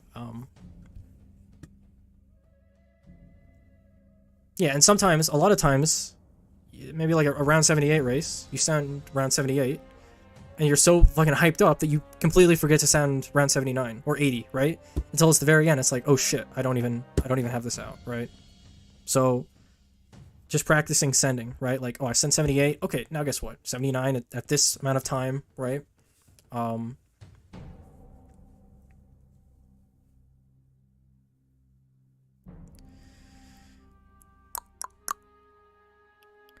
just trying to pull off the micro more than anything. Yeah, the this sort of thing is micro is always nice to learn as like a fundamental, right? Before cleaning. I think just getting the feel of like selling towers, doing stuff a little bit faster, right? Late game optimization is not something new people should be doing. I don't recommend it. You need to learn like the fundamentals of micro and how the game works, right? Before we start like cleaning. Because a lot of times you're not losing that much. You're losing 5 seconds, 10 seconds. Like in the grand scheme of like top 1%, top 20%, or 25%, that's not a whole lot, right? The big time saves, or the entirety of time saves from top 75 to like top 1% is going to be like actually sending early, right? And then past that, top 50, like now we can start getting to cleaning, like peak cleaning, right? So again, it's a very novel concept, but if you're a top 100 racer, you should have at least some semblance or idea of peak clean, right?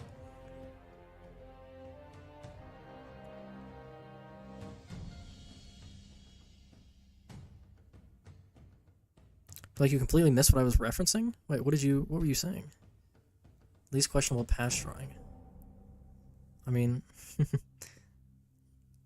what is there like a... I don't see anything uber wrong about that. Before I practice clean, I should practice ace micro? Yeah, I mean ace micro is another good thing to get down, right?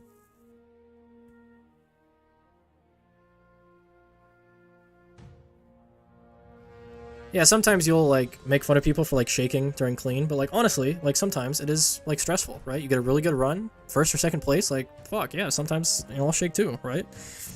Going for a long time, you just want it to be over, and it's like, oh fucking finally, here we go. Like just don't fuck this up, right?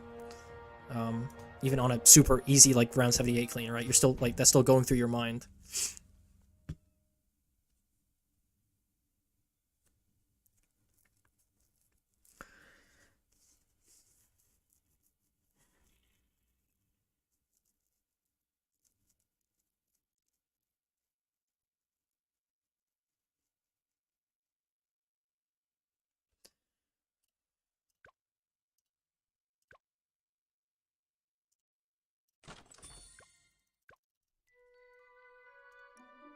Okay. Is there anything else? Any other tangent I can go on, or are we good here? I'm trying to think of anything else for today.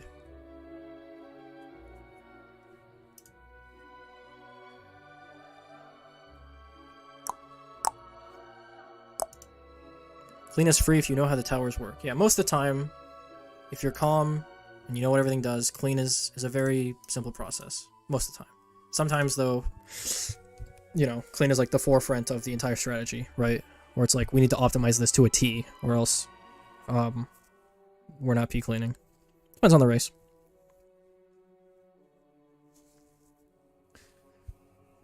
And they never joined the stream? I mean, listen, he said that was his first one and only time joining. Was last one, alright? Man keeps his word, okay? He doesn't give a fuck about races. Well, mostly.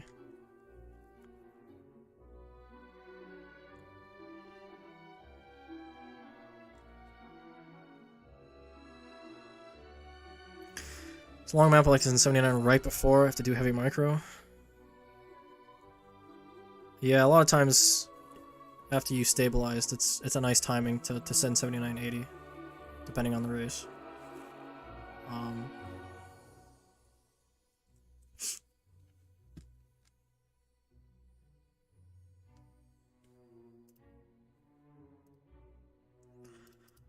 guess I could save this.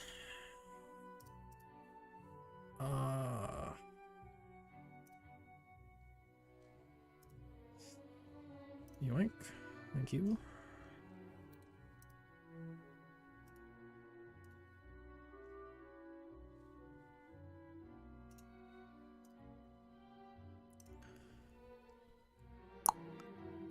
Race map tier list.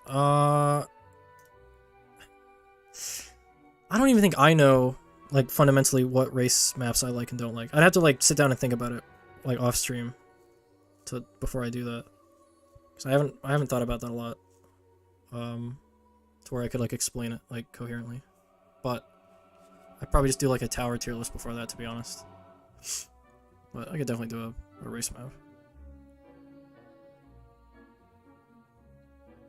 Market Rush map, interesting. Didn't know that one existed. Top 25 races of all time? That would be actually a huge one, because I'd want to put effort into that one. And there's so many races I'd have to go back on and like, remember and dissect, like, was this actually good? Bad race maps are maps where you can't see when you're dying. Yeah. Maybe that's a good starter, right? Well, there's definitely other factors that go into it. You guys really hate Haunted. I agree that Haunted isn't, like, amazing. But I don't think I hate it that much. Like, what makes Haunted okay is we have this, like, middle area, right? Like, this is pretty good. This is okay. I understand where you're coming from than this. I'd still rank it low. But this is... I feel like you could do a little bit worse than Haunted.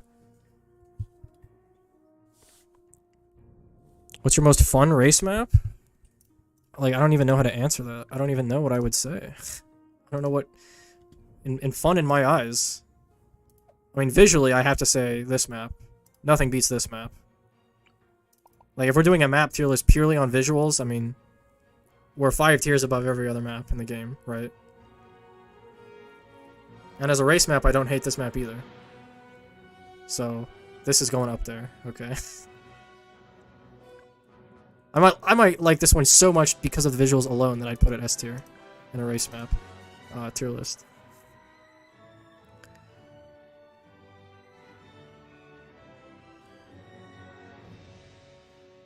Yeah, I mean, I don't know. I don't know. Like, if you asked me what's the worst and best map out of all of these 6, I don't know, I could tell you within 10 seconds. Because I haven't thought about it.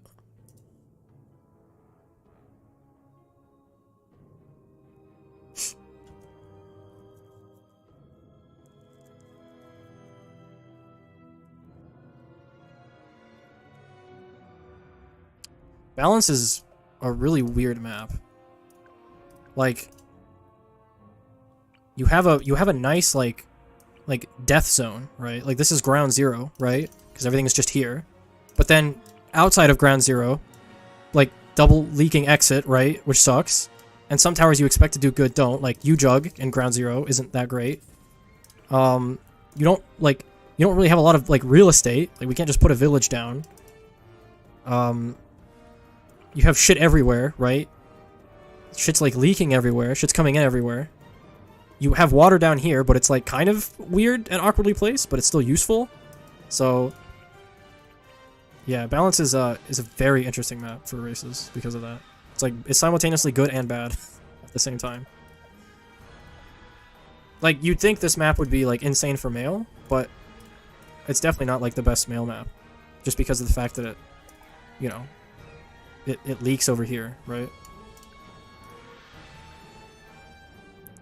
Sanctuary would... Yeah, I hope we never have a Sanctuary race. Please. Dark Dungeon, Sanctuary, get out. Flooded is fine, Infernal's fine. I mean, I really didn't even hate Bloody, to be honest, but that might be a bit extreme. Workshop, obviously, we've done. Quad is a bit sketchy. I probably wouldn't want a quad race again. Castle's fine, Puddles is fine. Ouch is honestly probably fine. I don't know how we haven't had an Ouch race yet. I'd be curious. It might be really terrible, or it might be perfectly fine. I don't know. Pat's Pond, awful. Yeah.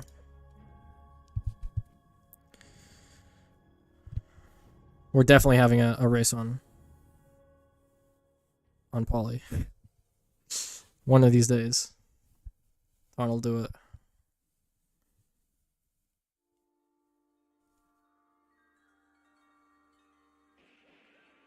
And a lot of times, it depends on, like, what's enabled, right? Some maps are pretty okay, but if you don't have certain things enabled, like, it just becomes a slog. Like, Rake is pretty rough. It's already kind of a rough map, but, like, if you disable a couple things, it just turns, like, super awful really quick. Yeah.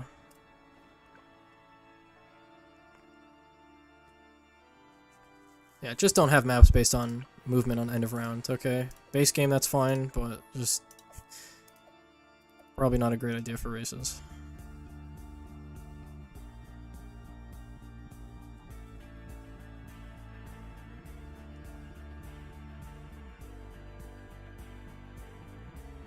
Mousewith had bad CT races and scared everybody. Rake, B Prime, Mesa, Quiet Street. Yeah. Some of those can be brutal if you have certain towers, right? B Prime in general, like, this is a fucking, like, this is a rough race if you don't have towers, right? Like, shit is literally boom or boom. Does 46 come out on the right? I'm curious. I don't think it does, right? No. You probably do something like this, maybe, I don't know, like Roth here, or you have to split up your towers, right? Mail down here. You have this, like, kind of interesting spot that I don't think a lot of people know about here. So. Yeah, this is pre-recorded, yeah.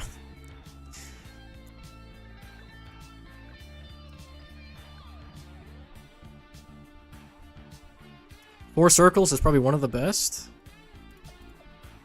Yeah, I think this is a classic. If you had to poll me on the map with the most races on it, I'd probably just instinctively say Four Circles. We've had this a lot, but I mean, it's a solid race, so.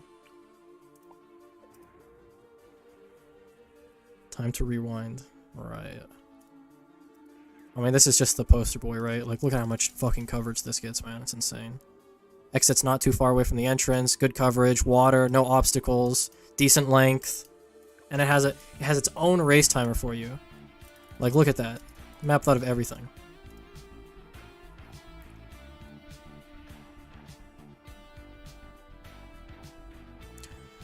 A lot of end of round RNG though. Yeah, that's it does have that.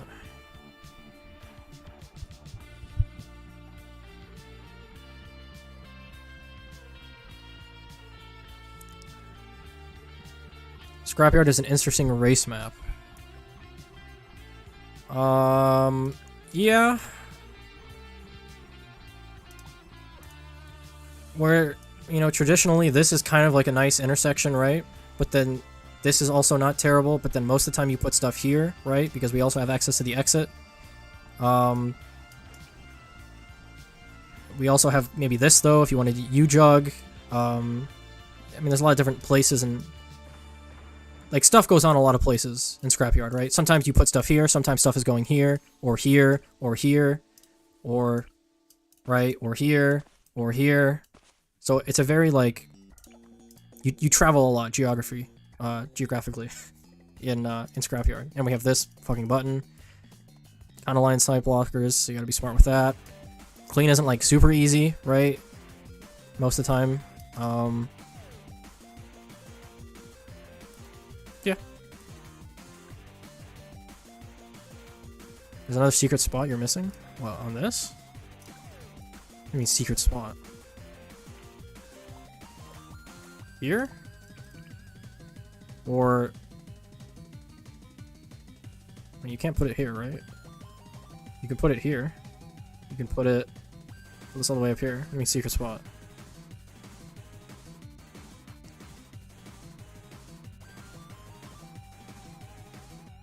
Oh yeah, here. I think this is probably a better blade spot, right? Than this? I don't know. Does this miss? Yeah, very, very versatile map, right? And it's also, like, easy though, right? Well, it's easy and hard, right? It's long, but, you know, versatile, line of sight blockers. Some stuff is spaced out. So. Oh, and also clean on this one is super rough too. Or not clean, but end of round, right? You send early, and like stuff is leaking over here, and maybe you want to snipe it on the way back around, or put something here instead of here, right?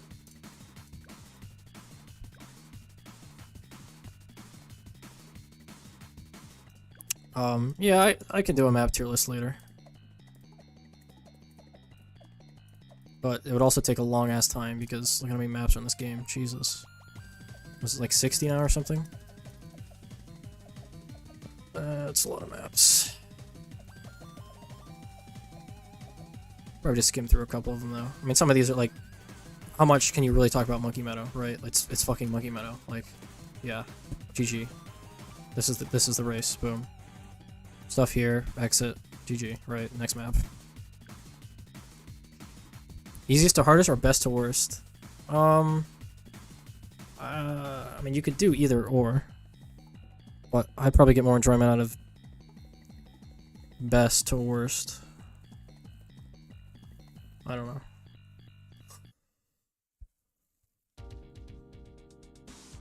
Blondes. Yeah. That'll be this year's or next year's April Fool race.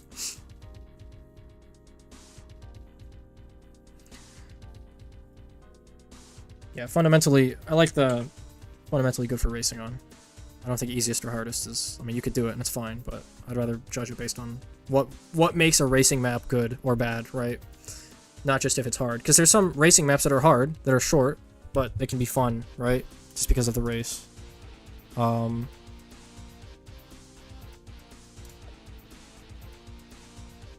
Yeah.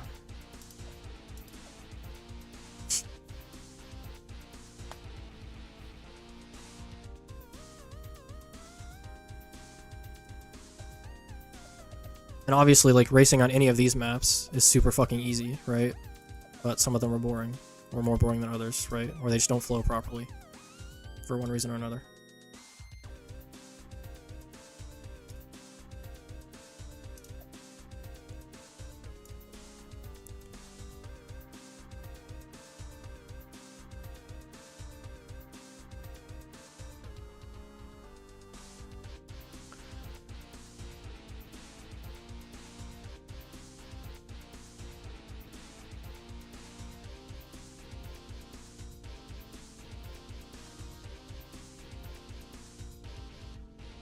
Not most fun to play on necessarily because then the trolls will say geared.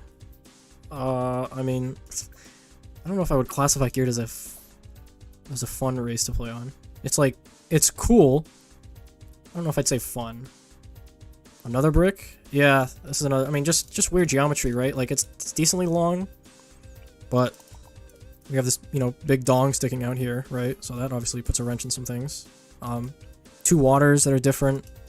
Kind of this nice bend here, right?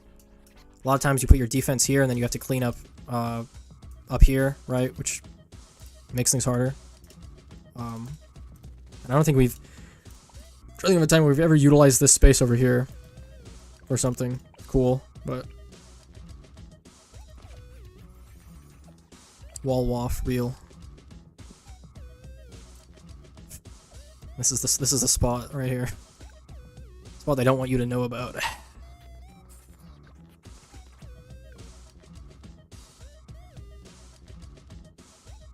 I run a cargo race. Yup. And I don't think I liked it at all. But maybe I just sucked back then because it was way long ago. This is Tyler got first on this one. And I think I got fourth and I molded because I could have gotten third, but I just sucked at the game, so I think it might have been reverse, I don't remember. No, I don't think it was reverse.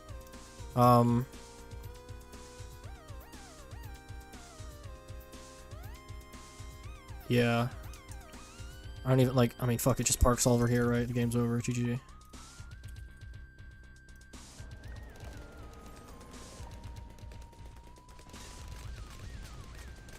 Yeah, GG.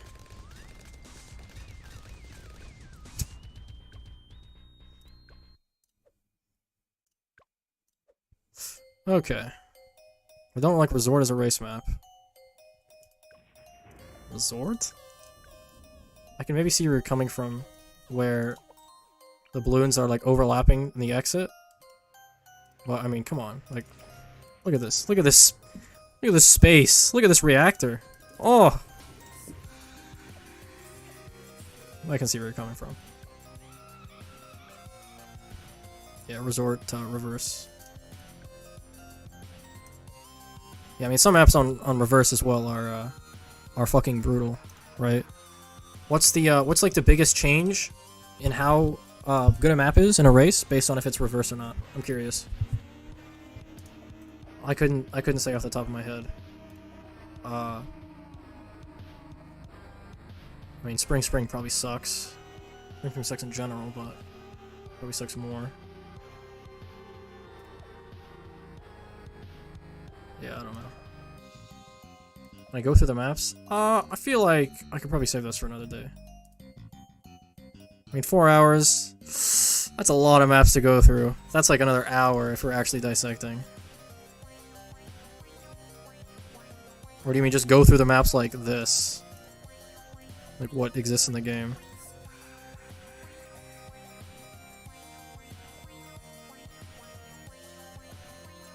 Click through? Okay.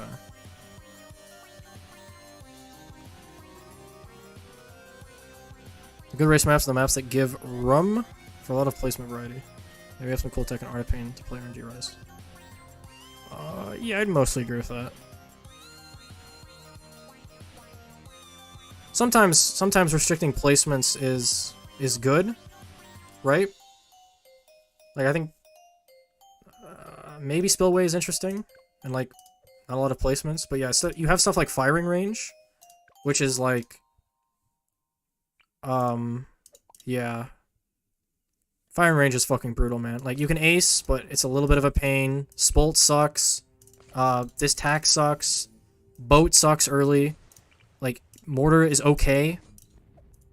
Ice is okay. You can't put, like, waft you can put, but, Jesus, like... You have to remove this to put anything useful. And you can put Roth here, which is nice, right? Yeah. Dark Castle reverse.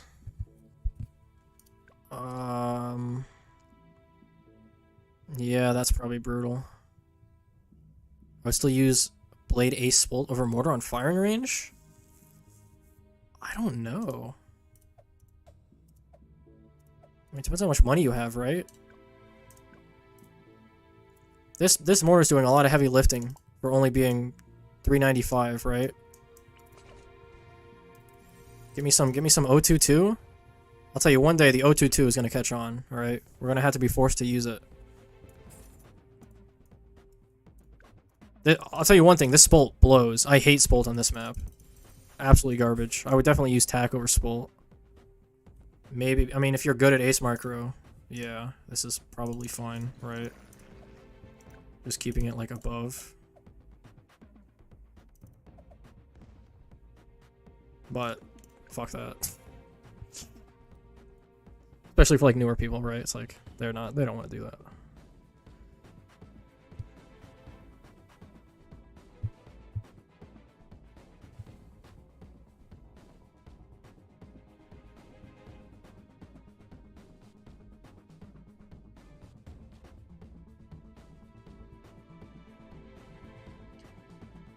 Alright, we're probably good here. 420, perfect stopping point. Thoughts on Wing Monkey? I think it's a lot of hate. Unnecessarily. If you actually master Wing Monkey, I think you could, like, use it beneficially. I feel like I see old Rise videos in my head of him, like, using Wing Monkey to his advantage. And it actually working, because... like, it actually produces a path sometimes that you can't replicate with any other path, right? Now, obviously, it's kind of dependent RNG on where the balloons are, right? But if you're getting timings down so tight that you can kind of control that, it does open up a small window of, like, additional movements, right? But it's super niche, and most people probably don't know how to use it like that, me included, so... not incredibly great, but it does have a use sometimes. Depending on the race. I mean, in a regular game, it's probably awful, terrible at everything. But in a race, I think it has its biggest potential to be used.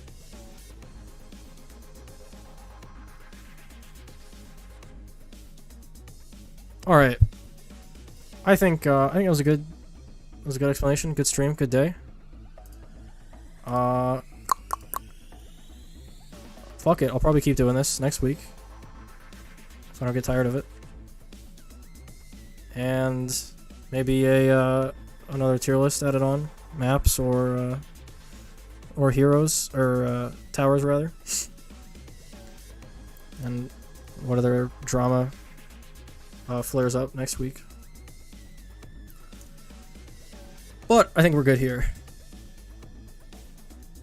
So if anyone has any last questions, comments, rude remarks, or anything else, say them now. NK employee tier list? I don't know many employees, I'm gonna be honest. Tarn, Roham? Tarn, Rohan, Sam, Hannah, or Savannah.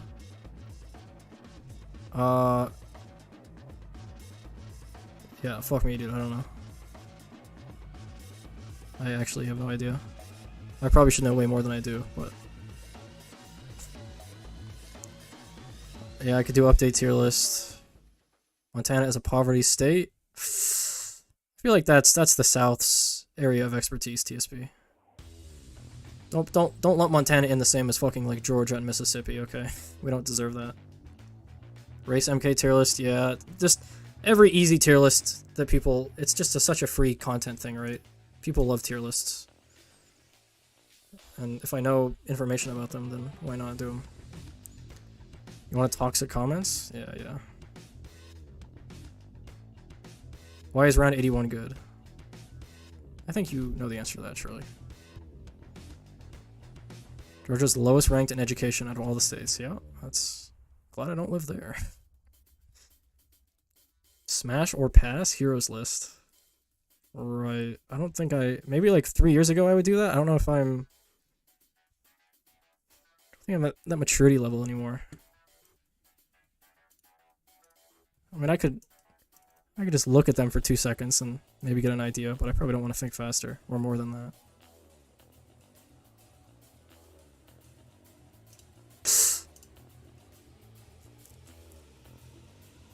Hotkey tier list. Listen, people clown on hotkeys, okay? What an important thing in this game. If you haven't changed every single one of your hotkeys to something different, you're doing it wrong, okay? That's all I'm saying. Everything is different, except for maybe abilities. And, what else haven't I changed? That might be the only thing I haven't changed, is abilities. Yeah, I think that's actually the only thing I haven't changed. Hotkey tier list. Yeah, that's the way to do it, Avo. You've mastered it.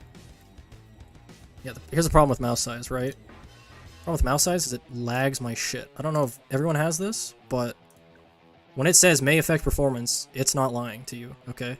I use it and it's just Stutter City. I wish I could use it because I like having visibility, but it actually just makes my game worse.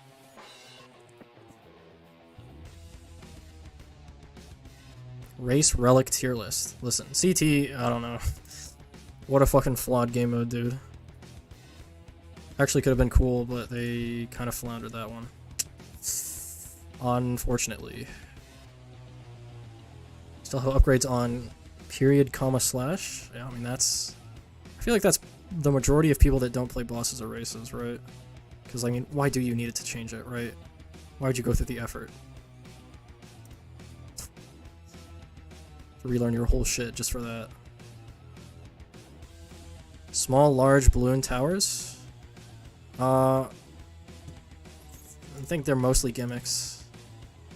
Maybe not small balloons. I think small balloons has a place, but I'd rather have small balloons always off and only enable it sometimes rather than always have it on. I think visually, being able to see things, like, I like vision, right? I want to see where 46 is. I want to see where 51 is, like the first ceramic, right? Having small balloons, it's so much harder to dissect information at a glance, right? And make like a split-second decision on what to do. I mean, if you're going to round 100, right? then maybe. Like, yeah, there's a bunch of shit on the screen that you probably don't want to see, right? So, in that scenario, I'm fine with turning it on, but I recommend most people probably shouldn't have it on, but it's just preference, to be honest. I mean, for most people, it's just preference. Now, everything else sucks. Big balloons, awful. Big monkey towers, extremely awful. Small monkey towers, less awful, but still awful. I don't know how Avo plays the game with small balloons and small monkey towers. Because you put a tower down, and it's not even close to where anything is. Like, the hitboxes don't exist, right? Like, it looks like it should be closer, but it's not. I hate seeing that. I don't know where stuff can actually be placed, right? Versus, like, regular, right? So, that's an always off for me.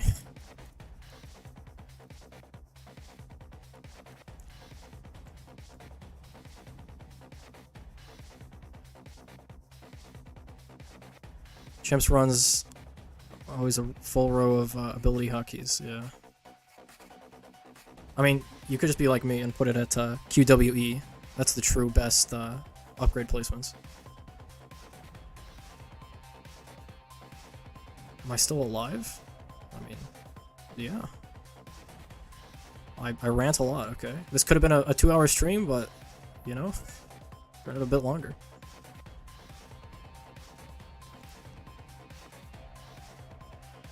Yeah, another thing too is I'm sort of a purist. As in I don't like adding unnecessary shit to my game.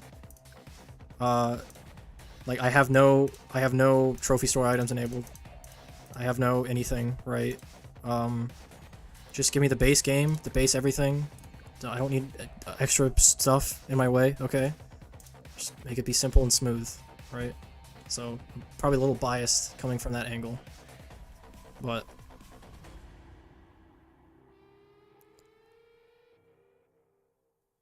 send you a video of me filling the map fast with farm. No, I've seen your early boss runs where you had that, and I was like, wow, this looks awful. I can't see where anything's supposed to be placed. Everything looks like it should be closer, but it's not.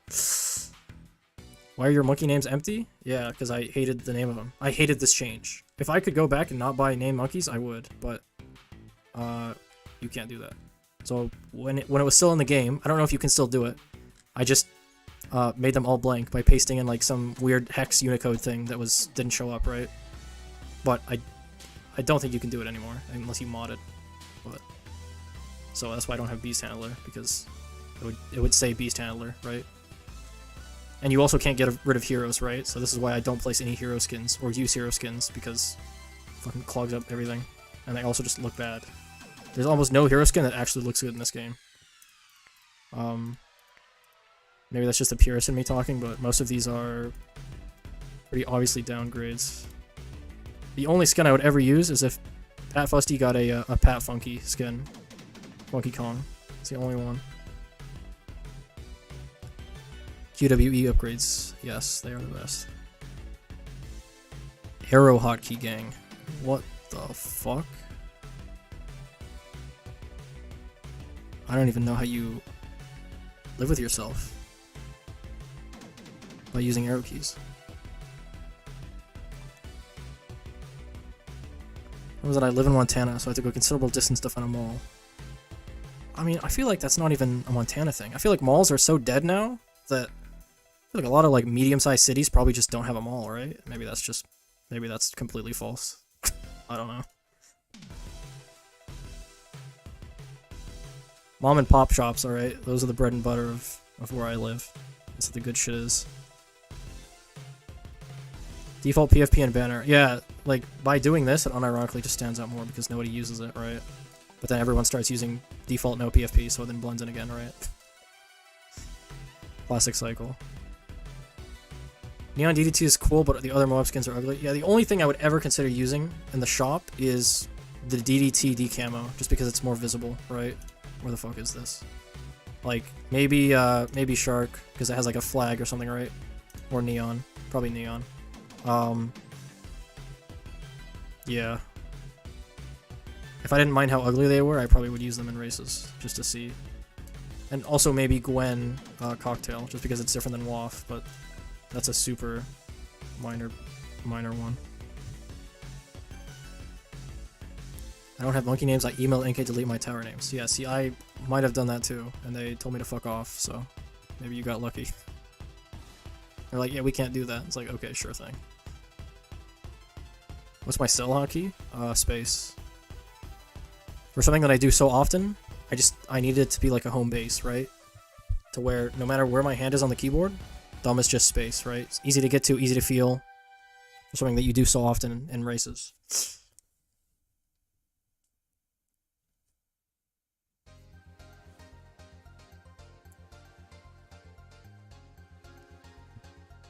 Upgrade menu pausing? Get that shit out. Fix that bug, please. Just fix it. No reason to have it.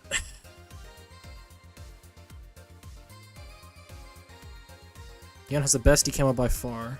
Only skin in the game that looks better than default. Yeah, I mean, if I wasn't a purist, I'd probably agree with you. Veteran level 69? I just love this game, man. I really love it. I unironically did a lot of that by just playing. Some of it is, I'm grinding events, right? But, what's your XP grind strategy? Last time I did that was like 3 years ago, but it's literally just play Impoppable on every map in the game. Or, sorry, play Impoppable on every expert map in the game when an event comes out, right?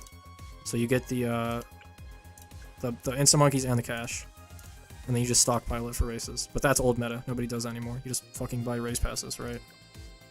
Where's this? Yeah, just buy race passes. Scripting?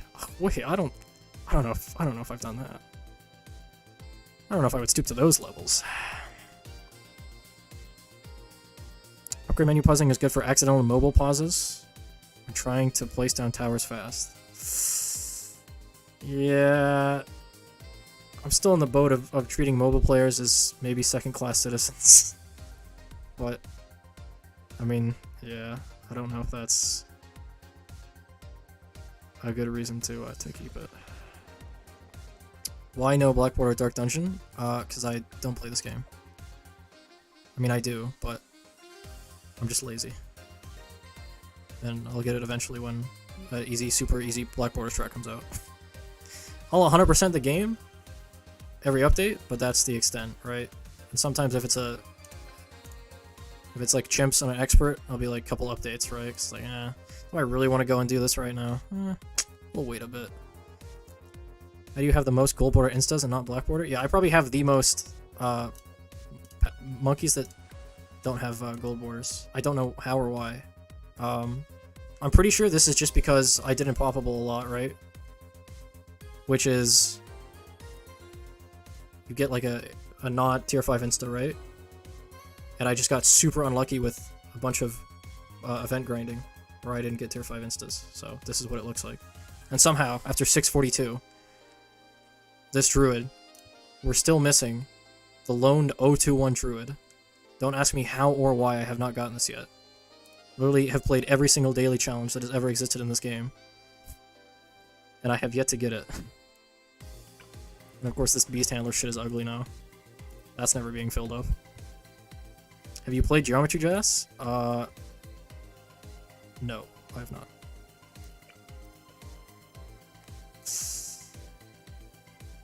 If I was 3-year-old me would probably care about getting black borders on this, but nowadays it's like I don't give a shit. They're gonna be gold, and I'm gonna like it.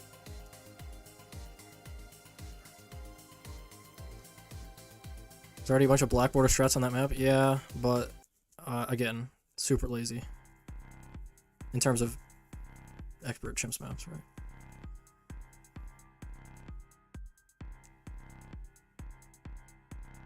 When you have the most complete profile? Probably not anymore. My shit is kind of scuffed because of bosses. I played the first like 30 bosses and then stopped because it was like, wow, this is boring. All I need left is like 1 or 2 boss medals, and then technically I have every boss or every medal in the game, right? Which I might again do that one day.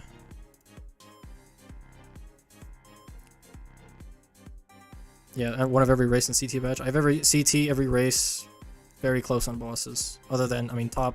I have the hard one, right? The first, but I never got the seconds for either. And I have a third for this. Gumball has a lot more, yeah. Thoughts on bosses? I think as a concept, bosses are good. They're somewhat enjoyable to watch tech that you don't get to use in any other part of the game. Like, think about farming, right? Farming in this game doesn't fucking matter how optimally you do it.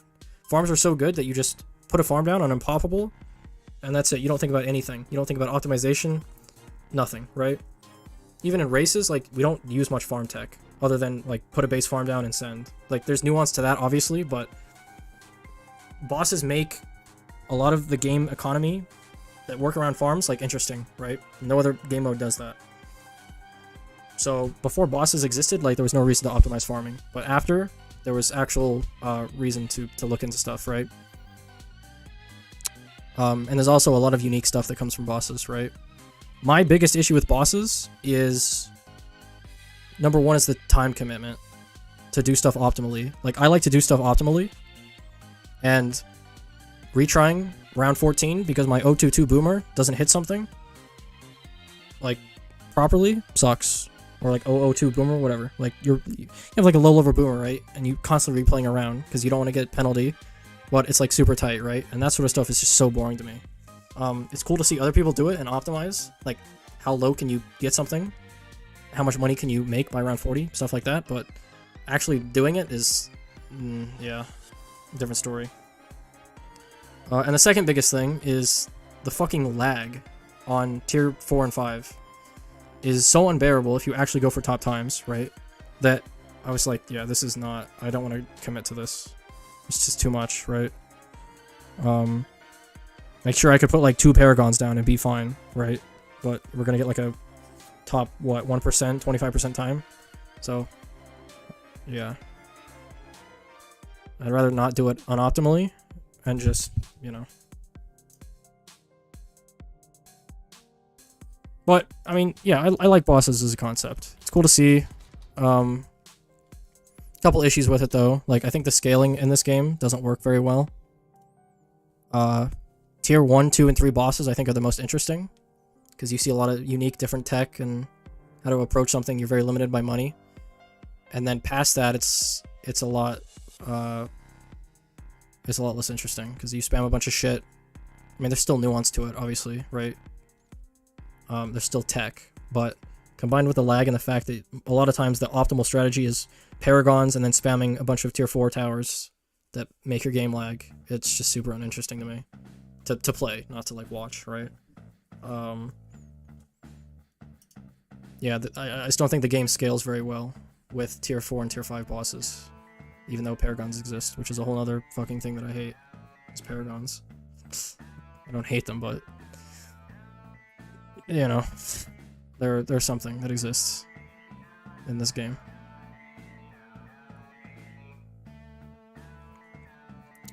You have top 1, 2, and 3 global player medals for CT. I mean, they definitely do not exist, as someone has said.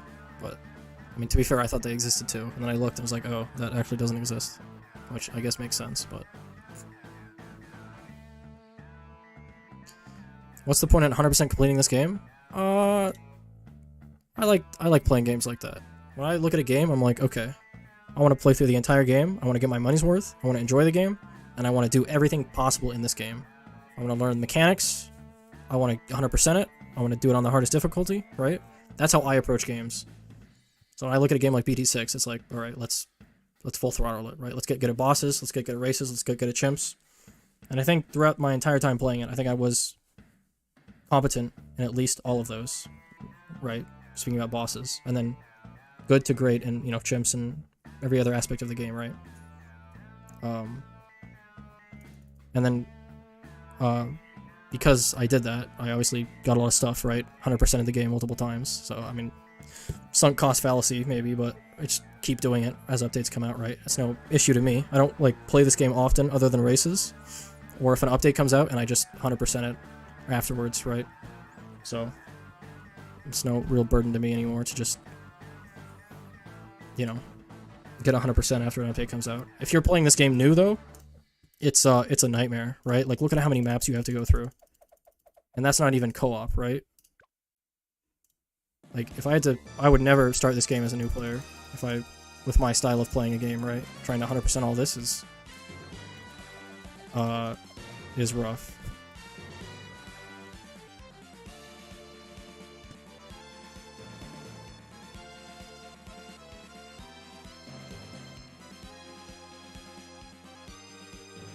You don't want to crash after 119 rounds? Yeah, the thing with bosses is, if it didn't lag, right, I honestly might have kept playing it more than I do, because it's just, I don't want to sit there for 10 hours to kill this boss with my towers that are lagging the game. Like, it's just the optimization of BTD6 is so questionable.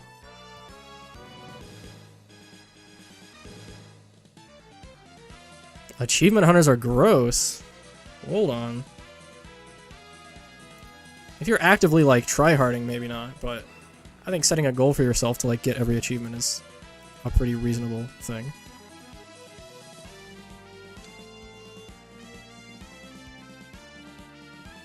When I first added co-op 100%ing, it was a pain. Yeah, and then they stopped giving you monkey money for some reason. Because, I don't know why. They don't like people making monkey money. Pretty sure Rohan to this day still feels like there's too many easy ways to make monkey money, which is just not true. Like if you're endgame like me, you're not making shit because you're not doing anything, right? Unless you're grinding events on Impoppable, which is still a chore, right? There's not like an easy way to get monkey money. But I mean, race passes exist now, so whatever. I guess they don't really care about that anymore.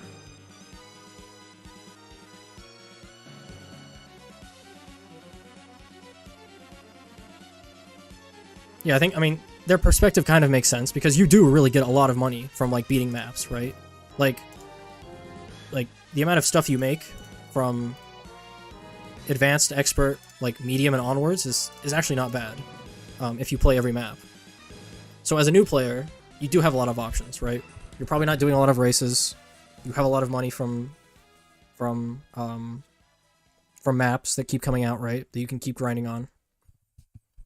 But as you get later and later, there's just harder ways to make monkey money, because obviously you've blackboarded everything, right? You can't replay stuff, or I mean you can, but you get less monkey money.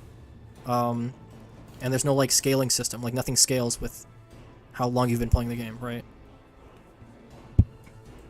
I'll be right back.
God damn it.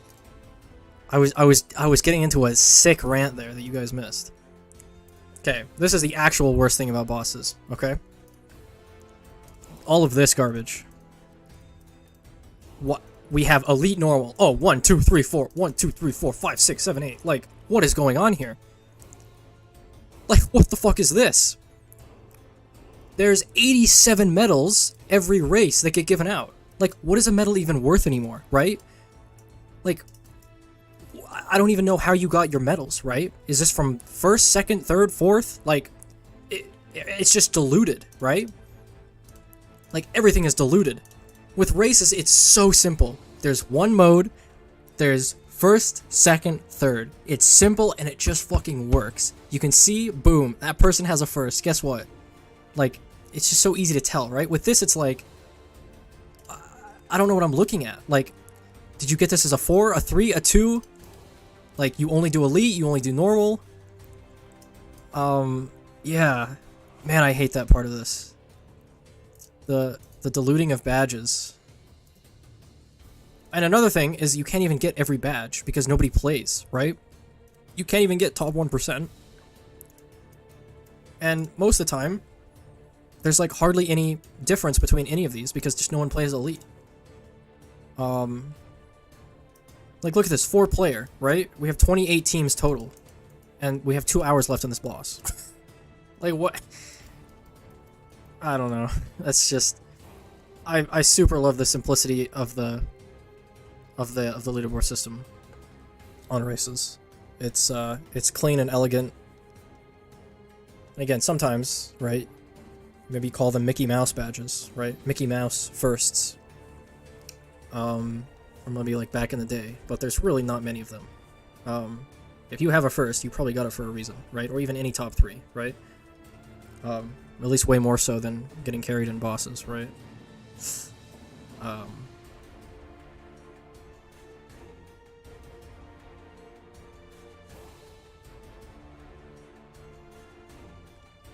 What else?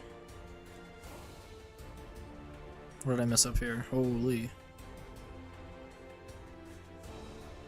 Oh yeah, also, co-op as a game mode, I just hate it. Like, it's not as a game mode, but like in this game specifically, it's just laggy. I hate lag. I like everything being smooth and fluid.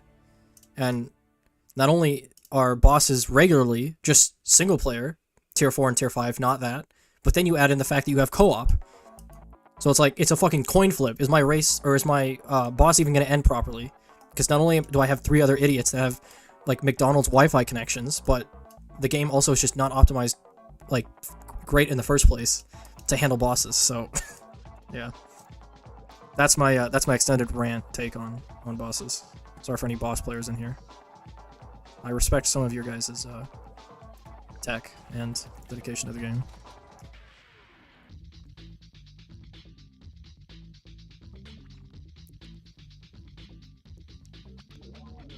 Yeah, 100% completing games too just feels so nice, right? Like, you've got your money worth, you went through the entire journey, and boom. Like, you've done it. Small little accomplishment in your small world, right?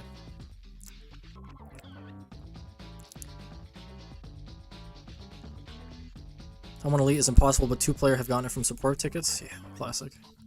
Classic support.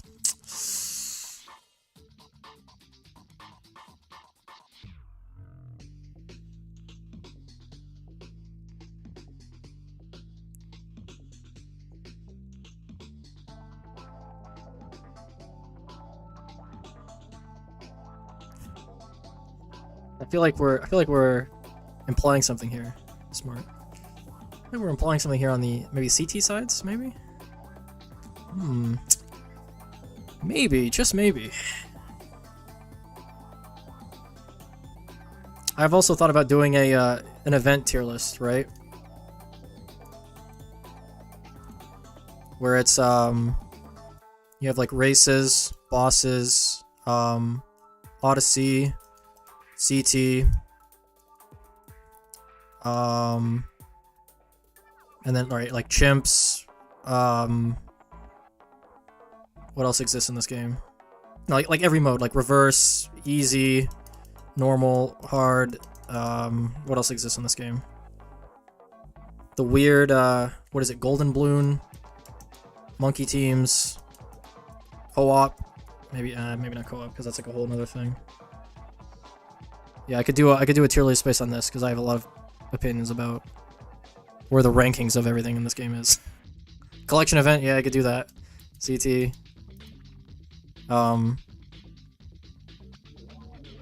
Because I think I have a, probably not unique, but I have a great perspective because I've done basically everything to it, at least somewhat high level. Maybe not like shit like Golden Bloom, I don't know. Like, is there like meta for Golden Bloom?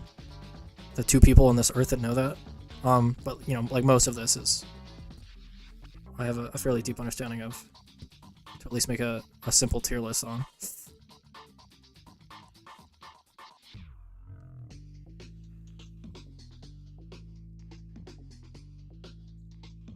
And here's might be is like a coping take on the actual real reason I don't like bosses, or not like don't like them, but is that it feels like every update, it's like, oh, here's a new boss, here's a new Paragon, here's new boss changes, right? It's like, okay, is there anything for races here? It's like, well, this bomb tower has like 5 more piers, so you know that's basically the same. It feels like bosses get a lot more. Whether directly or indirectly changes to them in patch notes than any other event. You know, like CT included, right? CT, races, I guess no one cares about Odyssey, but... Because Paragons are literally probably just for bosses, right? Like, maybe you can say free play, but I feel like they're purpose-built for bosses, right? So you're adding that content in, but then you're also double dipping because you can also get another entirely new different boss, right? So making boss content is super easy to milk, right? Just get a new fucking Paragon, think of a new boss, right? Plug it in the game. Whereas with other game modes, I guess, it's a little bit harder to just add content, but I feel like you could make a small effort to improve on things. Maybe, just maybe. A man can hope.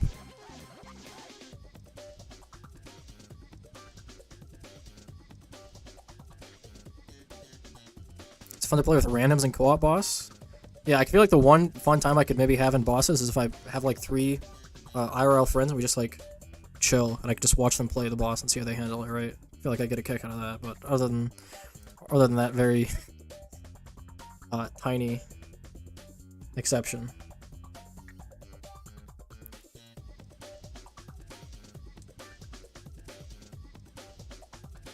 Game mode for races tier list. I don't know if that would be that cool to look at, or like that in depth. I mean, fuck, we hardly ever do anything, right? Like, we've had like 2 half-cash races, like 2 magic only, 1 military only, maybe a couple like primary, we've had 1 deflation. It's basically just reverse. Reverse, easy, medium, hard. And ABR. I guess from a perspective on if they like are good or not, regardless of how often we have them, we could include it, right? I'd probably lump that list in with like another one on the same day.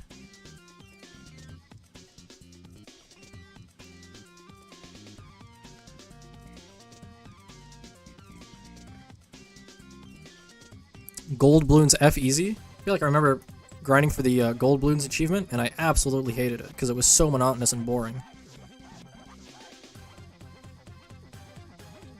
Like, Monkey Teams, I think, is way better than Golden Bloom, by far. In terms of weird, like, sub-game modes inside of a, like, map.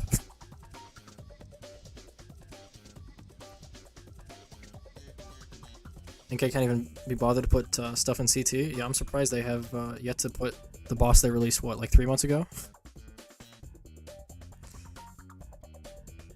Why would they put effort into CT? Yeah, I don't know. I feel like they can take some community feedback, right? I mean, they have somewhat with Relic changes, right? And, you know, what else? Tile depreciation, decay changes. But that game mode is so, like, you need like an overhaul for it to even start being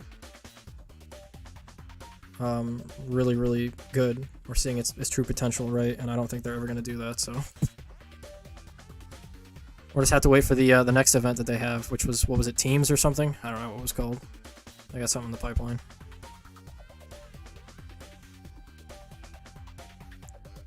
Maybe our races are good. CT12 bug. I mean, there's no way they don't, right? That seems like such an obvious, easy thing. I don't know if I'm overdosing on some copium there, but...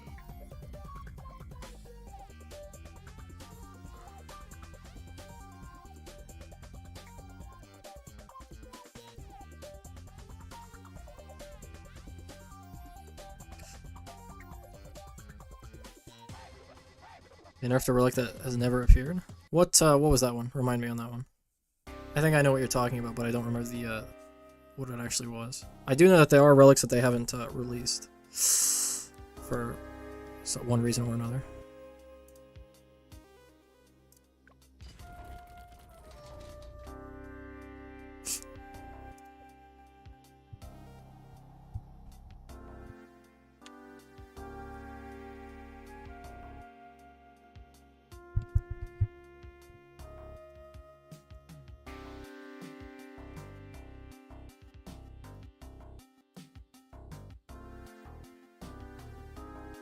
Monkey Tycoon.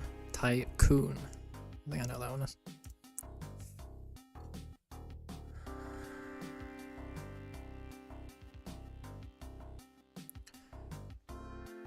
I mean, I would hope they wouldn't just let CT, like, die and wither away, right? But that probably is what's gonna happen. I'm shocked at how many people actually play CT, though. I feel like as a casual, it's like the biggest casual, Oh, where's the leaderboard shit at? Oh, why did I get rid of it? Is it this? Nope. Surely it's in my history.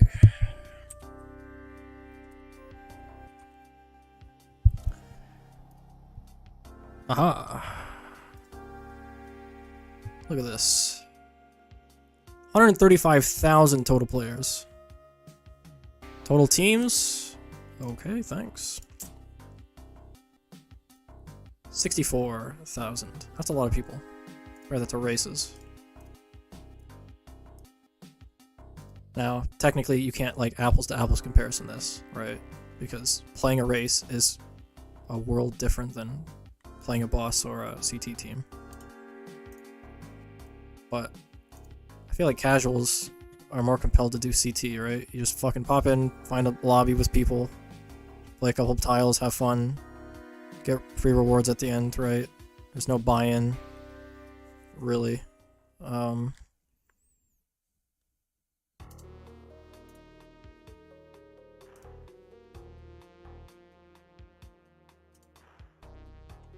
2,614. Right.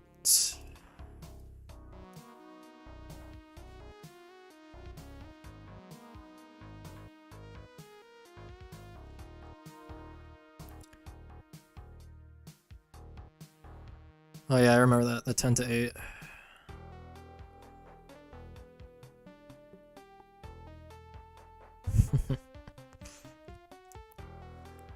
Yeah, I mean for casual, CT is by far, like, I think they're the easiest thing to play. And then probably, even though it says more play races, right? So you'd think, logically, more people play races. But I think I explained this last stream. I'm willing to bet more people actually play bosses. As in, more people are interested in boss strats, more people watch streaming of people playing bosses, and more people engage with, like, boss content overall. Because just because it says that this many people entered and played a race, people aren't actually playing the race, right? They're getting one time for, like, 10 minutes out of their day, and then that's it. That's their entire weekly racing experience, right? You're not really playing the race at that point. Whereas with boss, like, you're actively, like, playing the boss the entire way. Like, all of these 11,000 people, like, played the boss through the entire way. Doesn't matter if you got a dog shit time, right? You've played the boss, right? Whereas, like, a race, I don't know if this is just, like, elitist to say, but, like, you didn't really play the race if you got, you know, a really bad time and just didn't think about it at all for the entire week and didn't do anything after. You did one run, right? And, like, that was it. That's not really playing the race, right? Now, technically, you could apply the same to CT, right? You could just join a CT team and not touch anything, play, like, one tile. But I think it's pretty easy to say that, like, CT is still, like, by the basis of what game modes it has in it, and how easy it is to buy into it, it's probably more popular than races and bosses, right?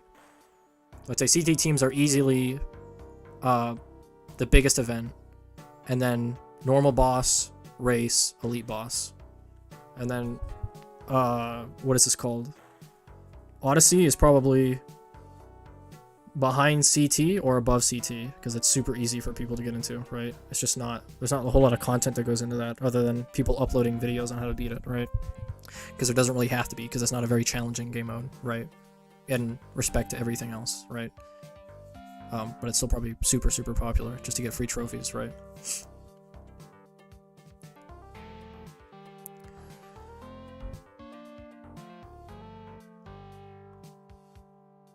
Probably around 5% of the elite boss players are hackers? Is that... I don't know if that's actually true. Oh, I don't want to just say statistics out of my ass, you know? Do we have anything to back that up, or...? More people play bosses, leaderboard doesn't show on ranked. Oh yes, I completely forgot about that. This is just for ranked too, so yeah. So on top of the argument that I just said, think about the entire amount of like population that's not doing ranked, which is... I don't want to pull numbers out of my ass, but at least 3/4 of people that play bosses probably are unranked, if not more, I want to say. Because powers are such a huge draw. I might even up that to like 4/5 or something, or even bigger. It'd be curious to see the actual amount of people that complete a boss, just even a normal boss, right? And even... Here's another thing. Even if you're unranked and you didn't even beat the boss, you might have gotten to like tier 4, right? Or tier 5 and you didn't beat tier 5. Technically, you still play the boss. You like tried, you went into it, and you just weren't at a skill level to beat it, right? So you might try again next week or look something up, right? So even that, in my mind, is more playing a boss than playing races, right? So yeah, the true amount of people that quote-unquote actually play the boss is probably tenfold of races, even though it doesn't like reflect it on just looking at the leaderboard numbers, right? So again, I guess it makes sense that NK puts time and effort into bosses because it's, you know, yeah, it's a game mode that a lot of people like comparative to races, right? And CT teams, I guess. But there still should be, give me a crumb, right? Give me something. Does do I have every Odyssey completed? I do, yes. I'm actually super curious who else has that. Because everyone I know at least doesn't, but there's probably a bunch of people that have that. A lot of people play this game. Better than the boss community? As in, smaller but closer, I would assume you would say.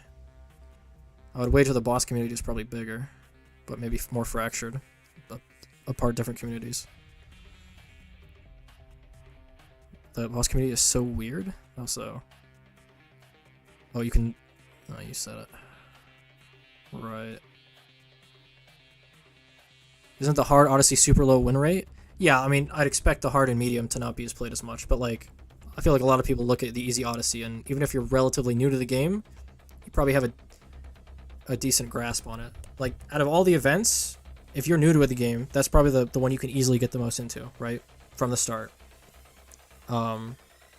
Because it's very intuitive, I guess.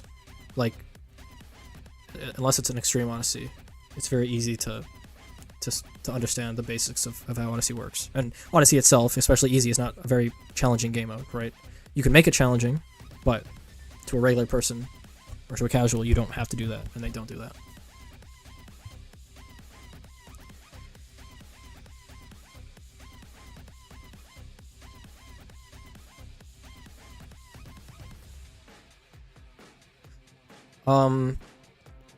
Yeah, boss views on YouTube are probably a little bit more. But then even expanding on that, I think bosses are just an easier thing for casuals and people to talk about, right?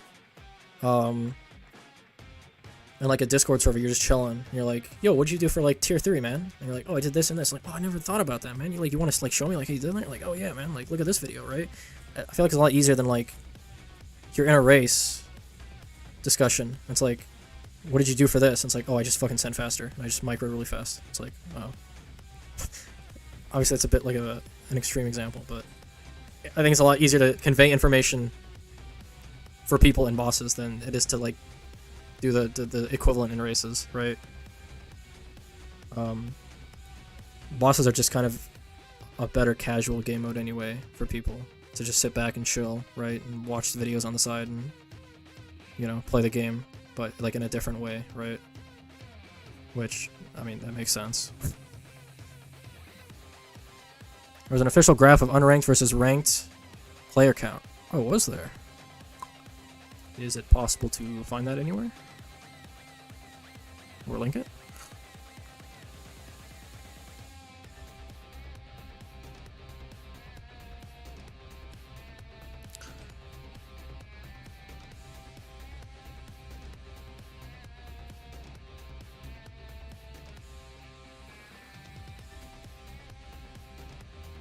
Next stream doing an analysis on SJB's first race video. Right. I'm assuming that's race 1, no?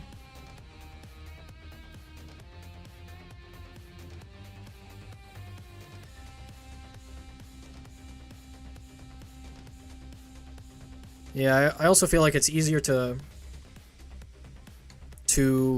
make a boss video that's centered around how to actually beat the boss, or like strats, right? Versus races, right? It's easy to post a race guide to a specific race. Same with a boss, right? But with bosses, I think it's easier for casuals to understand, like, tech. New tech that they can learn, right? Like, oh, look at this rod fucking melts, you know, tier 1 or tier 2, right? On this certain boss. It's like, oh, I didn't know that. Wow, that's crazy. I gotta do that next time, right? Like, did you know that you can use this in your boss runs? And it's like a tier 5 tower that, like, maybe is obscure that he uses to beat a tier of a boss, right? That translates more views than, I don't even know how you would do the equivalent in races, right? It's just harder to translate stuff because of the medium of how the game mode works.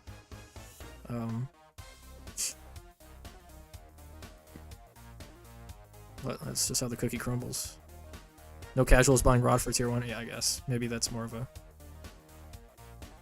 I guess you could still clickbait that, though, right? It's like, oh, look what I got for tier 1. It's like some super expensive, like, tower, right? That you have to, like, farm decent to get. And people are like, oh, wow, that's crazy. I had no idea you could get that for tier 1. That's insane, man. Look, it just melts it.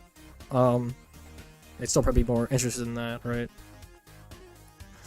Casuals are pro IMF farmers, yeah. On a Reddit blog, the player numbers? Yeah. I definitely look at those these days.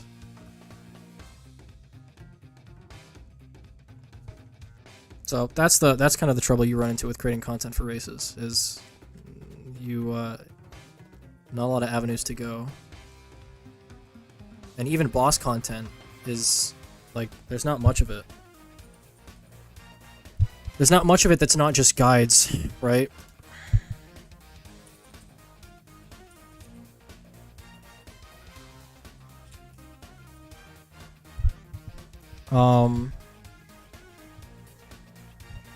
I mean, you can make like farming videos and stuff like that, right? Or like Punji, I think, has a couple like things that he shows, right?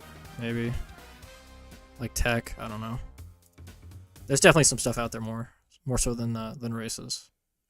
And obviously paragons are huge, right? That's another aspect of bosses that casuals love. That, honestly, I didn't even think about that till now. That's probably a huge reason. Casuals like, fuck yeah, I get a paragon, beat this boss. Just love that shit.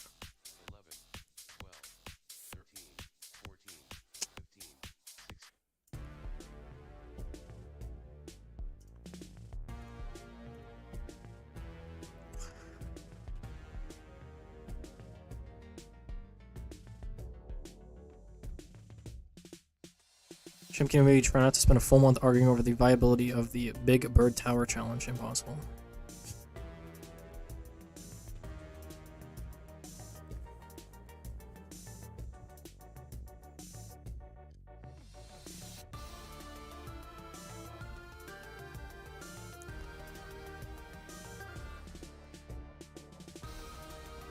But I think this is think it's a general issue with the game as a whole, in terms of like content on YouTube.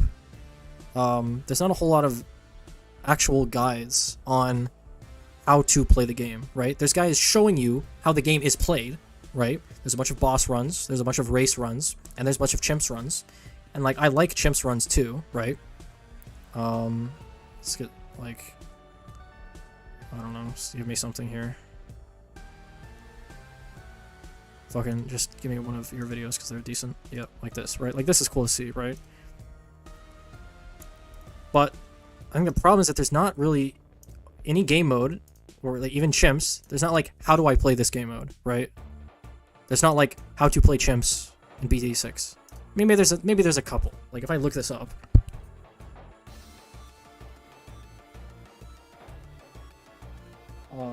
There's just not many deep dive videos, right? Like, best chimp strategy ever, but I don't think this, like, it wouldn't explain it, right? It just, like, shows you.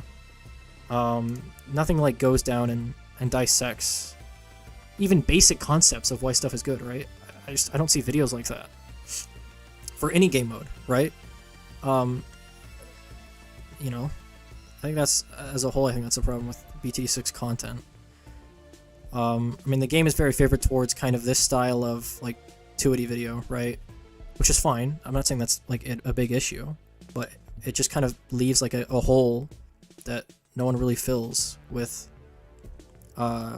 in-depth strategy stuff, right? I mean, sometimes you have stuff like this, right? Like, Monkey tier list, but I mean, it's H-Bomb, right? He's fine, but I wouldn't expect this to be, like, super, super in-depth on anything, right? It's probably fine for casuals, but, yeah.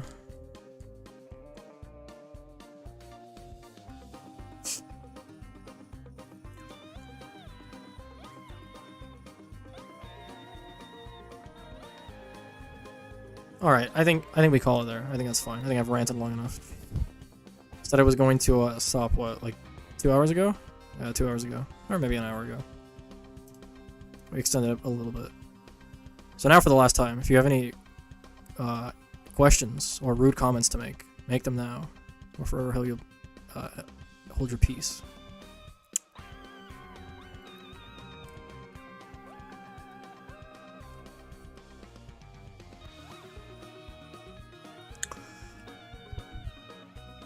This chimp strategy feels like cheating.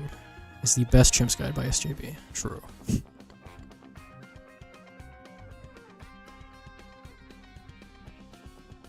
Donkey. Heard COTL music. I'm gonna be honest. I don't know what that is. This playlist I have is some random fucking foursome playlist that I just pulled up. So I have absolutely I have zero idea what any of these video game OSTs are.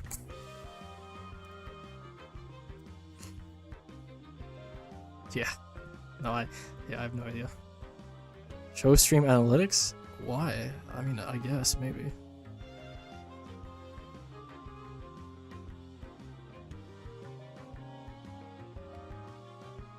Alright. That'll be, I think that'll be it. Adios, folks. I'll probably, I guess, fuck it. I'll be back next week on Wednesday or Tuesday. Depends. Technically, I should do this Tuesday because that's a day after the race, but I either have work or have other stuff on Tuesday, so we'll see. Adios.